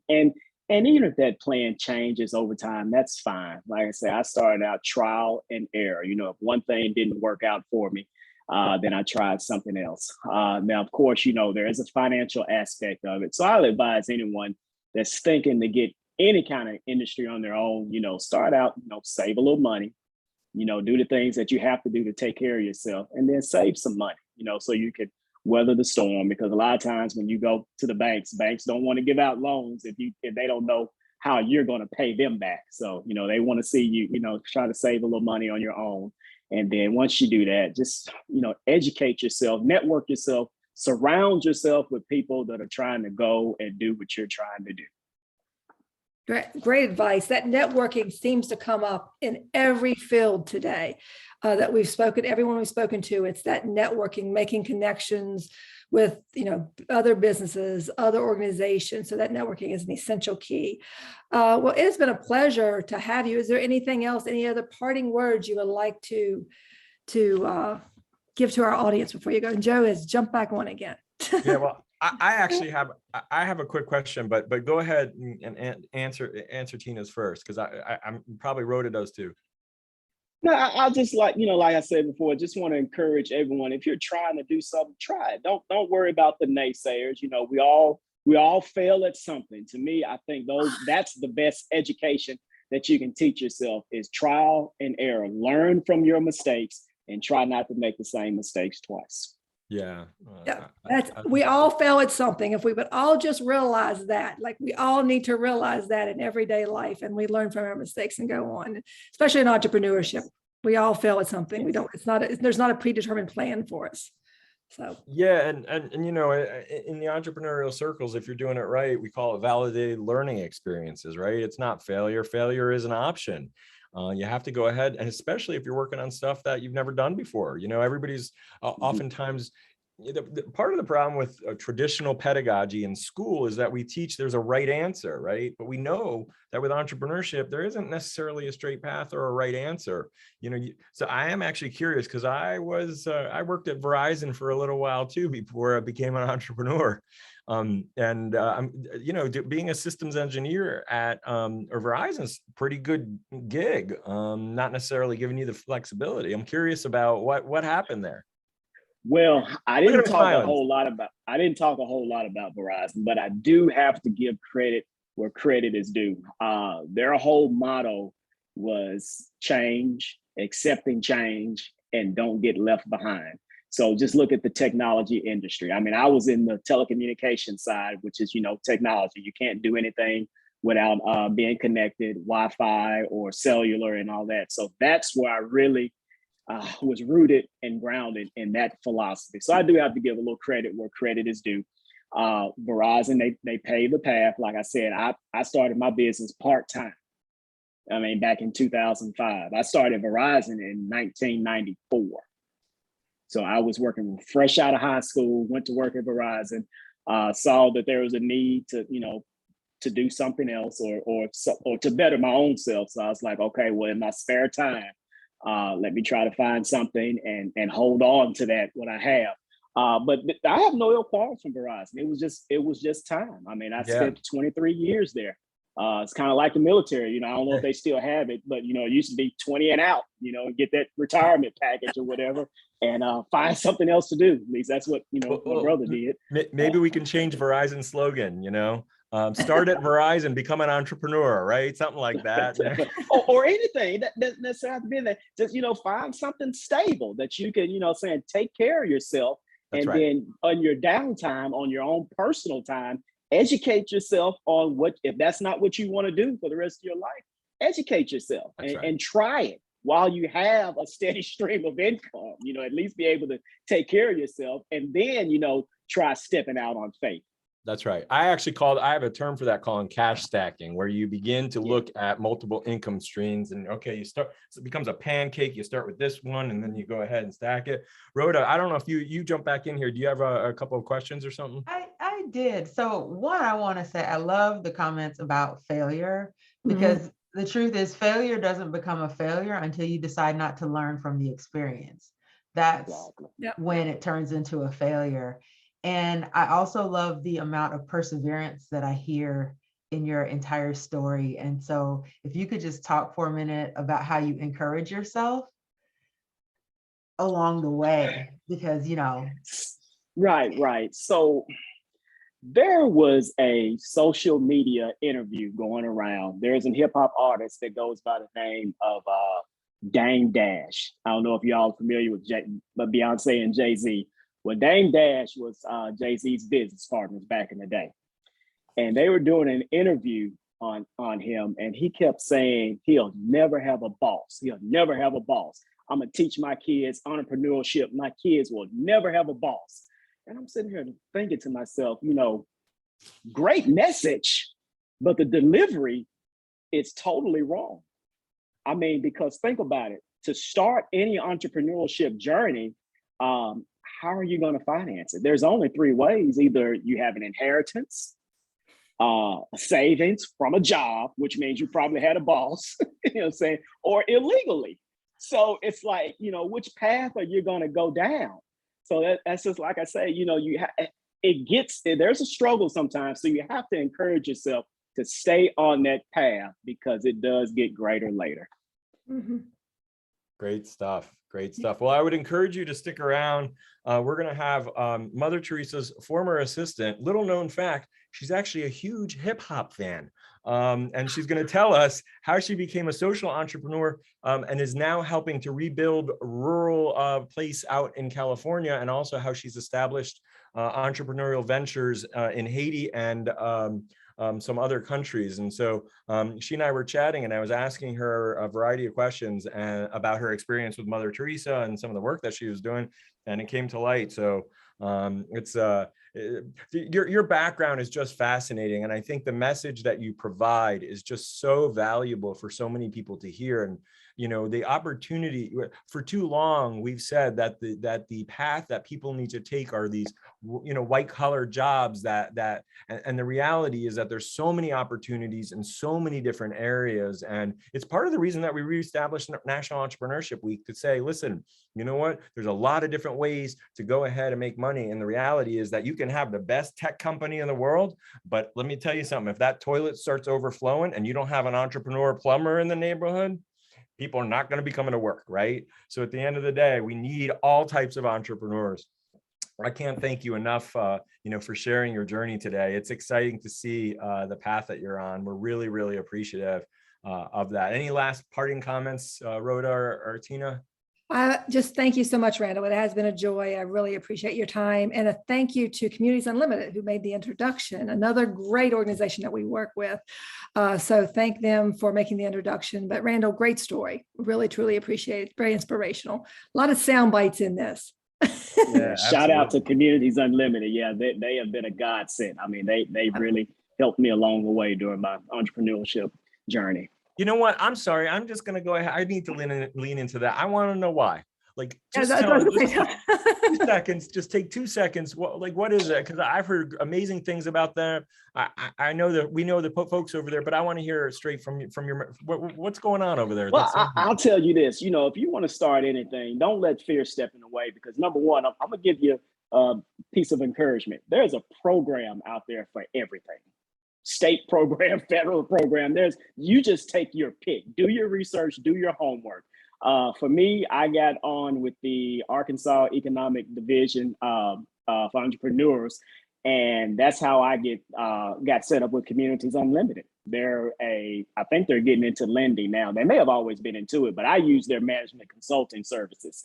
And they took me by the hand. I mean, I'm a visual learner. They was like, get on, we're going to do this step by step. I'm going to walk, you're going to do it, but I'm going to walk you through the process of making sure you set your business up, organize it, and keep it up, and keep it going the way it should be as far as paperwork is concerned. So yeah, shout out to Communities Unlimited. Fantastic. Well, you just did a great commercial for them. Yeah. So anybody who's in that region, listen, thank you so much for your time. And we really, really appreciate it. Good luck with everything. Hey, keep in touch and let us know how things go. All right. We expect to see. Thank you. Thanks, everyone. We expect to see even greater things. Yeah. Keep up the pleasure. All right. Thank you. Wow. Again, just another great story. Fantastic background and journey. And well, Rhoda, guess what we have coming up next? Oh, we have students. Although right now I'm gloating because that's our second Arkansan holding it down. Yeah, that's right. That's right. We, it's all going on here. So yeah. Representing. Yeah, What'd you say, Tina? They were Arkansas was representing today. Yes, I was like, "Sweet." Yeah. Well, next up is we have some students. We talked about the fact that a lot of these videos are going to be replayed and used by students. But one of the things that we wanted to do was bring on a couple of students. So we're going to ask them to magically appear and start their videos. There's one. And hi, Julia. Welcome. Hi. How are you? Pretty good. How are you?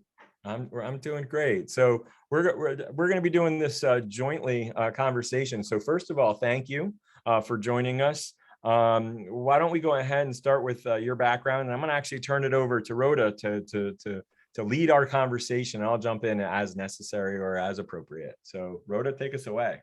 All right. Hi there. I am Dr. Rhoda Dion. I'm a sacred space architect.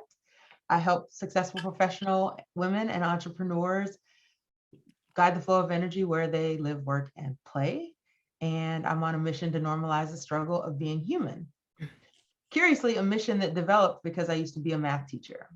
So I'm excited to talk to y'all as students and hear more about what you're up to. And let's see. So let me just say that there's two pieces to this conversation. There's the business that Parwinder is running, and then there's the entrepreneurship education that Julia went through starting in high school. And in the interest of full disclosure, she's been interning for National Entrepreneurship Week this last year. So those are the two backgrounds. Parwinder, like myself, was running a business while in college, and Julia was inspired to participate and learn about entrepreneurship. So that's a little bit of the background of both of these fine entrepreneurial minds. So Rhoda, take us away. Thank you. That is very helpful. So let's see. Let's start with you, Julia. Tell us about what drew you to entrepreneurship in the first place. Like, how did you decide, I'm going to do this internship? I want to learn more. Yeah, so I guess it would have been my junior year of high school at this point. I saw, an advertisement for what was the Appalachian Entrepreneurship Academy, which was a program created by the Appalachian Regional Commission and the Institute for Educational Leadership. And, I thought it sounded interesting, and I was looking, for things to do during the summer. So I decided to apply. And then I was accepted. And then obviously the pandemic hit, and the program was moved online and extended for a year instead of the month that it was originally planned for. So through that process, I basically got to work with a small group of other, entrepreneurs who had been selected for the program. And we pretty much got to go through like a simulation of building a business, like every step of the way. It was through that program that I got to meet Joe. And I learned so many valuable things from a bunch of different entrepreneurs and people who are invested in entrepreneurship education. And through that program, I learned about National Entrepreneurship Week and started interning for this amazing event. So I've been doing that for about a year now. But I think it was that program that really, kind of launched my interest in entrepreneurship. Beforehand, I didn't really know the extent of what entrepreneurship meant. And so it was kind of eye-opening to be able to understand, what entrepreneurship truly encompasses. And then obviously, my work with National Entrepreneurship Week has, taught me even further about the true breadth of entrepreneurship. So I would say that, those two opportunities kind of jointly, sparked that interest in entrepreneurship. Awesome. Thank you for that. So you told us a little bit about how you got interested. So what made you stay? Like, why are you still here? That's a good question. I really like working with National Entrepreneurship Week. Like, as I said before, I didn't really understand like what all entrepreneurship meant. I kind of had like a pretty traditional definition of what it was in my mind. But learning about like how many different paths you can take within entrepreneurship, as well as, how useful it is for anyone, like no matter what you're doing. I thought that was really awesome. I'm majoring in journalism, and I plan to go kind of the traditional route of being a journalist. But my experiences in entrepreneurship have kind of helped me understand that, like everyone needs financial literacy. Everyone can benefit from like entrepreneurial ways of thinking. Like, even if you're not going to be like a business owner specifically, I think everyone can benefit from understanding and like embracing entrepreneurship, if that makes sense. That does make sense. We actually had a book coach and author on earlier. So, there's space for you if you decide to come over to the side of entrepreneurship. I would like to segue over to Parwinder, because you do have a business. So can you tell us about how you found out about entrepreneurship and then what led you to where you are right now? So, first of all, I want like everyone to imagine being born in India. Like I was in 8th grade with the average grades you can think of, but I had a dream to achieve something big. But I didn't have any resources. I didn't have any investment. I didn't even have support from my family and friends, because in developing countries, you don't have an entrepreneurial culture. They don't support it. You're thinking of out of the box. You should go the paths others are taking. Go in medicine, go in engineering. That's what everyone was doing. So I didn't knew what entrepreneurship is. I just had an idea that I should be working on something which can help others. That's how I started. That was the reason why I started InstaEasy. I wanted to help me grow, help other small businesses grow. But sooner I realized people are loving it. People want to use it, and I thought I should share it with others. It should be visible to others. Other people should have access to it. That was the time I was introduced to entrepreneurship. That I would need to learn everything. I would need to learn how to run it, how to market it, how to get it exposure. That was the time I understood that entrepreneurship is just you building something which can change life for others. that's the idea I have in my mind for entrepreneurship. Okay, that's fantastic. And what did you build? So I built a web automation tool which existed before too, but it had a lot of flaws, things which made it harder. I tried to fix them, I tried to improve them, and I made something for my own use so I can grow. But then I started and I was like, maybe I can offer it to others. But then I was like, how can I market it? So then I started learning how to market it, reaching out to a lot of people, just cold emailing them, just texting them, that's something you should try it out. For a year, I didn't made any revenue. A lot of people, like a developer who started working with me in the start, he was like, maybe we can't make it after 3 months. But last year I had more than 150,000 in revenue with just 3 employees. So I believe only it takes is a hard work and believe in yourself. Nice. So you said it's an automation tool? Is that? Yes. What does it automate? It automates Instagram activities. So, you can get more exposure without paying a lot of money to Facebook and Instagram for ads. Nice. But that was one of the reasons, we shut it down this January, because now Instagram was like, maybe we want people to pay us for the ads. We don't want people using other services to do it on their own. But in the journey, I made a lot of connections and I'm working on a new venture now. Okay. So your business, you're having to pivot now because the market has changed, it sounds like. Yes. Okay. Cool beans.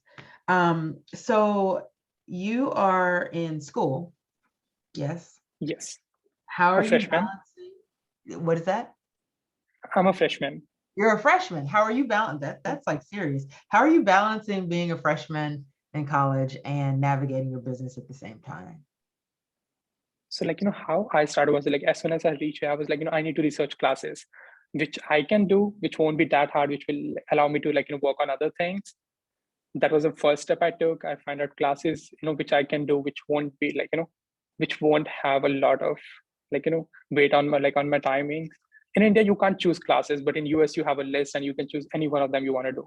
So that was the best opportunity for me. I choose the classes which fits the best for me. By 12 p.m. I'm free. All my classes are in the morning. After 12 p.m.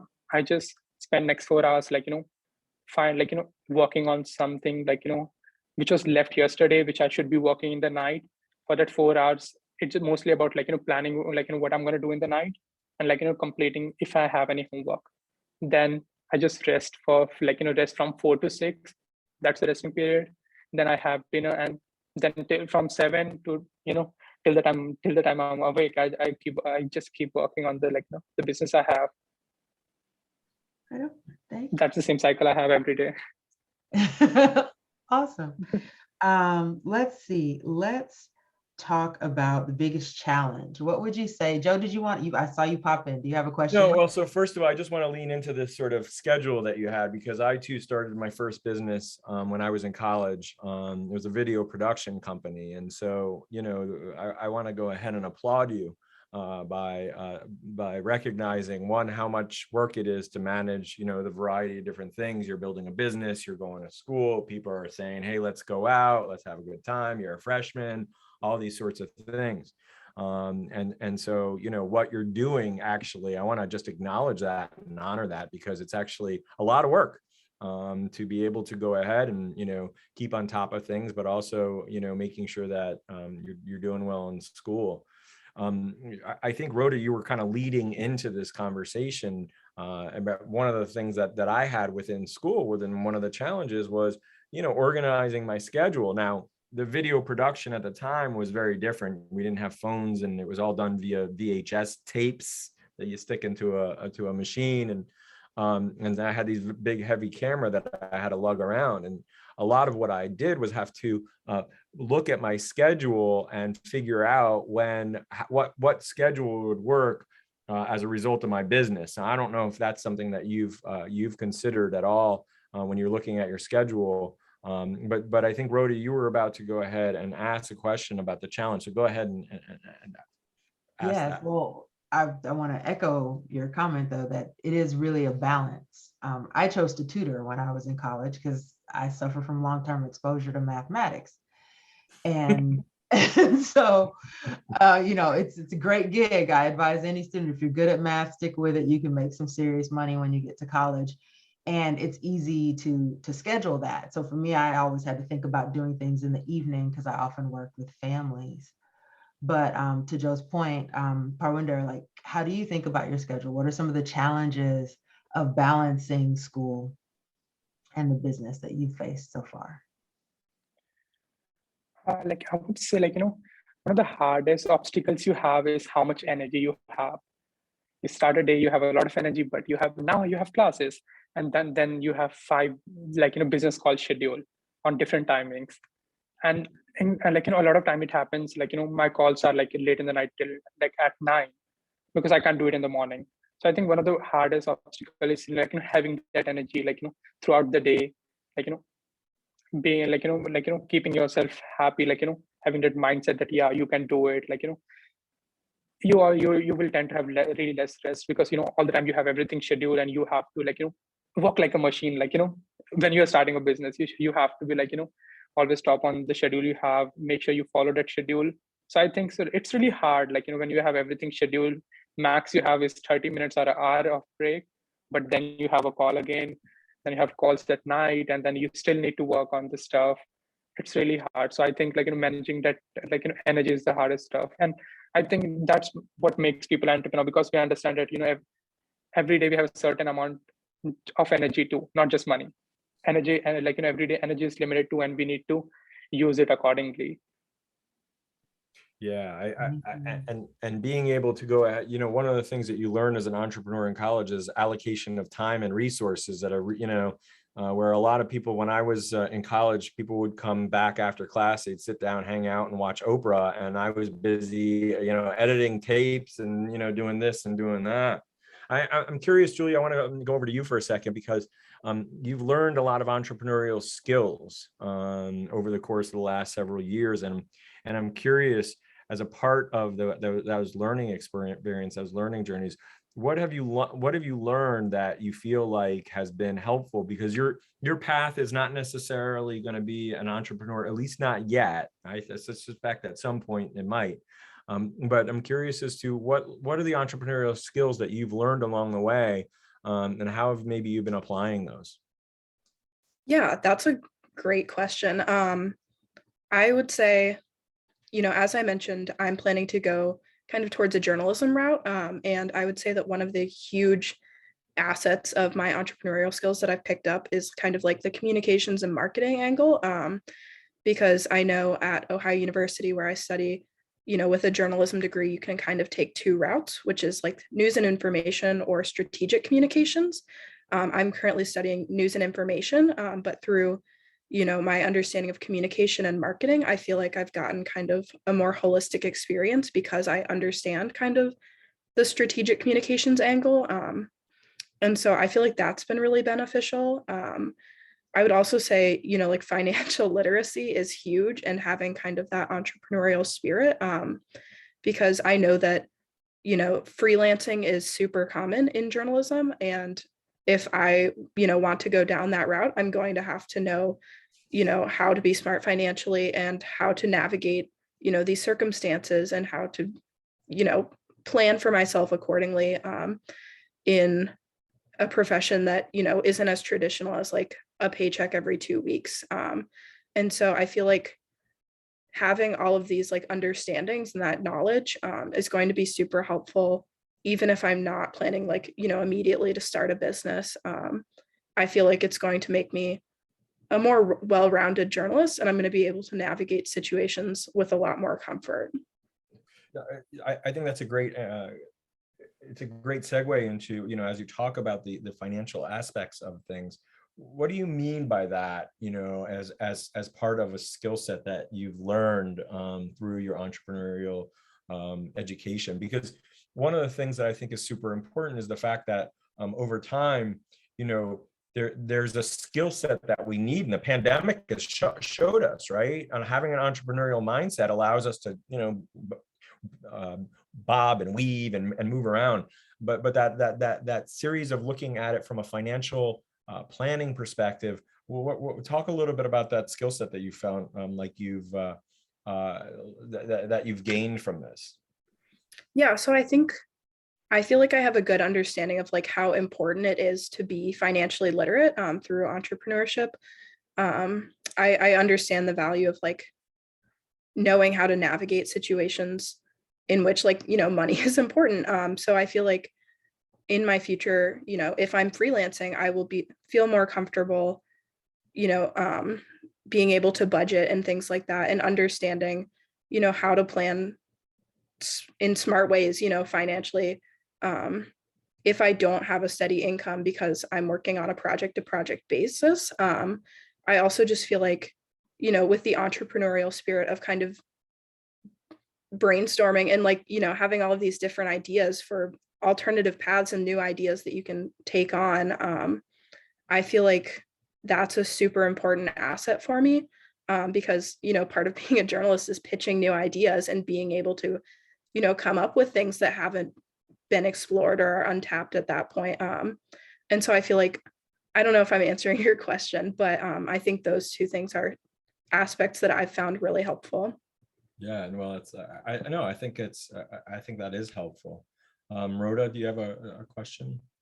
Yeah, I do. I wanted to ask you the same question I asked Parwinder about work-life balance, because although you're not running a business, you have decided to take on learning about entrepreneurship, doing this internship.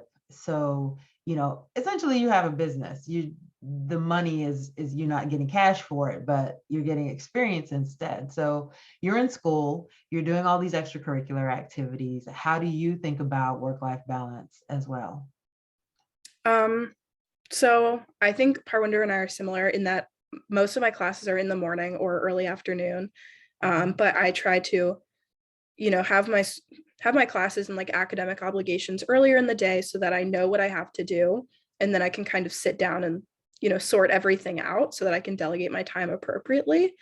I am definitely a person who likes to have like a stable schedule. And so I found that it's really helpful for me to, block off certain points of the day where I'm like, okay, here's when I'll work on my classes versus here's when I'll work on, National Entrepreneurship Week stuff or, articles that I'm writing. So I really like to have things sorted out. I make a lot of lists.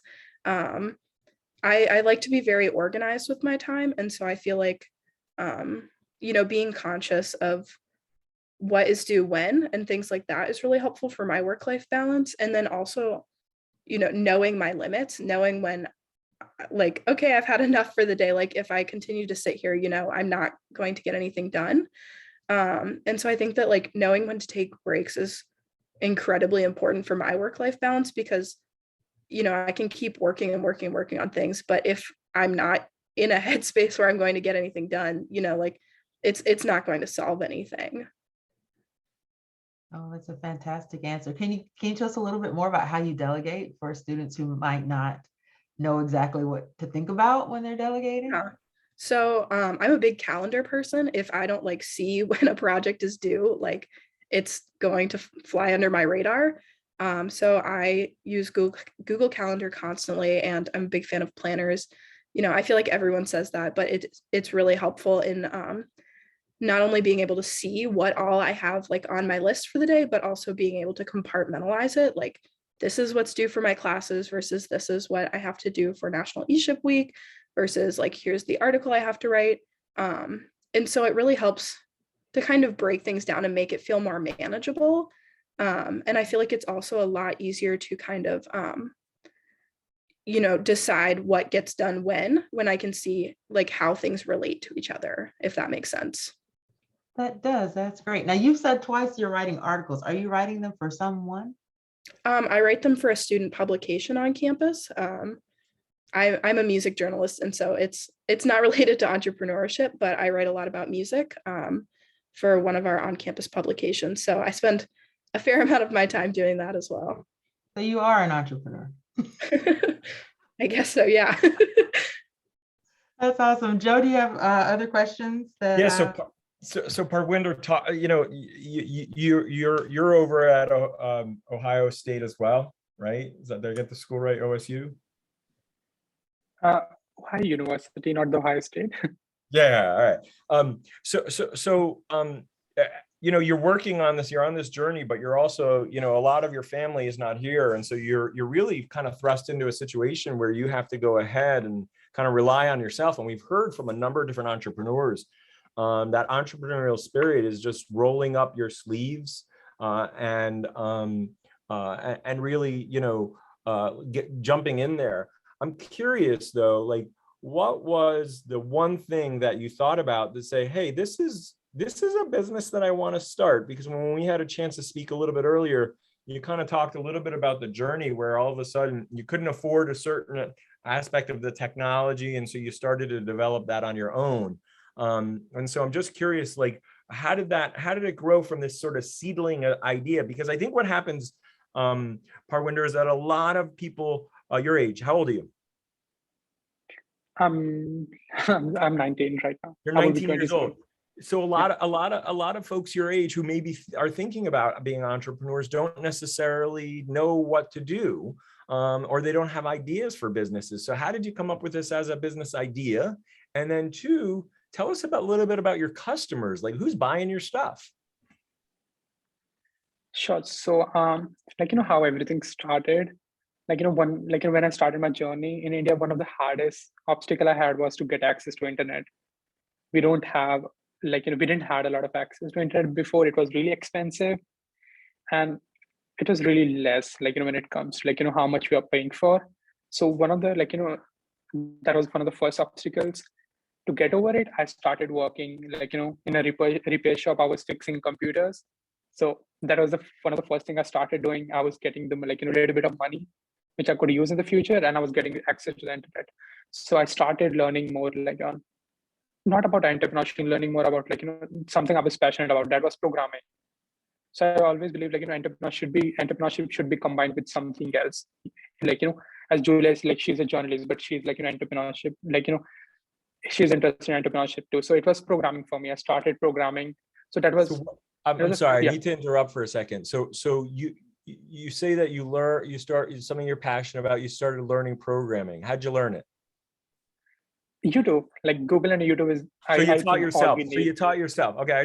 I want to all those people out there. Okay. I just want to say, Parwinder, you went online. Now, when I taught myself, I went into technology, and I had to get books. I had to get those dummies books. And because there was no internet, there was no YouTube, and I had to open it up, and I had to learn what a database was and what a file system was and what syntax was and all that kind of stuff. But the reason why I'm bringing this up is because that self-learning piece that you just mentioned is a huge aspect of entrepreneurship, that you took it on your own in order to be able to learn, right?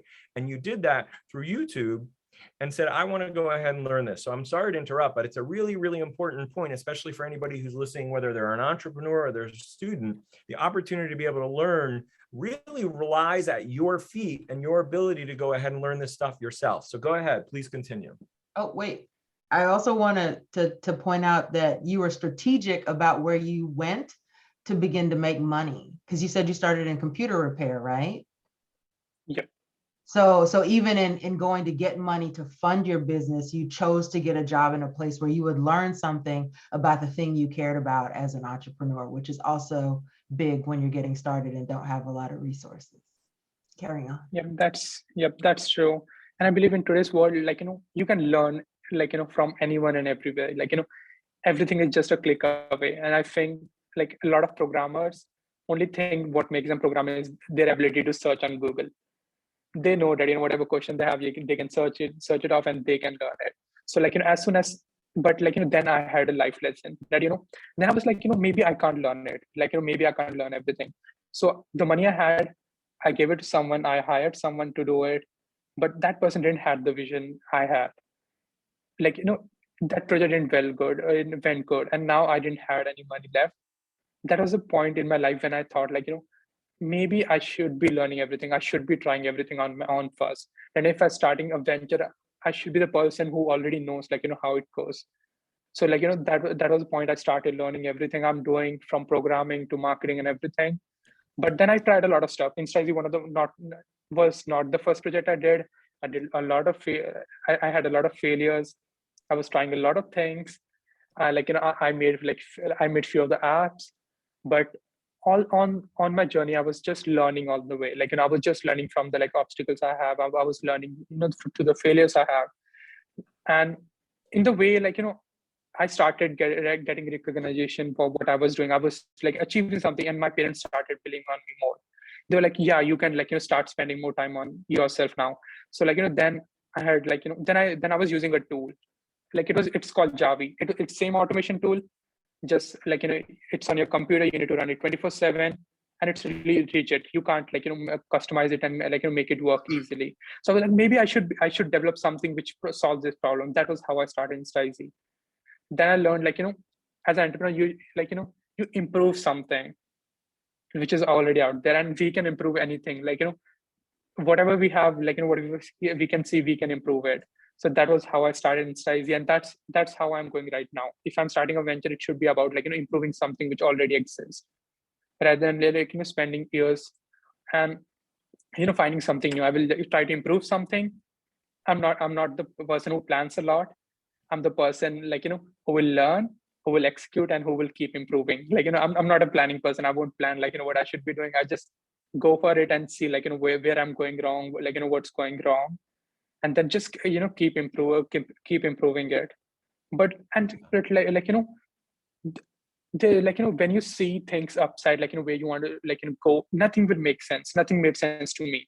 I couldn't think in 8th grade that, I would be in US studying on my own, because like, that's something that doesn't, anyone who can't think of it. Like, my high school teacher said like, you can't do anything in future, because I wasn't good in studies. But I started something. I started working hard. I like, there was days when I didn't sleep. Because I didn't want it to stop until I stopped, like, solve a problem. If there is a programming error, I should be able to solve it. Like, I can't sleep, like, until it's solved. And slowly and slowly, my startup started working. My parents started believing. And now, using entrepreneurship, I learned how to work hard, how to make something possible. And when I was in 11th, when I was in 10th grade, I had like, from 100, I had around 70% like grades. But like, when I was in 11th grade, what I learned entrepreneurship, I used in my studies. And I was like, my high, like, high school topper when I was in 11th grade. And I mean, even in 12th grade, I was like, in top 3, like, top 3 even running my business. So I think like, when you start working, it won't make sense, but slowly you will learn a lot of things which you can use in your real life. And once you're all like, once you look down, everything will make sense. It's just like, the hardest part is to take that step and you like, keep walking in the darkness. Yeah. And just imagine why you started. Like, still if I have any issues, I just look back. I look back and see.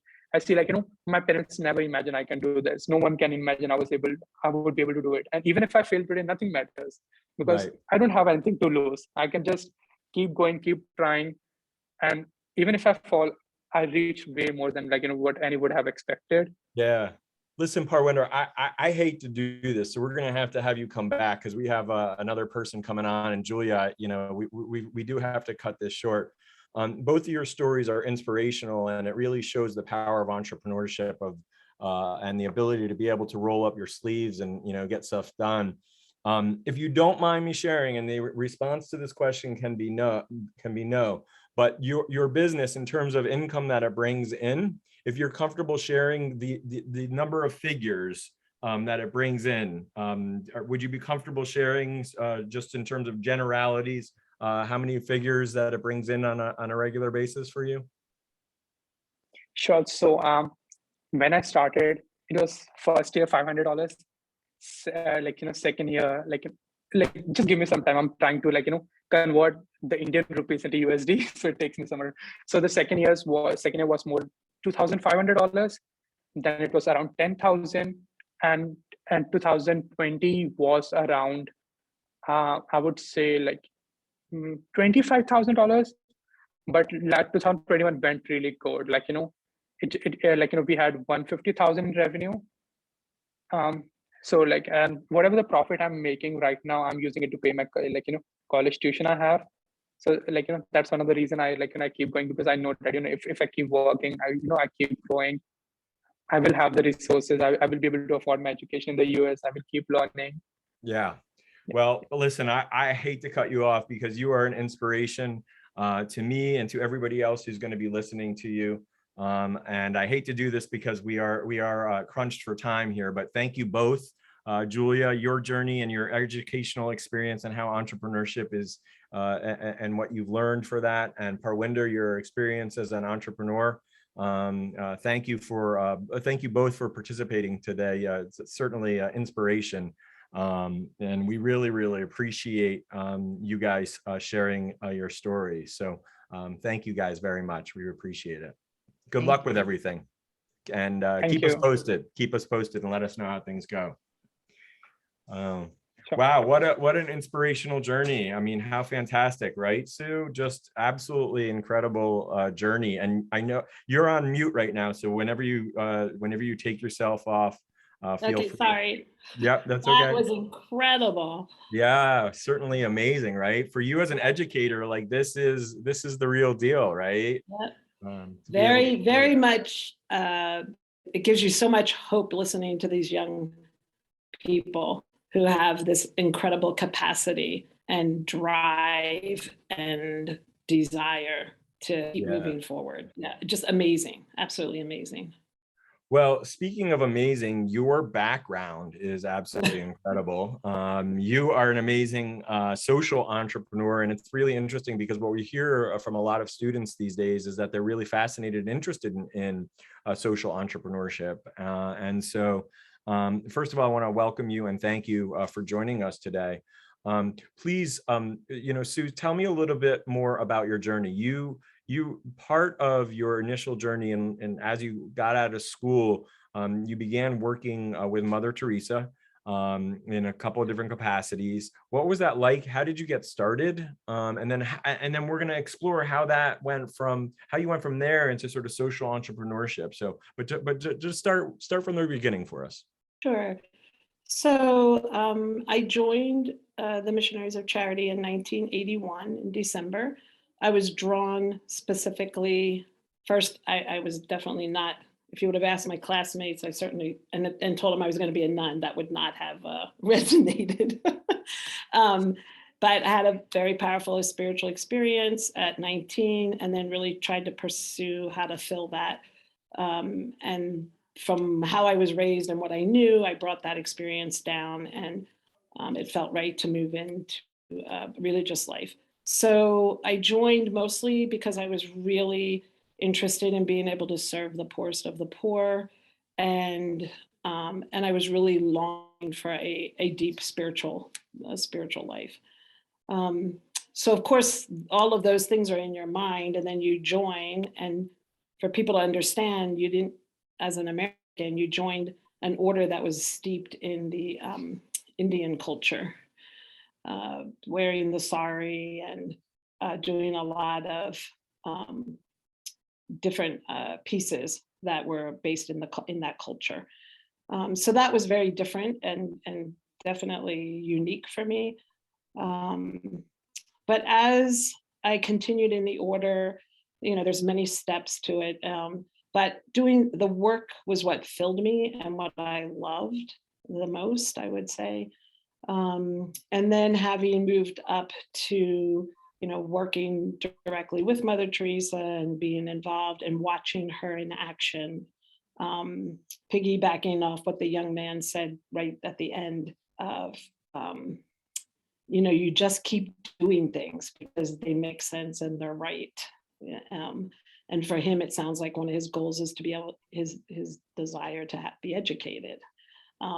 So for me, it was just having the capacity in the beginning to live out what I felt I was being called to ultimately.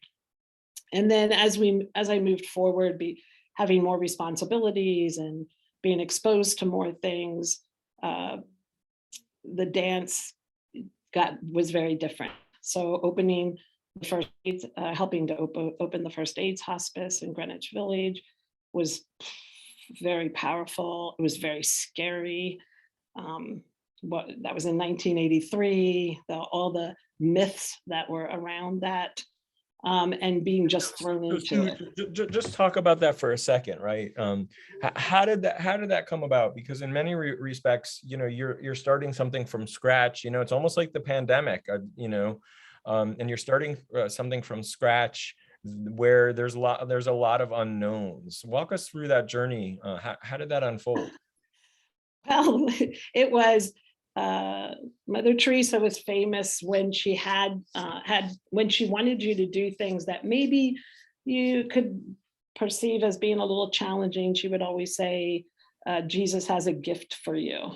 And so that's what she said to a group of us, Jesus has a gift for you. As I moved up in the order, you realize that you would like to be like, no, thanks, I don't need the present anymore, but thanks. But at that time I was really young and still in the beginnings. And so you basically in the order, you went and did what was asked of you without any question, like you didn't have a say in it, basically. Right. And so that's what happened. So we got picked, we received the gift, and then just went and started the work. And it's very, her whole approach was just whatever's in front of you, that's what you do.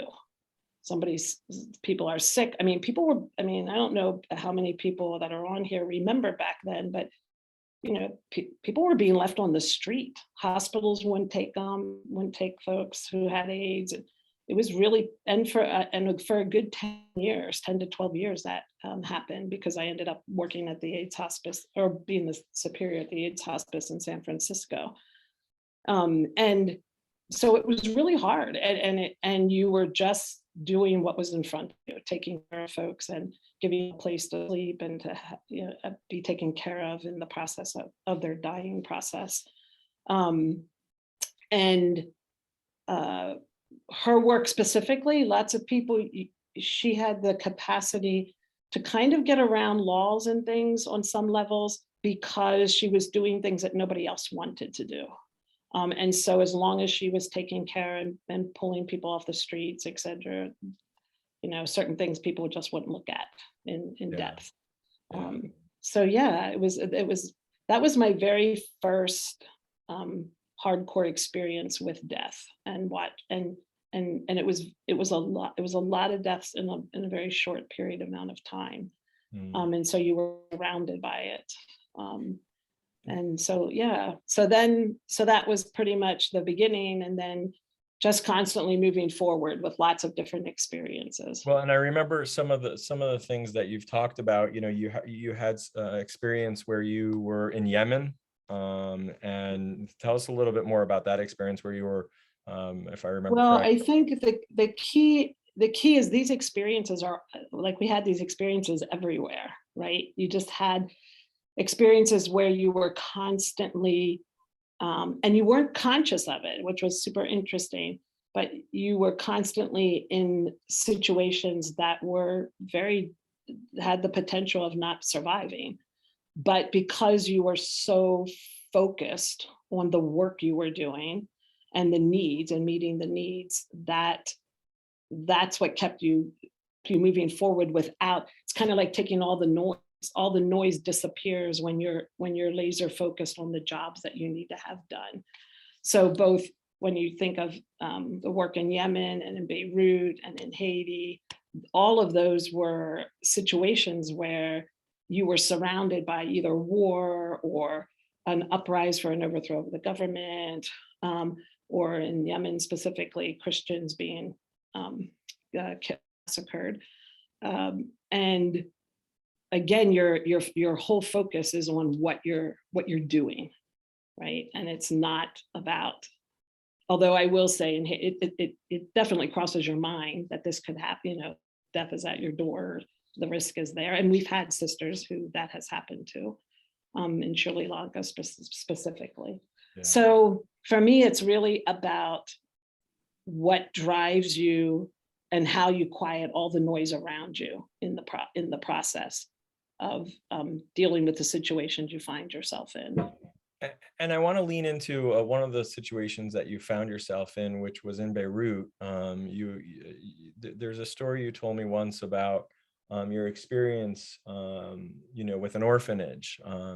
Tell me a little bit more about. So that there was an orphanage that was bombed during the Beirut War, and mother was asked.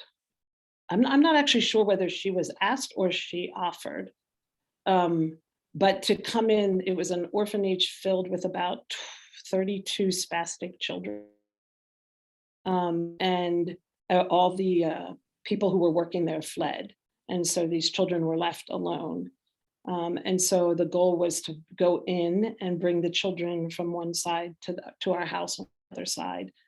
And the war was completely active and happening. And the Red Cross, along with the bishop or the archbishop there, they were having conversations with Mother and saying, you know, we need to wait, you need to have a ceasefire, we can't send you in. And she kept insisting that the sisters and her go in and bring the children over. And finally, after a lot of discussions, she just got up and said, we're going to go pray and that there will be a ceasefire.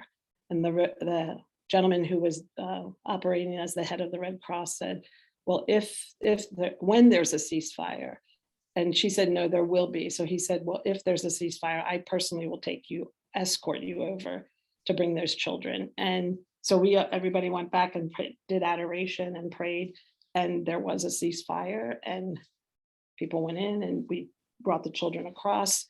The piece that was most powerful for me was there was a young woman there. She didn't have any legs. And she, for almost, I believe it was like 6 days, would maneuver herself around with her arms, and fill a small blue bottle with water, and then climb into the cribs of all these children and make sure that they stay hydrated, like they were given water. And I'm positive if she didn't take that on, those children would not have been alive. How old was she? I think she was 15. She was 14 or 15. 15, I'm almost sure it was 15. But extraordinary, like looking at somebody, you know, and because it's entrepreneurship, it's like, it feels like all the time it's what is needed. Like real entrepreneurship is recognizing needs, whether it's business-based or social, but recognizing the need and then having the courage to fill the need. I mean, that's what she did. Yeah. I'm sure she didn't sit around thinking, oh, I wonder what I could do, or there was just this obviousness, and then she just did it. Yeah, and we're going to talk about that because that's been a little bit part of your social entrepreneurial journey along the way. But I do want to just touch a little bit on from a celebrity perspective, because over the course of the time that you worked with Mother Theresa as her secretary, you had the opportunity to meet a number of different folks from a variety of different backgrounds, and not least of which are, you know, folks from, you know, from the church itself, but also Princess Diana and a couple of other folks. And but during that time, you didn't really know. But just talk a little bit about sort of some of these folks sought spiritual counsel, and you were a bit of a fly on the wall without revealing any confidences. You know, right. Julia Roberts and some of these other folks that came to see you. Well, I think the piece for me, so people have to understand that when you joined that order, you weren't connected. There was no newspapers or radios or televisions, or you stayed close with the sisters and you did the work. That was basically the core of. So when you met people, you didn't know who they were for the most part. I actually did know Princess Diana because I saw her wedding on TV before I joined. And then just the, you know, flying in people's private planes and things like that.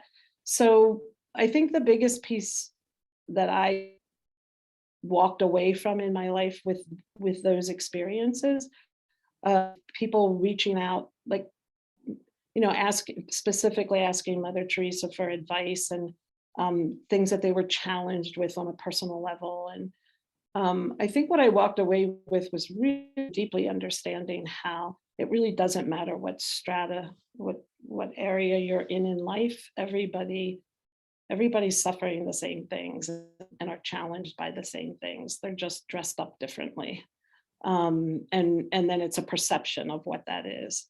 I know with Princess Diana, one of the things that I clearly remember is her struggle of feeling called to do the work that she ended up doing, and also being the princess and the royal component.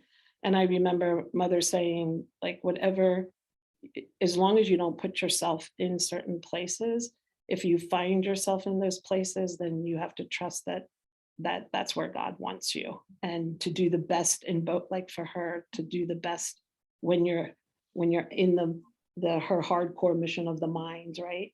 When you're there, be all there. And when you're in the palace, be in the palace. So it's really what she was saying is like, wherever you find yourself, be present to that moment.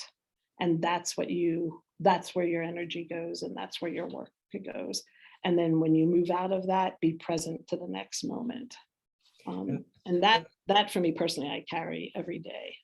Yeah, for sure. So walk us through then the journey of how this led you to social entrepreneurship and starting your own school, becoming you've decided to leave the convent and start. Walk us through that journey. What did that look like for you? Because we have a lot of people who are really interested in starting social enterprises, and you left. You didn't have a lot of business experience, and you went. I didn't have any business experience. All right, I'm gonna start a school. I'd still like to say I don't have any business experience. I'm not making that. Yeah, no. You started a school. You're doing something right. So after I had taken a leave of absence in the early 90s, in 93 actually, just because of the journey, I was questioning a lot of things. And so I eventually took a leave of absence. I went home to spend time with my family. We were only able to see our family once every 10 years. I was blessed that my family was American, so they came to a couple of the houses and visited for like 2 days when they were able to. And when I left, I was really trying to ground myself to see what I was really being called to. And in the process, I was asked to go and help do some work in Rwanda during the Hutu-Tutsi War. And so I did, and it was 6 weeks, and it changed my life. I came away from that experience like seriously losing all hope in humanity. I remember days after, like just days and weeks after, just asking, like just for the earth to be hit with a meteor, like that it was just really bad. And it took me almost 10 years in the journey to process all of that. But in the meantime, when I came back, there was a family that had adopted a little girl from our unwed mother's home in San Francisco. And she had a cabin up in the Sierra Mountains. And she contacted me and she said, "Oh, I've heard you're back, that you're taking a leave." And she says, "If you want to come and use our cabin, you're free to do that." And I actually took her up on it. And I said, I'm going to make a 3-month solitary retreat to really kind of see where I need to move. And so I did, and I had no idea, I didn't know anything more than when I started. And I thought, as far as God's concerned, I thought that was a pretty good time frame to let me know what I should be doing. But I didn't, I still had no idea. So I had, through that 3-month experience, I had some very powerful spiritual experiences where I realized that like I don't need to force anything. I just need to just be, and every day will come up, and each day will lead to clarity when it's ready. And so once I had that sense, like literally within like 2 weeks, the family that I was using the cabin, they were homeschooling their kids along with a family up the road. And then I wasn't allowed to have a paycheck because I was still under my vow of poverty. So I asked them, I said, how about in exchange for rent, I'll take over the homeschooling portion. And of course, I don't even have to say how happy they were. They were like, "Oh, that's great." And so I did that from March until May. And then at the end of May, there were a couple more families that had gotten word that I was doing this. And so they asked if they could meet. And so we met. And then the next year, I said I was still under my vows, but I would commit a school year. And so then I taught 17 kids. And then the following year, there were 32. And then I was diagnosed with cancer. And so then I had to close that and start the journey with the cancer diagnosis. And then that was a really hard challenge and struggle, but eventually I am cancer free. And then I was like, now what am I to do? And what I realized is this was the first time I ever lived in real rural America and in such a spectacularly beautiful place. I live in a valley that's 360 is all mountains. And so I actually started after school programs and did that for 13 years. And then after the after school programs and working with traditional education, I got frustrated and I was like, this is not the way I think education should be happening. And so families came to me and they said, would you start a school? And I said, yes. And so the school was in its 8th year.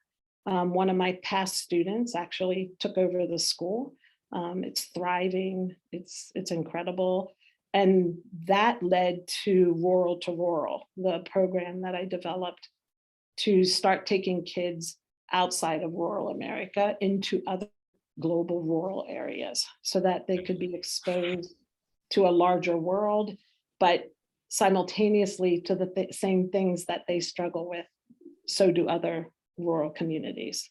And you know, what's really interesting about your experience with, you know, working as a secretary for Mother Teresa and then starting your own school, you employed all of these sort of entrepreneurial skills without knowing necessarily that they were entrepreneurial skills. And that's led to a lot of different things that you've done. And subsequently, you've been working on some projects in other countries where you've been helping them develop entrepreneurial endeavors, right? So I'm curious, what is it about entrepreneurship and helping these folks? Just can you talk about that for a second, about what those projects are and what they look like, and why entrepreneurship as a means for helping these folks in these other countries? So I really feel that if we can, I mean, everything for me comes down to empowering people, and that a lot, at least my experience, a lot of people have incredible amounts of talent and capacity. And for whatever reason, whether it's an education system, whether it's being put down because of your own personal journey and your whatever it is, so many people don't have the opportunities to believe that and to tap into that. And I believe when we tap into that, when we can help others tap into that, that's where the ecosystem begins, right? That's where everybody starts to really be able to move around what they're really being called to move to, right? And so in Uganda, we partnered with a group over in Uganda, and they had already started a coffee factory, and then it was like really supporting them and being able to build another coffee factory. They had a system where they would train people in rural Uganda to raise coffee for the families. The families would sell the coffee to the coffee factory. The coffee factory would then, the money they make, they would build schools. So they're currently at 6 elementary schools, 1 high school, and 1 university. In Haiti, in Denise, my cousin and I were working together. He's the business mind of this project. He started a shirt factory, and basically it's about empowering people. They own the companies, we support them, and for them to raise them out of poverty is ultimately. And I know for me, it's also to break that myth that poor people don't want to work. I mean, like, are you kidding me? It's just being able to give people opportunities to have a better life, and then hopefully pass it on. We also are involved in microloans, so we do microloans also in the both in Honduras, Uganda, and Haiti. And for me, it's a great opportunity to get our local kids here from this community and county to experience those things. And Sue, so you've helped create these businesses and help really work with these communities. How much do you get paid for that? What's your investment? What's your personal ROI on that? You mean how much do I make? Yeah, how much do you make from that? Nothing. Actually, I'm gonna take that back. I make it like that. I love living. that you can't put a price on, but I love the capacity. I love to have the opportunity. And for people who are listening, I was not born into wealth. I have great clarity on what I can live on. And after Mother Teresa's experience, I can live on, I don't need a lot. And so, yeah. Well, your story is always so inspiring, and for those people who are listening, they probably don't need to personally work for Mother Teresa to go down that pathway. No. But what advice would you give them? What advice would you give to some social entrepreneurs? Because there is a little bit of a balance. We have to go ahead and make sure that we are able to take care of ourselves and stuff like that. What advice would you give to students? Because these videos that we're putting together today for National Entrepreneurship Week are going to be distributed to students to help them understand. What sort of advice would you give to students who are thinking about social entrepreneurship? I think there's two things, and I think people, whoever the folks who are listening here, I do want to add, I've never been married. I don't have children. So there's a lot of flexibility that I have that other folks don't have, or for them to do certain things is way more challenging than for me, being single. So it's not that I would recommend all young entrepreneurs to not get married or have a family.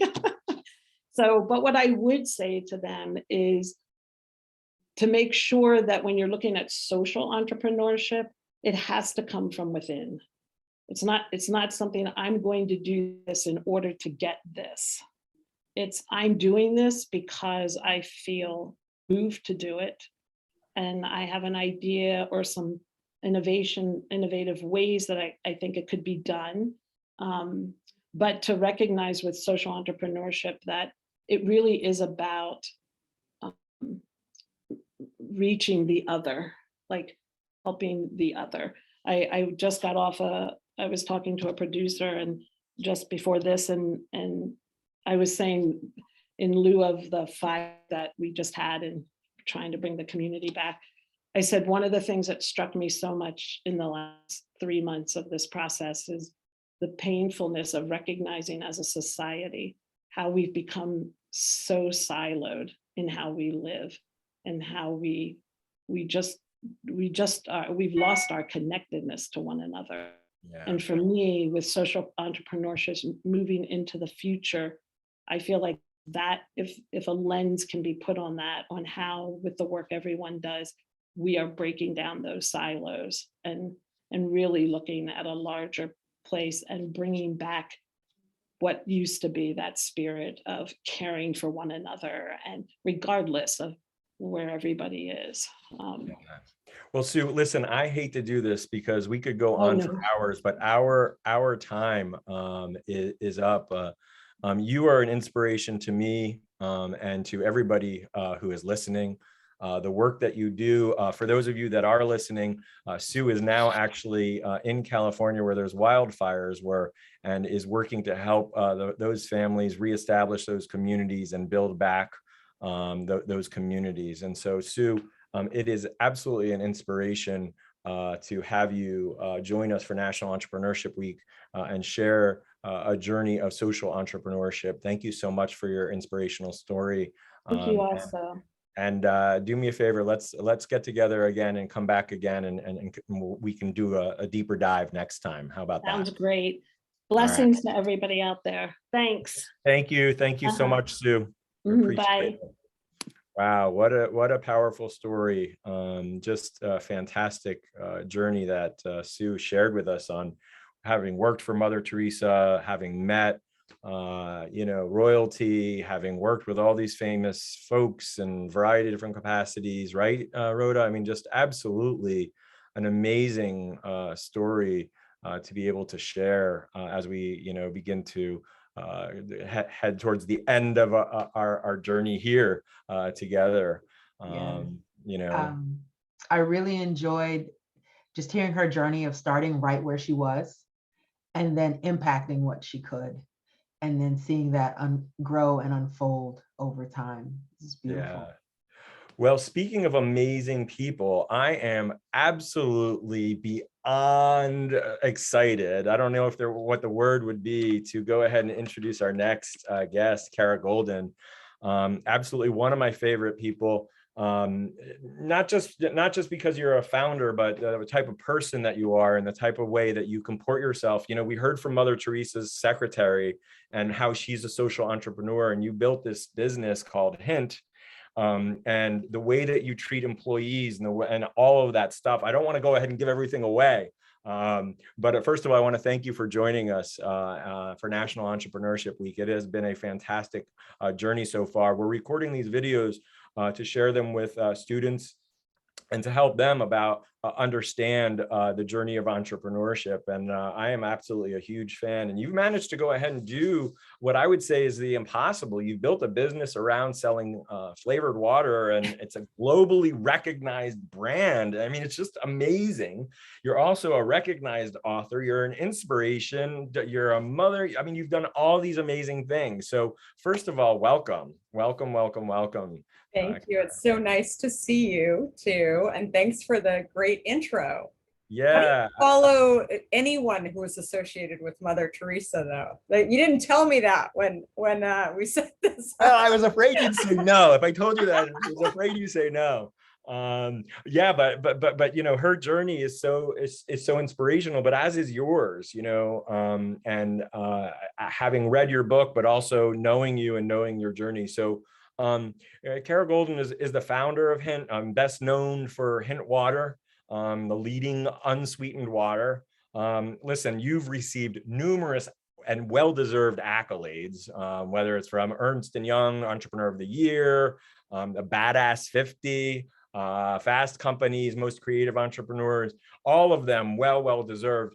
And a newly released, as of October 2020, a best-selling book, which, by the way, I have right here, is going to be Undaunted, right? Like, what a fantastic book this is, a business book for anybody who's interested in starting a business or running a business. So please introduce yourself and tell us a little bit more about your experience and how we kind of got from where we were.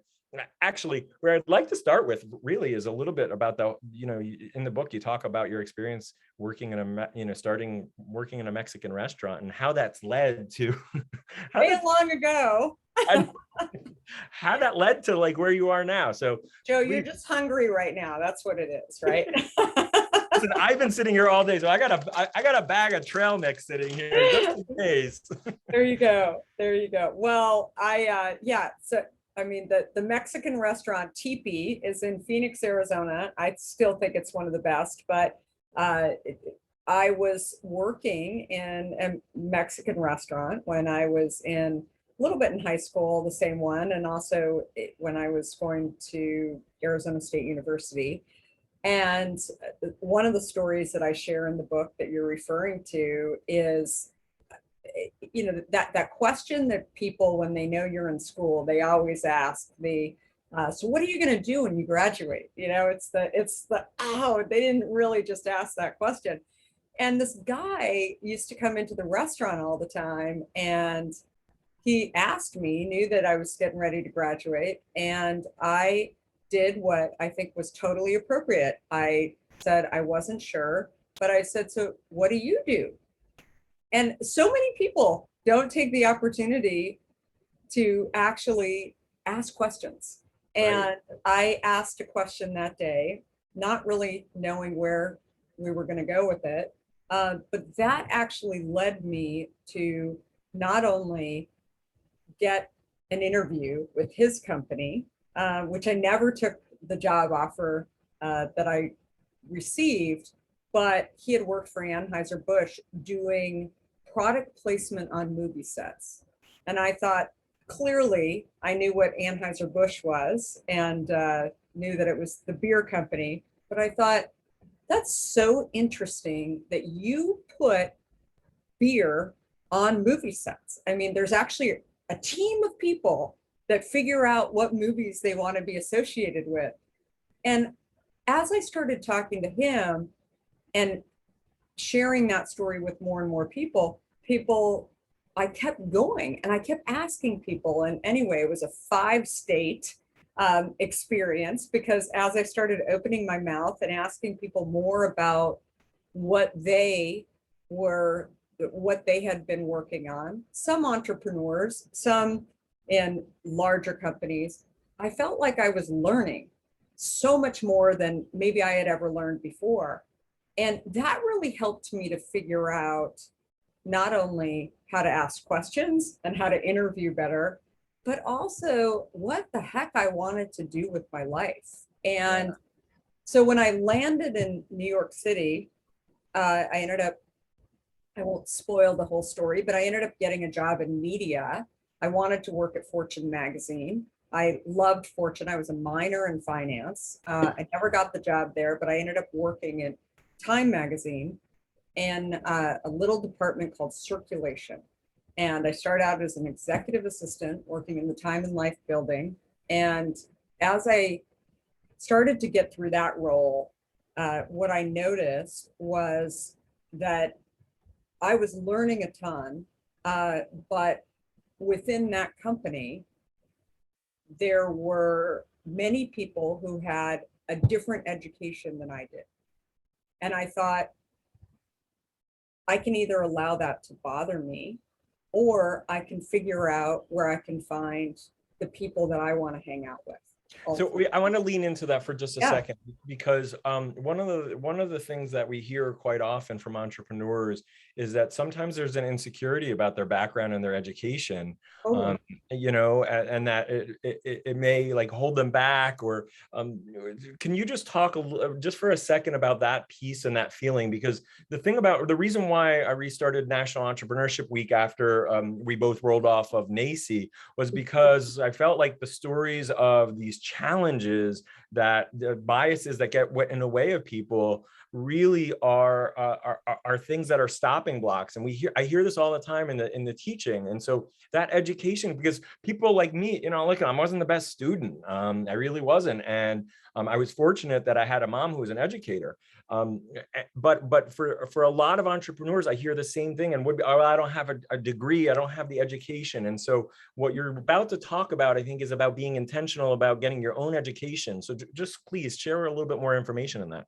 Yeah, well, I can't say it didn't bother me, but I couldn't change it immediately, right? And I think you really have to think about that for a second, because it's a lot of what you're speaking about, right? It could be, I've had people, for example, over the years say to me, I can't raise money because I'm a woman. And what are you going to do about it? I mean, right? I mean, you can't do anything today about that. You can not go out and raise money, you can quit, or you can knock on more doors, or whatever it is. In the case of when I was sitting in my environment at Time, I was learning a lot. There were things that I really appreciated about it. I loved the brand. I loved some people around, but they didn't necessarily, there were things about me that weren't going to allow me to kind of get to the next level. And I had a boss who agreed with me and wasn't necessarily, she was helpful to me as far as she could be, but she also said, I get where you're coming from, and you should look for an opportunity where maybe there aren't so many people who care about education. I got headhunted from a late stage startup. That's funny to think about it this way, but called CNN. So they reached out, and I'll never forget, they said to me, so do you know what CNN is? CNN in the early 90s was only in about 40% of households. I had CNN because I lived on the Upper West Side and I needed cable in order to have any television. Any television. And so I knew what it was. In my mind, it definitely wasn't ABC or NBC, but it was a stepping stone in order to get to ABC or NBC. Those were the days when they called it like what? Chicken noodle news. At least that's what I remember. Chicken noodle news, right? And I'll never forget, I grew up in Arizona. I'll never forget when Ted Turner would run around the office with his cowboy boots on and a suit on. I had never seen that even growing up in Arizona. But the one thing when I think back on watching him, and he was really the first entrepreneur that I had an experience with, he believed that 24-hour news would be available and should be available yesterday around the world. There were some days that we all sat there and looked at him and thought he was crazy, right? But there were other days where we thought, I think he's right. Might be onto something. Right? I think the world is becoming more and more together in many ways, and we should all understand what's going on in order to live together. But that's the thing about visionary entrepreneurs. You kind of don't really understand what they're talking about all of the time until you can really see. Until all of a sudden it makes sense and it all comes together, right? Right. And you know, there's many other examples of visionary entrepreneurs, but certainly Ted Turner was kind of the first one where he was the one that was responsible to put stakes in the ground. He was the one that I'm sure thought that there were some days he thought this isn't going to happen, but he never told any of us that. Right. He believed, and he was the one that was really carrying the torch. And I think that that's an important point. Yeah, so I want to ask you a question because there's something in the book that actually I'm really fascinated.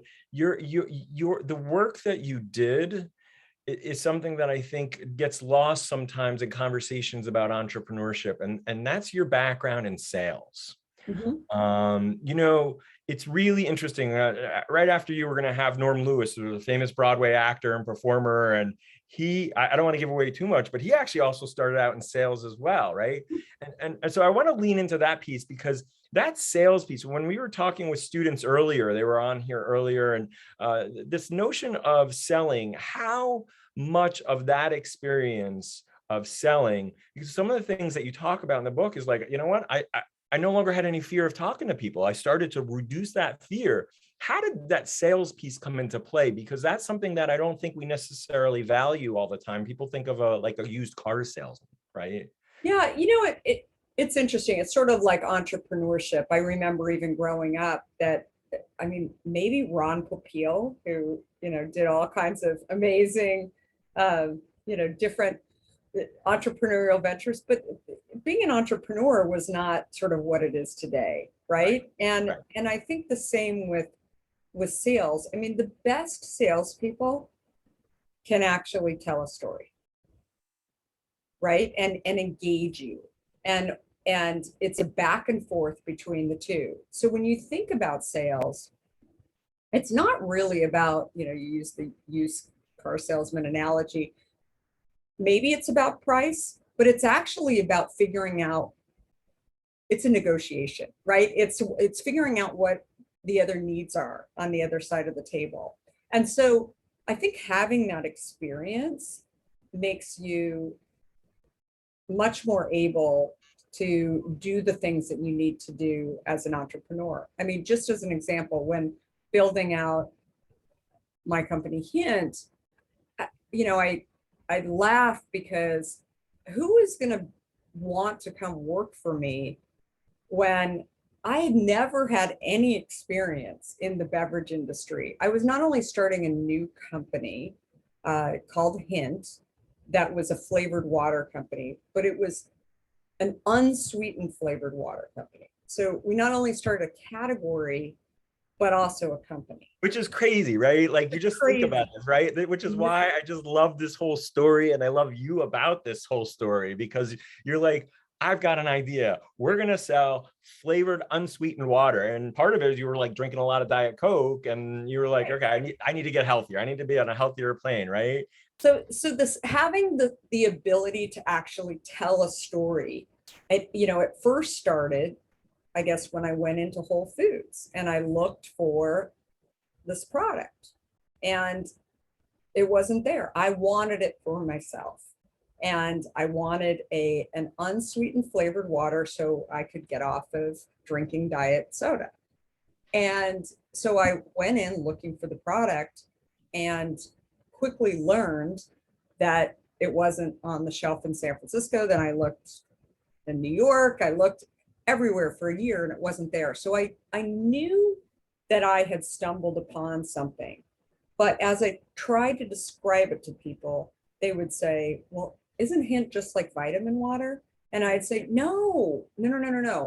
And then I would go back to my story. So having that, I think it's a combination of having the ability to tell a story, and whether that's in sales or marketing, or, in even my role at Time Magazine in the working on the little insert cards, the blow-in insert cards that go into magazines for subscriptions. While that's not necessarily a story, it's actually making a simplified way to actually connect with the consumer. But I think the other piece of it, of entrepreneurship, is really finding not only the hole in the market that you're in, the problem that you're trying to solve, but doing something that you believe can actually help other people too. Mm-hmm.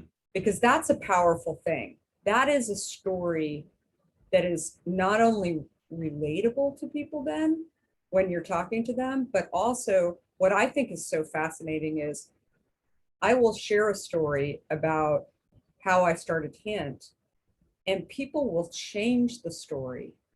They will hear the story. I could record it and they could go back and listen to it, but they apply it to how it fits into their life. Yeah.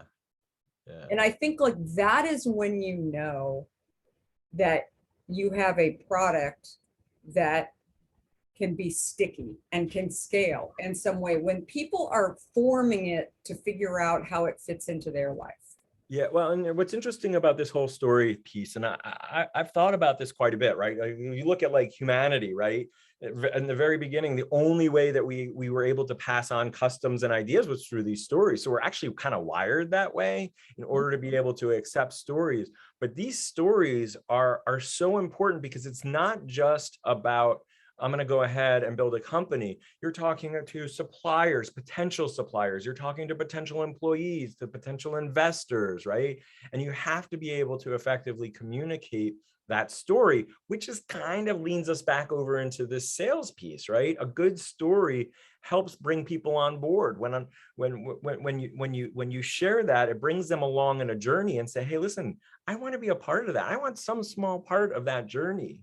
And so, when we talk about entrepreneurship, and a lot of the conversations about entrepreneurship, and if you look at like the pedagogy of like how they're teaching entrepreneurship, historically, it hasn't been on this whole idea of sales and marketing. Now it's gone to that.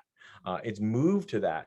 But this whole idea of this story, and speaking of stories, I want to go ahead and touch upon a story in the book because it's absolutely fascinating, is the cloudiness of the water, right? Can you just touch upon that? Because people have this idea, and part of the reason we launched Entrepreneurship Week was because people have this idea that, there's a straight line, right, for entrepreneurship. And the story about this cloud, can you please share that story? Because it's absolutely hits on what I think is the crux of entrepreneurship and this idea of building a company and continuing to move forward despite the odds and the challenges. Well, I always tell entrepreneurs that try and obviously have a product that is safe and is as great as you can possibly do for launch. But what you learn once you launch a product or a service is that once the consumer actually touches it and you figure out whether or not you have a a customer that wants to actually buy it or engage with it, you're going to learn a lot of things that were wrong. Right. And so in the beginning, when we launched Hint, that was definitely the case for us. The product was totally safe, but we were still trying to figure out, how do you launch a product with no preservatives in it and get some sort of shelf life? And tasty, right? And using real fruit and all of that. So we kept extending the shelf life. And the way that we extended it was, we would test it. We had a lab in South San Francisco where we live, and that would test it just to make sure that no one would get sick along the way. And we were doing our own testing in that way. But we weren't sure how much longer that we could keep extending it without using some sort of preservative. And we didn't want to use preservatives in the product. And so we felt like there was technology out there that we had been hearing about in Europe, for example, but it was very expensive and not a lot of people were doing it in the US. So we thought, why don't we instead, when Whole Foods is asking for 10 cases, let's just give them 2 cases, so that we could kind of manage the inventory in some way. And we also created this demand where Whole Foods would also, think like, oh gosh, why can't we get 10 cases? Why can't we get more of this? Right. Why can't we get more of it? So at one point, we decided that we would give them the extra couple of cases. And boy, were we sorry, because it ended up to have this cloud in it, which ultimately was mold in the product. And again, I can't emphasize this enough. We were always like sending it into a lab and making Not sure harmful. we're safe. But the buyer saw the product at one point and he said, what is this? And it was kind of when mold hits water, it doesn't typically turn like, black or like blue cheese, for example. Right, it's kind of a cloud that sits inside of the water, and no one wants to see that in water. Having said that, there's products in the grocery store that do have mold, that they're sold as, a plus, an extension of the product, Right. like blue cheese, or today, kombucha. I mean, all like products like that. So, I mean, that's just one of many, many stories where Theo, who many people love from the book, my partner in Hint, and also my partner in life, 27 years married coming up, and and 4 kids. And so Theo took a swig of the water right in front of, many times he did, in front of the buyers, because not many times, but a few times we had these issues, just to show that the product was safe. And I think a lot of buyers were pretty surprised. We knew our product backwards and forwards, which is also kind of a moral of that story too, is that we were so confident in our product and knew it backwards and forwards, and still to this day. I mean, I think it's something that all entrepreneurs should really know. You really need to understand the process. Maybe you don't do every single aspect. Maybe you have a co-packer, but spend time with them and really understand, and constantly be thinking about, how can I improve my product along the way? Because if you don't, that's where things go wrong. Yeah. And you start running into problems, especially as you grow as a company. And after that, you went back sort of to the lab, and you really spent a little bit of time of saying, how can we go ahead and really work on this? Because at least that's my recollection, right? You began to say, okay, how can we work on this? Because it's, we want to create a product that's not just good tasting, but also looks good as well. In order to be able to make sure that customers are going to want it. And that's the piece I think is really fascinating, because, you could have said, oh gosh, all right, on to the next thing. You're a great salesperson. You've done amazing things, and you can continue. You could have gone ahead and say, but you didn't. You persisted. and you persevered. And so just talk a little bit about that for a second, on that side of things. Yeah, well, it's, as you're talking about this, I have a sort of part 2 of this that wasn't in the book that I think is really applicable. It's when I think so often people come up with what you can't do. You know, maybe it even goes back to the original topic that we were talking about. We put up walls in front of ourselves and decide that we can't do stuff. And so that was the case when I was walking into this industry. I wanted to create a natural product that didn't have preservatives in it. And all of the different co-packers that we were talking to said it can't be done. Right. And I would say, why? And there were many people that said, because you can't. And I always learned from my parents that that's not a great answer. You have to really give me an answer. If you don't know the answer, say, I don't know the answer. But actually saying it can't be done, frankly, I thank the tech industry for helping me to kind of continue that thinking from when I was a child, because in the tech industry, it's always about, we don't yet know how to do something, but it probably can be done. Anything can be done. It's just, we haven't done it yet. In the beverage industry, I wasn't hearing that. I was hearing it can't be done. And I thought, wow, there's just a lot of naysayers. Naysayers and doomsdayers, that's right. And I need to go and figure this out to start to show people that it actually can be done. And so it was almost like a game for me to say, like, I need to tell these people it actually can be done, and they should get a little bit of tech in them and to go and understand that it actually can be done. And, you know, so many things where, I mean, we were the first to actually create a natural product in the beverage industry that did not use preservatives in it, outside of, I should say, in water. So juice was definitely doing it.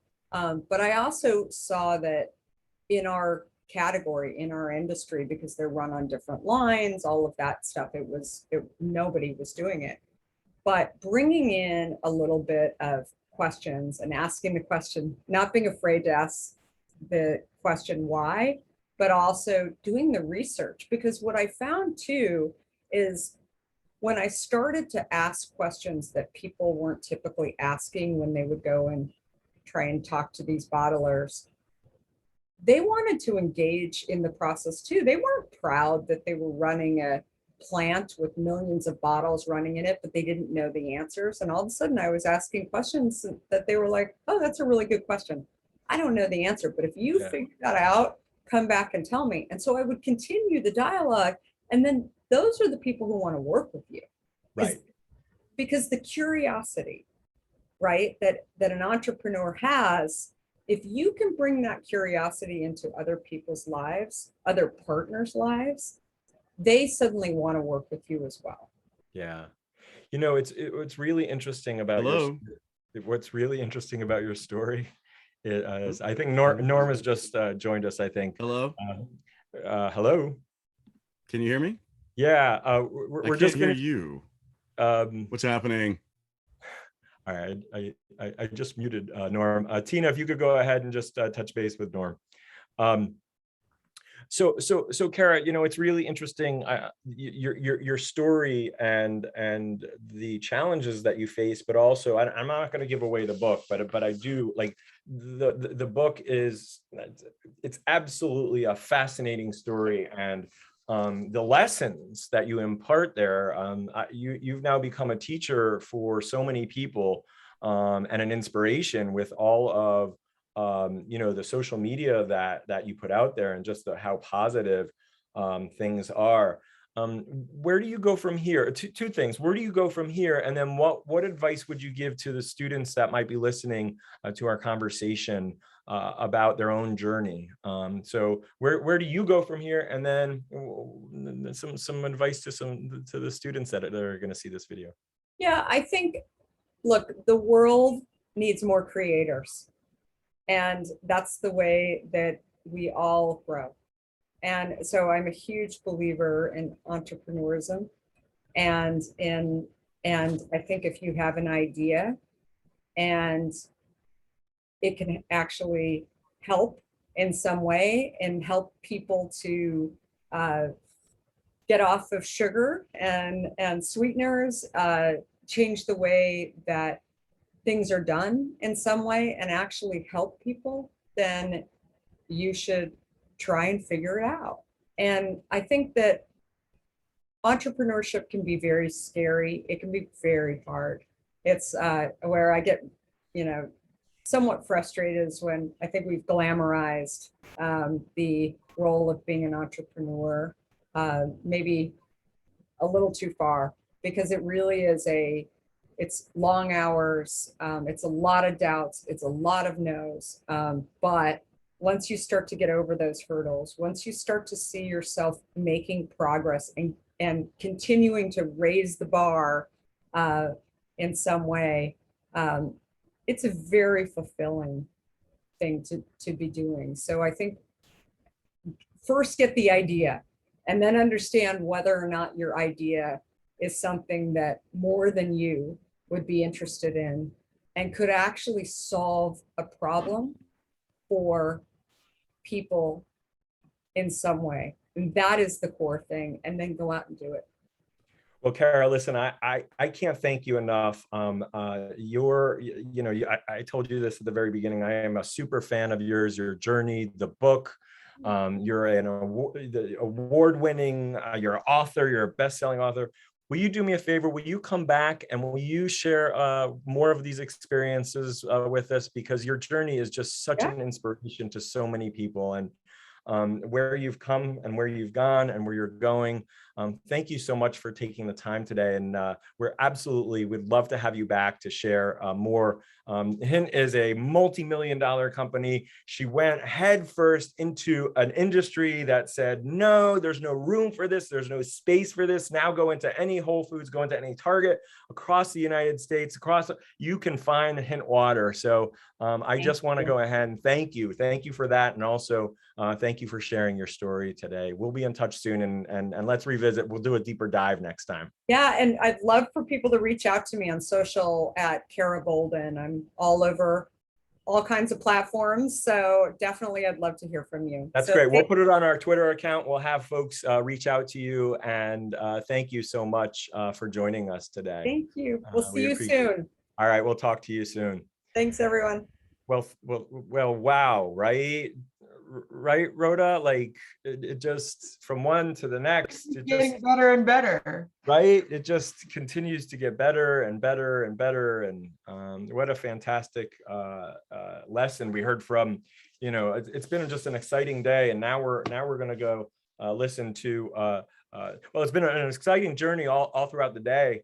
Culminating with Mother Teresa's secretary, and then Kyira, who's built a $150 million plus company, and now we have the opportunity to finish the day with a friend and a fantastic Tony Award winning nominated and singer, performer, artist who's done just amazing things. Norm Lewis. Norm, are you there today? Yes. Yes. I had to make a grand entrance. Oh, fantastic. Fantastic. You had me in suspense. It was so funny. I have to apologize to Kyira. I come busting out like, hey, I'm here. Hey. And you're like, shut up. Well, I wouldn't expect anything less as a performer and somebody who's an entrepreneurial performer. It's like, who is this clown coming in? And this serious person, Kyira, she's got a book. She's got and then this clown comes on. Well, let me tell you something. I have threaded the conversation. She was actually in sales. She did sales for magazines. And so it actually threads very similar to the conversation that we're going to have with you. Norm, first of all, thank you. Thank you so much for joining us today. It's absolutely a thrill to have you here today. A lot of other folks who may be listening, and we're doing this series for students to help them understand, but also anybody who wants to go ahead and break out of their own past career. And some people may be saying, hey, why do we have Norm Lewis here? Why, he's a performer. He's, so I want to go ahead and just take a step back, because all too often, and we actually heard this at the tail end of what Kara said, that we hear about the glamorization of entrepreneurs like Jeff Bezos and Steve Jobs. But earlier today, we had a gentleman on who owns a business that works with performers and entertainers and artists. And we got into a really, really important conversation about entrepreneurial arts and entrepreneurial artists and the role that they play. So you've had an amazing career as an entrepreneur, an actor, a singer, an artist. And so before we jump into your personal journey, I just want to reiterate that in the media, we hear so much about entrepreneurs as people who are creating businesses and creating services like Jeff Bezos and those sorts of things. Yet, in my experience, the same tools, the same things that are required to be successful in business are absolutely the same things that are required as a performer and an artist. So tell us, what would you say about artists being entrepreneurs and entrepreneurs being artists? What's your thoughts on that? Well, I came into this profession ass backwards. So, I had a career before, and then I was a late bloomer, and I came in, in my later 20s. And so for me, it's always been a business. It was always, how do I get to the next job? I love the fact that I'm skilled enough to be able to perform, and people want to see that. But it was always like, okay, let me make sure I get my resume right. Let me make sure I get my pictures right. And, I think a lot of people don't really see acting, even actors don't see themselves as entrepreneurs and seeing this as a business, because you're taught so much about your art and sharing your art and going deep and becoming the wind and becoming the whatever this thing is that you're trying to do. But it is a business. You have to make money in order to support your habit of acting. So I hope people now see that. Well, and that's the reason that we relaunched National Entrepreneurship Week. So folks like you, talented folks like you, can come on and say, hey, listen, you know what? You really have to be entrepreneurial about this.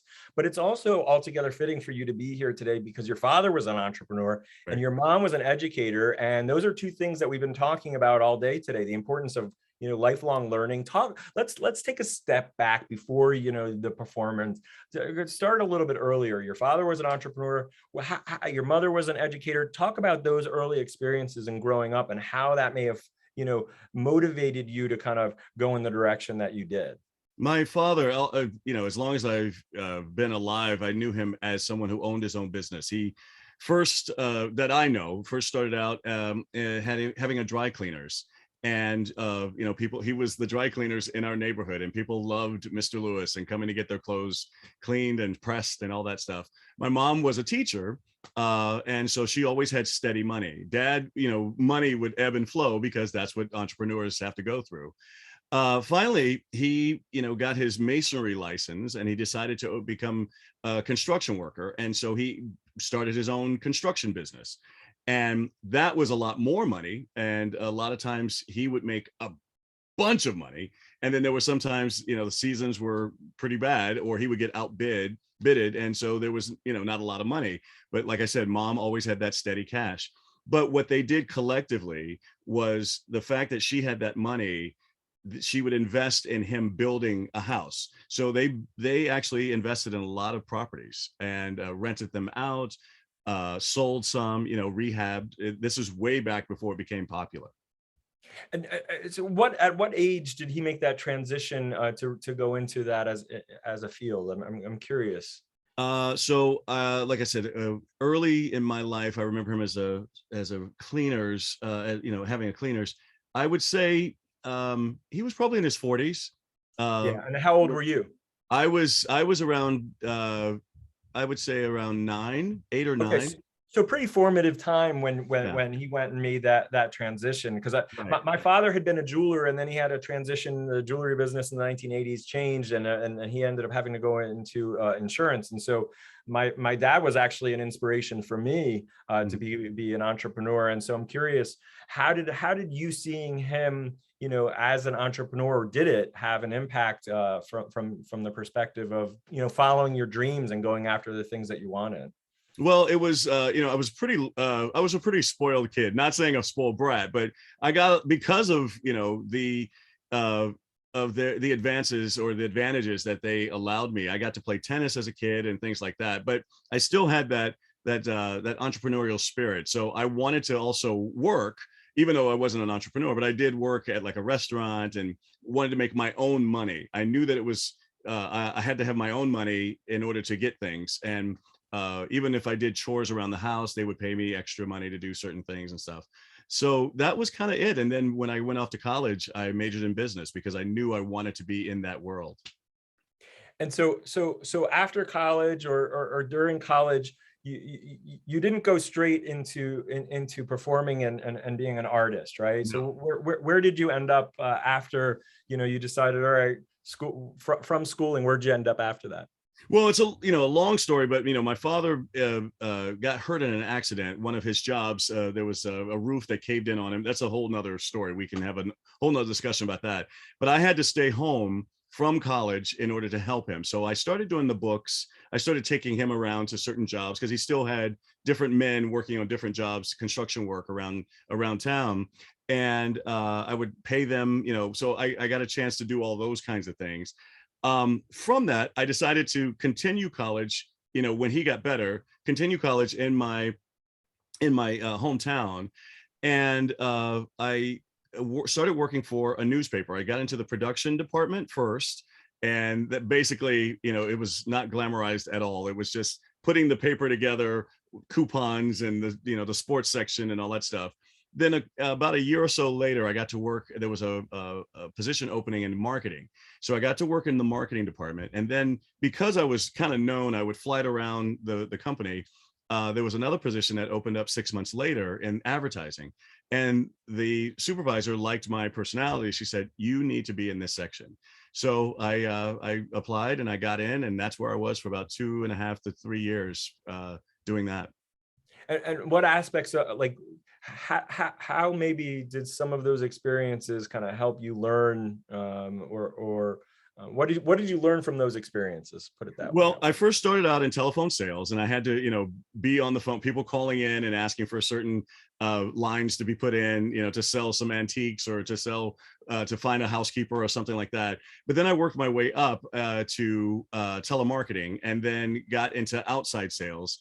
And so I started being able to go out and talk to people and trying to create ads for them to put into the newspaper. And what I learned from that aspect was it's not about the product. It's not about the newspaper. It's about the relationship that you have with people. Like, I got to know people's dogs and people's daughters and grandparents and things like that. So I would ask about those kinds of things. And that was a great learning ground for me to sell. Because again, it wasn't about the product, it was about our relationship. Well, what's interesting is that we had Kyira on right before you, and we were talking about this notion of sales and the fact that sales is, it's a 5-letter word, but a lot of people see it as a 4-letter word, right? Like, they don't want to be in there. But at the end of the day, one of the things that when we talk to students, we say, you know what, you're selling all the time. If you want to go out to eat with friends, you got to sell them on the restaurant that you want to go to, or, right. If you're trying to find a partner or a spouse, you got to sell them that, that they want to be with you. We're always sort of selling, right? And as part of your career as a performer, you kind of have to sell yourself as well, right? So how did that skill set really begin to help you, that skill set of selling? Because one of the things that you face as somebody who's in sales, you face a lot of rejection, right? Right. So talk about that, because that's actually a big deal. And performing artists don't necessarily get that experience or that understanding when they're in school. Mm-hmm. They're going to get a part and the teachers are going to teach them, the various aspects. How did that play into your understanding of, going out there and finding opportunities for you as a performer? Well, I got pretty good in the advertising world, and I could sell ice to, an Eskimo. And so when I finally decided to get into the business of show, I call it the business of show, I basically kind of used those skills. So I would go in and just present myself as the answer. There was a really important quote that a friend of mine told me when I worked on a cruise ship before I actually moved to New York. And I wasn't quite sure yet. I was still kind of insecure. Should I do this or not? And one of the guys on the ship was very supportive. And he said, look, What you have to do is think about those people behind the desk, the director, the producer, choreographer, all of them have a problem. You walk in and say, hey, I'm your answer. And that's what I did. I just used that mindset of like, I'm your answer. And if they say no, that's fine. You just move on to the next one and try to solve everybody else's problem. And that was the thing. I went to every audition, unless they specifically asked for blonde hair or blue eyes, I showed up. And because of that, I actually got hired because they needed someone who was African-American for that particular role. So. Well, and it's interesting. So before we get to moving to New York, walk us through the decision. So you've been doing now newspaper sales, and you know, there was a juncture at some point where you said, okay, something happened here, right? Like, what was that critical juncture point that said that made you say, you know what, I'm going to follow this piece, because that's not an easy piece to follow necessarily. Well, what was interesting was the fact that I think that the universe, God, Buddha, whoever you believe in, kind of guided me and pushed me into it, because what I always sang, you know, I sang in choir in high school, in college. And then even while I was working in the advertising, I would sing at night, because they would have these different contests around town in Orlando and different bars. And once you were in that circuit, people got to know you a little bit. And I would win some, I would lose some. But this one important one that I won, one of the judges was the producer for the cruise ship. And that was the one that kind of turned me around. He came up to me after I won that night and said, hey, I have a performer who is sick and has to leave, and I need a male performer like you to be on. How would you like to have this job? And I had to make a decision. And so I went back to my supervisor and said, what do you think? And she, again, the universe gave me some great words. Universe gave me some great words. Is that me? Sorry, I had my papers over the speaker. Okay. The universe gave me some great words, and she said, look, you don't want to be 85 years old saying coulda, woulda, shoulda. And again, people have been great influences in my life and have pushed me into where I am right now. So what advice would you give? You've gone on some auditions. What advice would you give to sort of new and novice performers who are going down that pathway, maybe who haven't experienced that, you know, sense of rejection? Right. The first couple of times, you know, when we talk about, because this really dovetails with entrepreneurship, right? You're thinking about a product. We've had you know, probably over a dozen entrepreneurs today, and all of them have talked about the pitfalls and the challenges and having to dust themselves off. And this is why, you know, if we don't include artists and performers in the conversations about entrepreneurship, we're doing a huge disservice, not just to entrepreneurship, but also to the folks who are pursuing these careers. So from your perspective, what advice would you give to a new, you know, a newly graduated or somebody who wants to go down this field, that how to dust themselves off and to get back in there? Well, I'm gonna jump ahead real quick, just because of some of the books that I've been reading on entrepreneurship. They all have the question, why? And I never knew about it. I never thought about it until now, but it's the same thing that we tell students: have passion for this. You have to have passion to do this, because it's a hard commitment that you're going to be making. Also, make sure that you get the skills. Like, take your acting classes, your dance classes, your singing lessons. Make sure you're up on that. Make sure you get positive or negative or whatever specific criticism to help you grow. But also get a sense of who you are, whether that be, you know, religious, meditation, or something. Have a sense of who you are. And my number one line is, don't let your talent validate who you are. You validate your talent, because this is a gift that's been given. I don't know how much longer I'm going to have it. Who knows? But I'm a solid person. I'm Norm Lewis, who can sing, who can act, who can dance. But that doesn't define who I am. It's just an added bonus. There are other things that make me who I am. You said something a little bit about, you know, the training and the formal training. But one of the things that I remember in the course of our conversation is that, you know, well, you said at the beginning of this, what was it? Ask backwards, the way that you've gotten into this. Yeah. And the reason why I bring this up is because when we talk about entrepreneurship, you know, it's a lot of this is self-learning. A lot of this is, you know, the problem that I have with traditional education is that they say, okay, there's an answer here, right? And the reality is that this is our lives. You've got to live your life. And so there's not a right answer to your life. You have to go ahead and figure that out. Talk a little bit about that piece, because, you know, what did you mean when you said that you sort of gotten into this a little bit of a different way? Because I didn't know I could sing until I was 16 years old. And that was, you know, I sang in church. My parents were very into the church. And so it was a rite of passage, basically. But no one ever gave me like accolades for my singing. Then finally, at age 16, halfway through my junior year, I decided, you know what, I'm going to join this choir in high school.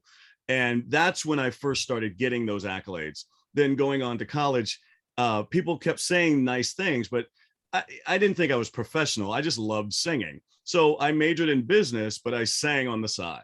So it was never something that I pursued. It was nothing that I was actually looking to do. Maybe in the back of the recesses of my mind, there was a little bit of a fantasy, but I never thought it would be a reality. And then finally, because of the people who kept asking me to perform at certain events in Orlando and also the contests, it became more of like, well, maybe I can do this. Maybe I can. And that producer pushed me into it. And so from there, I got a lot more support. The guy on the cruise ship saying, I think you could do this in New York. I moved to New York, and I waited a year. I literally waited a year to become a union, you know, to go for union auditions.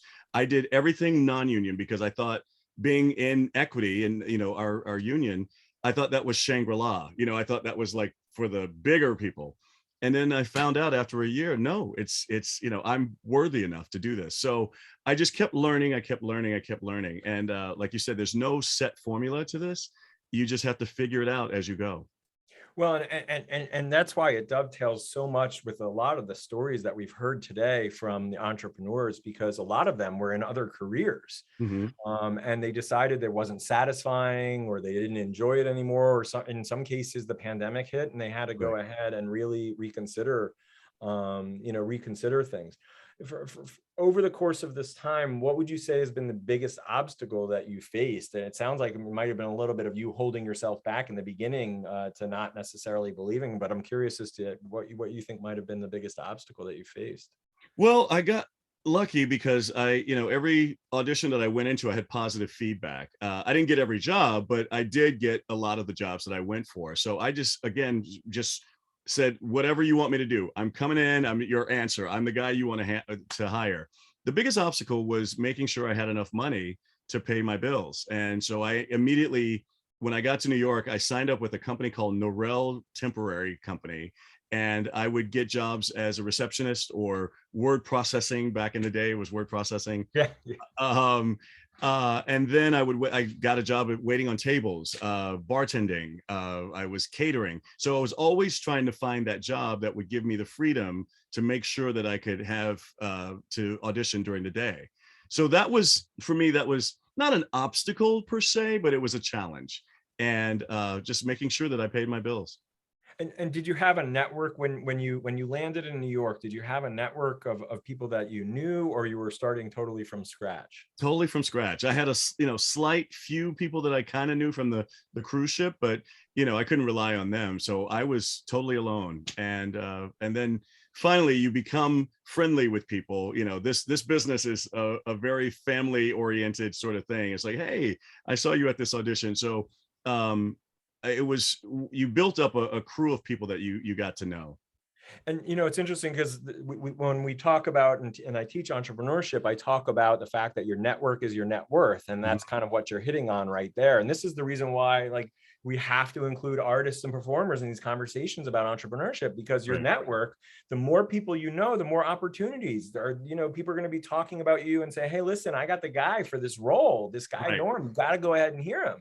But if you're not going out there and meeting people, then your ability to be able to go ahead and have your name out there and your voice out there and all those sorts of things can be a not insignificant challenge. I'm curious, though, about this whole idea for you in entrepreneurship. You've been reading books, and why is this notion of entrepreneur. We've seen a huge change, right? The pandemic has absolutely been a huge challenge for folks who are performers and artists in all varieties. And so there's no doubt that the need to teach these entrepreneurial skills are as important as ever. But I'm curious for you personally, what's sort of drawn you to this notion of entrepreneurship? I guess because I saw my father do it as well, and investing and things like that. So early on, even before the pandemic, I always had an entrepreneurial spirit. So once I got into the circle of, being able to work consistently, I'm putting that in quotes, consistently, and making money to as an actor to support myself, I had a lot of downtime. And there was, I had to find hobbies, or I had to find things to do. And this was before the internet. This is before the internet, kids. So, there was no Facebook, there was no all that stuff. So, I invested in some things like some MLMs. I did okay, but I didn't want people to know I was in an MLM because that had a stigma to it. And Norm, just a second, for reference versus multi-level marketing, that is what you're referring to. We're avoiding. Yesterday we did I don't know, probably 7 hours with federal government agencies, and I forbid them to talk with any acronym. So I want to just make sure that we go ahead. And multi-level marketing, which is to just help for the students that may be watching. Why is that not necessarily something that's regarded well? Well, it's seen as a pyramid scheme. I mean, you make money on the backs of other people. Now, it's not a bad thing. There are people, it's been around for many years. I don't know if we can name companies or not, but yeah, sure. So like Avon is a good example. Avon's a great one, yes. And Amway, and what's the one that's in California? They have the big stadium in California. Jesus. I can't think of it right now, but anyway, they have a big stadium in California.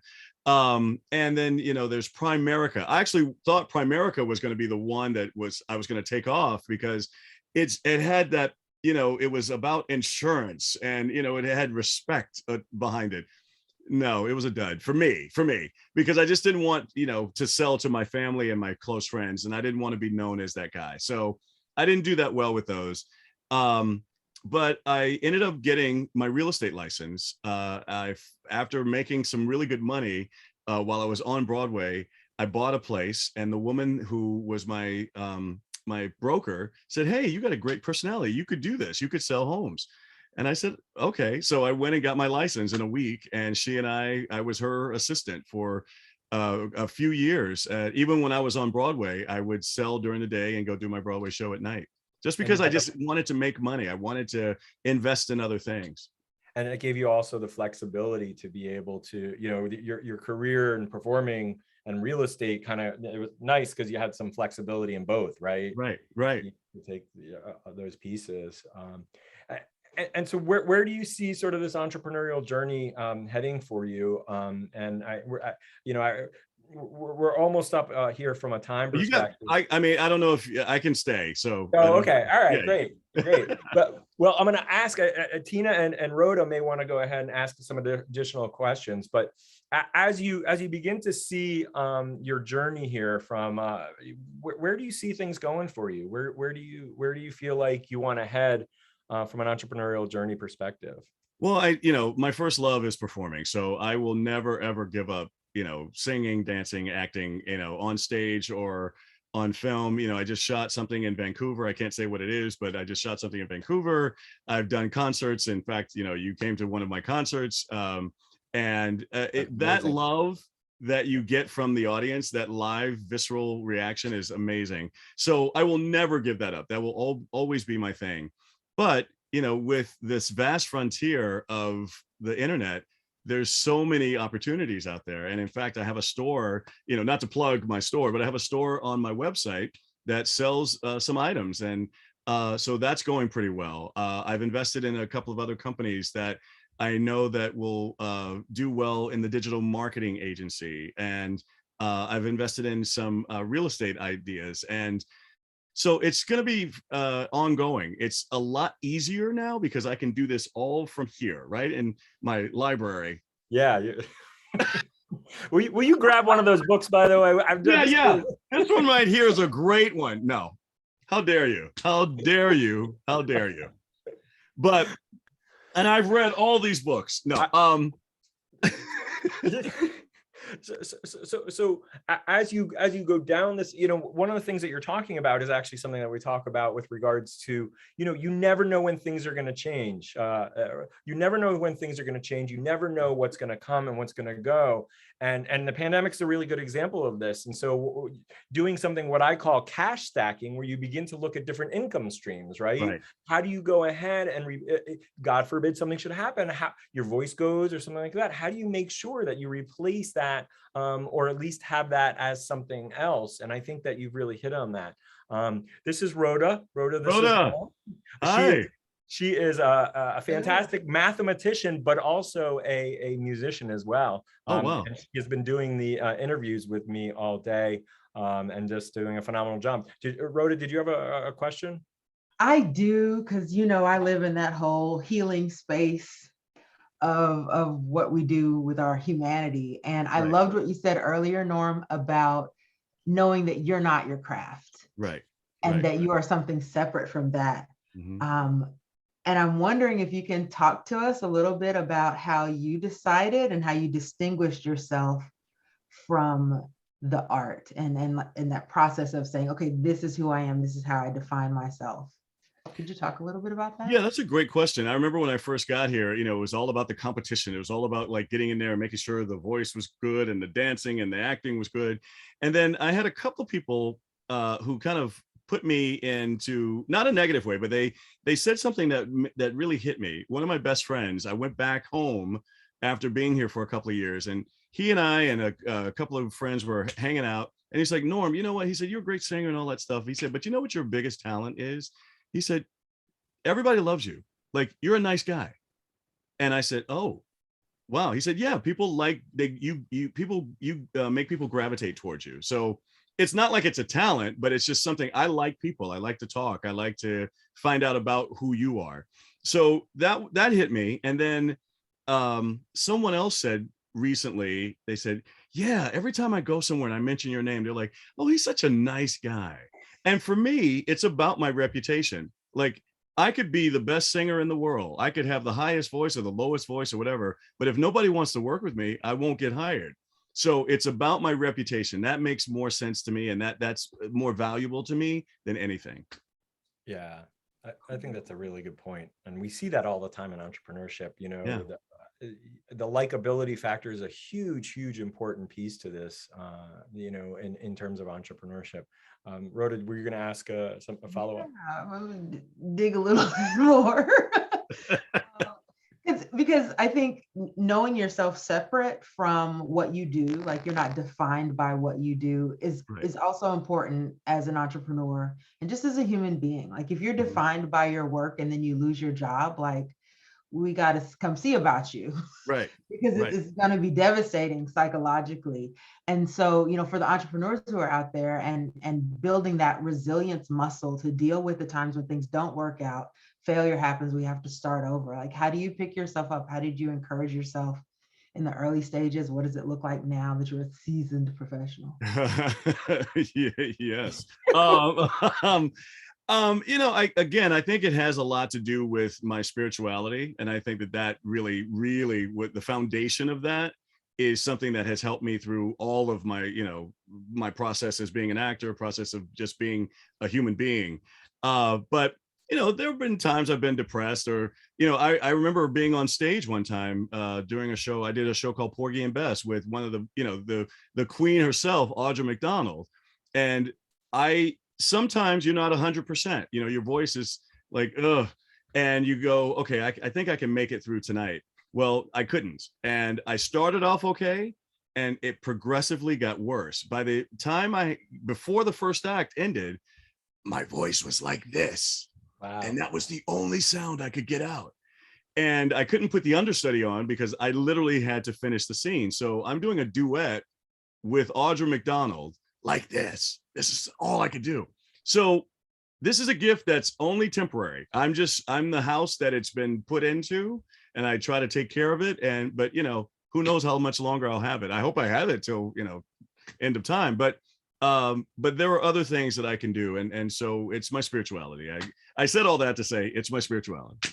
Well, now I've got the cliffhanger. What happened with your voice? Like, I literally had to leave the show, and my understudy did go on second act. But I'm singing like it was worse than, I don't even want to compare myself to Louis Armstrong because it was worse than that. I couldn't carry a tune, and she's up there with her pretty soprano singing this duet. And I'm like, Bess, you is my woman now. You is. Listen, I gotta say that's actually a really funny story, but I also want to acknowledge, and I think it's really important, this idea that you recognize that, hey, listen, this is a gift that I have, but it could go away. Mm-hmm. I want to switch gears for just a second because I want to talk about the business of show business. Yeah. There is that aspect that you've had to learn along the way, Mm-hmm. and surround yourself with really good people. I've met, Giselle and Jeremy, and really just great people that you've surrounded yourself. But I'm curious, what advice would you give to these performers, artists about the business side of things in terms of making sure that they're putting into place the right things? We've talked about, having an outside job, but from a pure business perspective, what advice would you provide on that from that perspective? Well, just again, making sure that you have everything that you need, your pictures, your resume, your now it's different because now you have to have a website. Now you have to have a Facebook. Now you have to have an Instagram, and making sure those things are in order. Don't go out looking like a tramp somewhere, male or female. Try not to, unless that's what you want to do, but, make sure your trail of pictures are going to be, acceptable in whatever world you decide to go into. Get those things in order, but don't sit around waiting on the phone to ring. Put yourself out there, like network with, there's classes you can take with casting directors. Go take those classes because you can learn from them. And then if they see you, they say, oh, I remember that guy. And I know some people who've been hired from those courses. Become your own producer. Like there's a course out there to show you how to be a producer and have a production company and start, like right now, you can make a film with a camera. Like go make a film, go do that. Put it out there. Put it out there and, get some friends together and just, like your network is your net worth. And so just collab with a lot of folks, and help each other out. Yeah, well, that's just really important advice, to folks who are starting out, and whether it is a career in performing arts or it is, in other arts, understanding that you have to put yourself out there, you have to drive that success, intentionally drive that success. And it is absolutely one of the skills that an entrepreneur has to go ahead and maintain.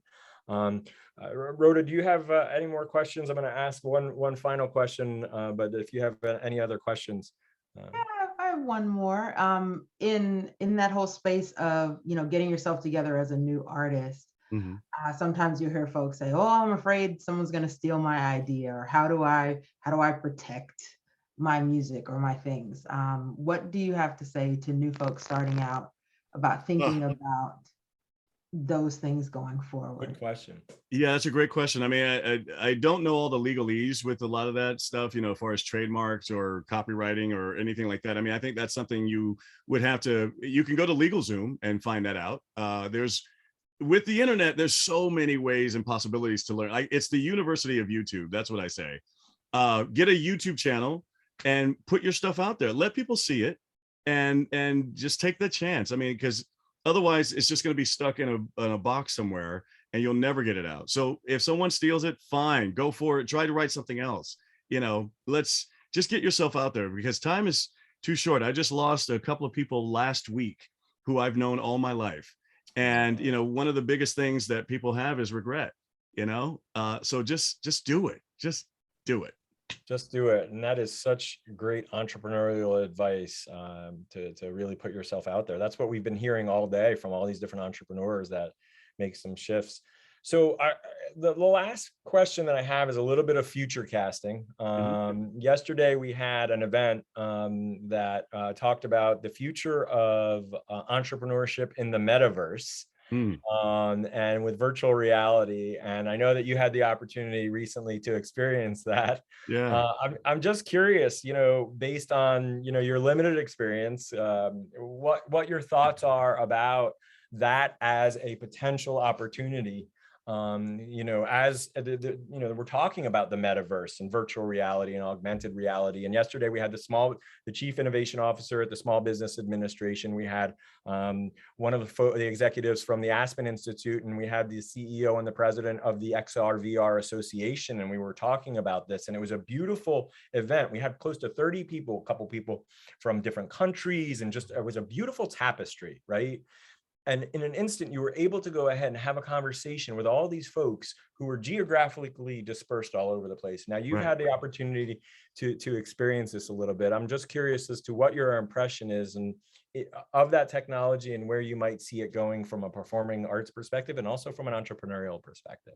Well, my limited experience with going through there, and I can only compare it to what we're doing right now. I mean, since the pandemic, we've had to refocus and figure out how we're going to get ourselves out there and communicate with each other. And here I am in my living room talking to you, at some big forum that you're at, and and Tina and Amber and everybody else and Rhoda, we're all separate in different parts of the world, but yet we're communicating and talking about this one thing. I think that it's going to be huge, and we have to keep up with the times. I mean, it's 2022. There was a commercial a couple of years ago that played the theme song to the Jetsons.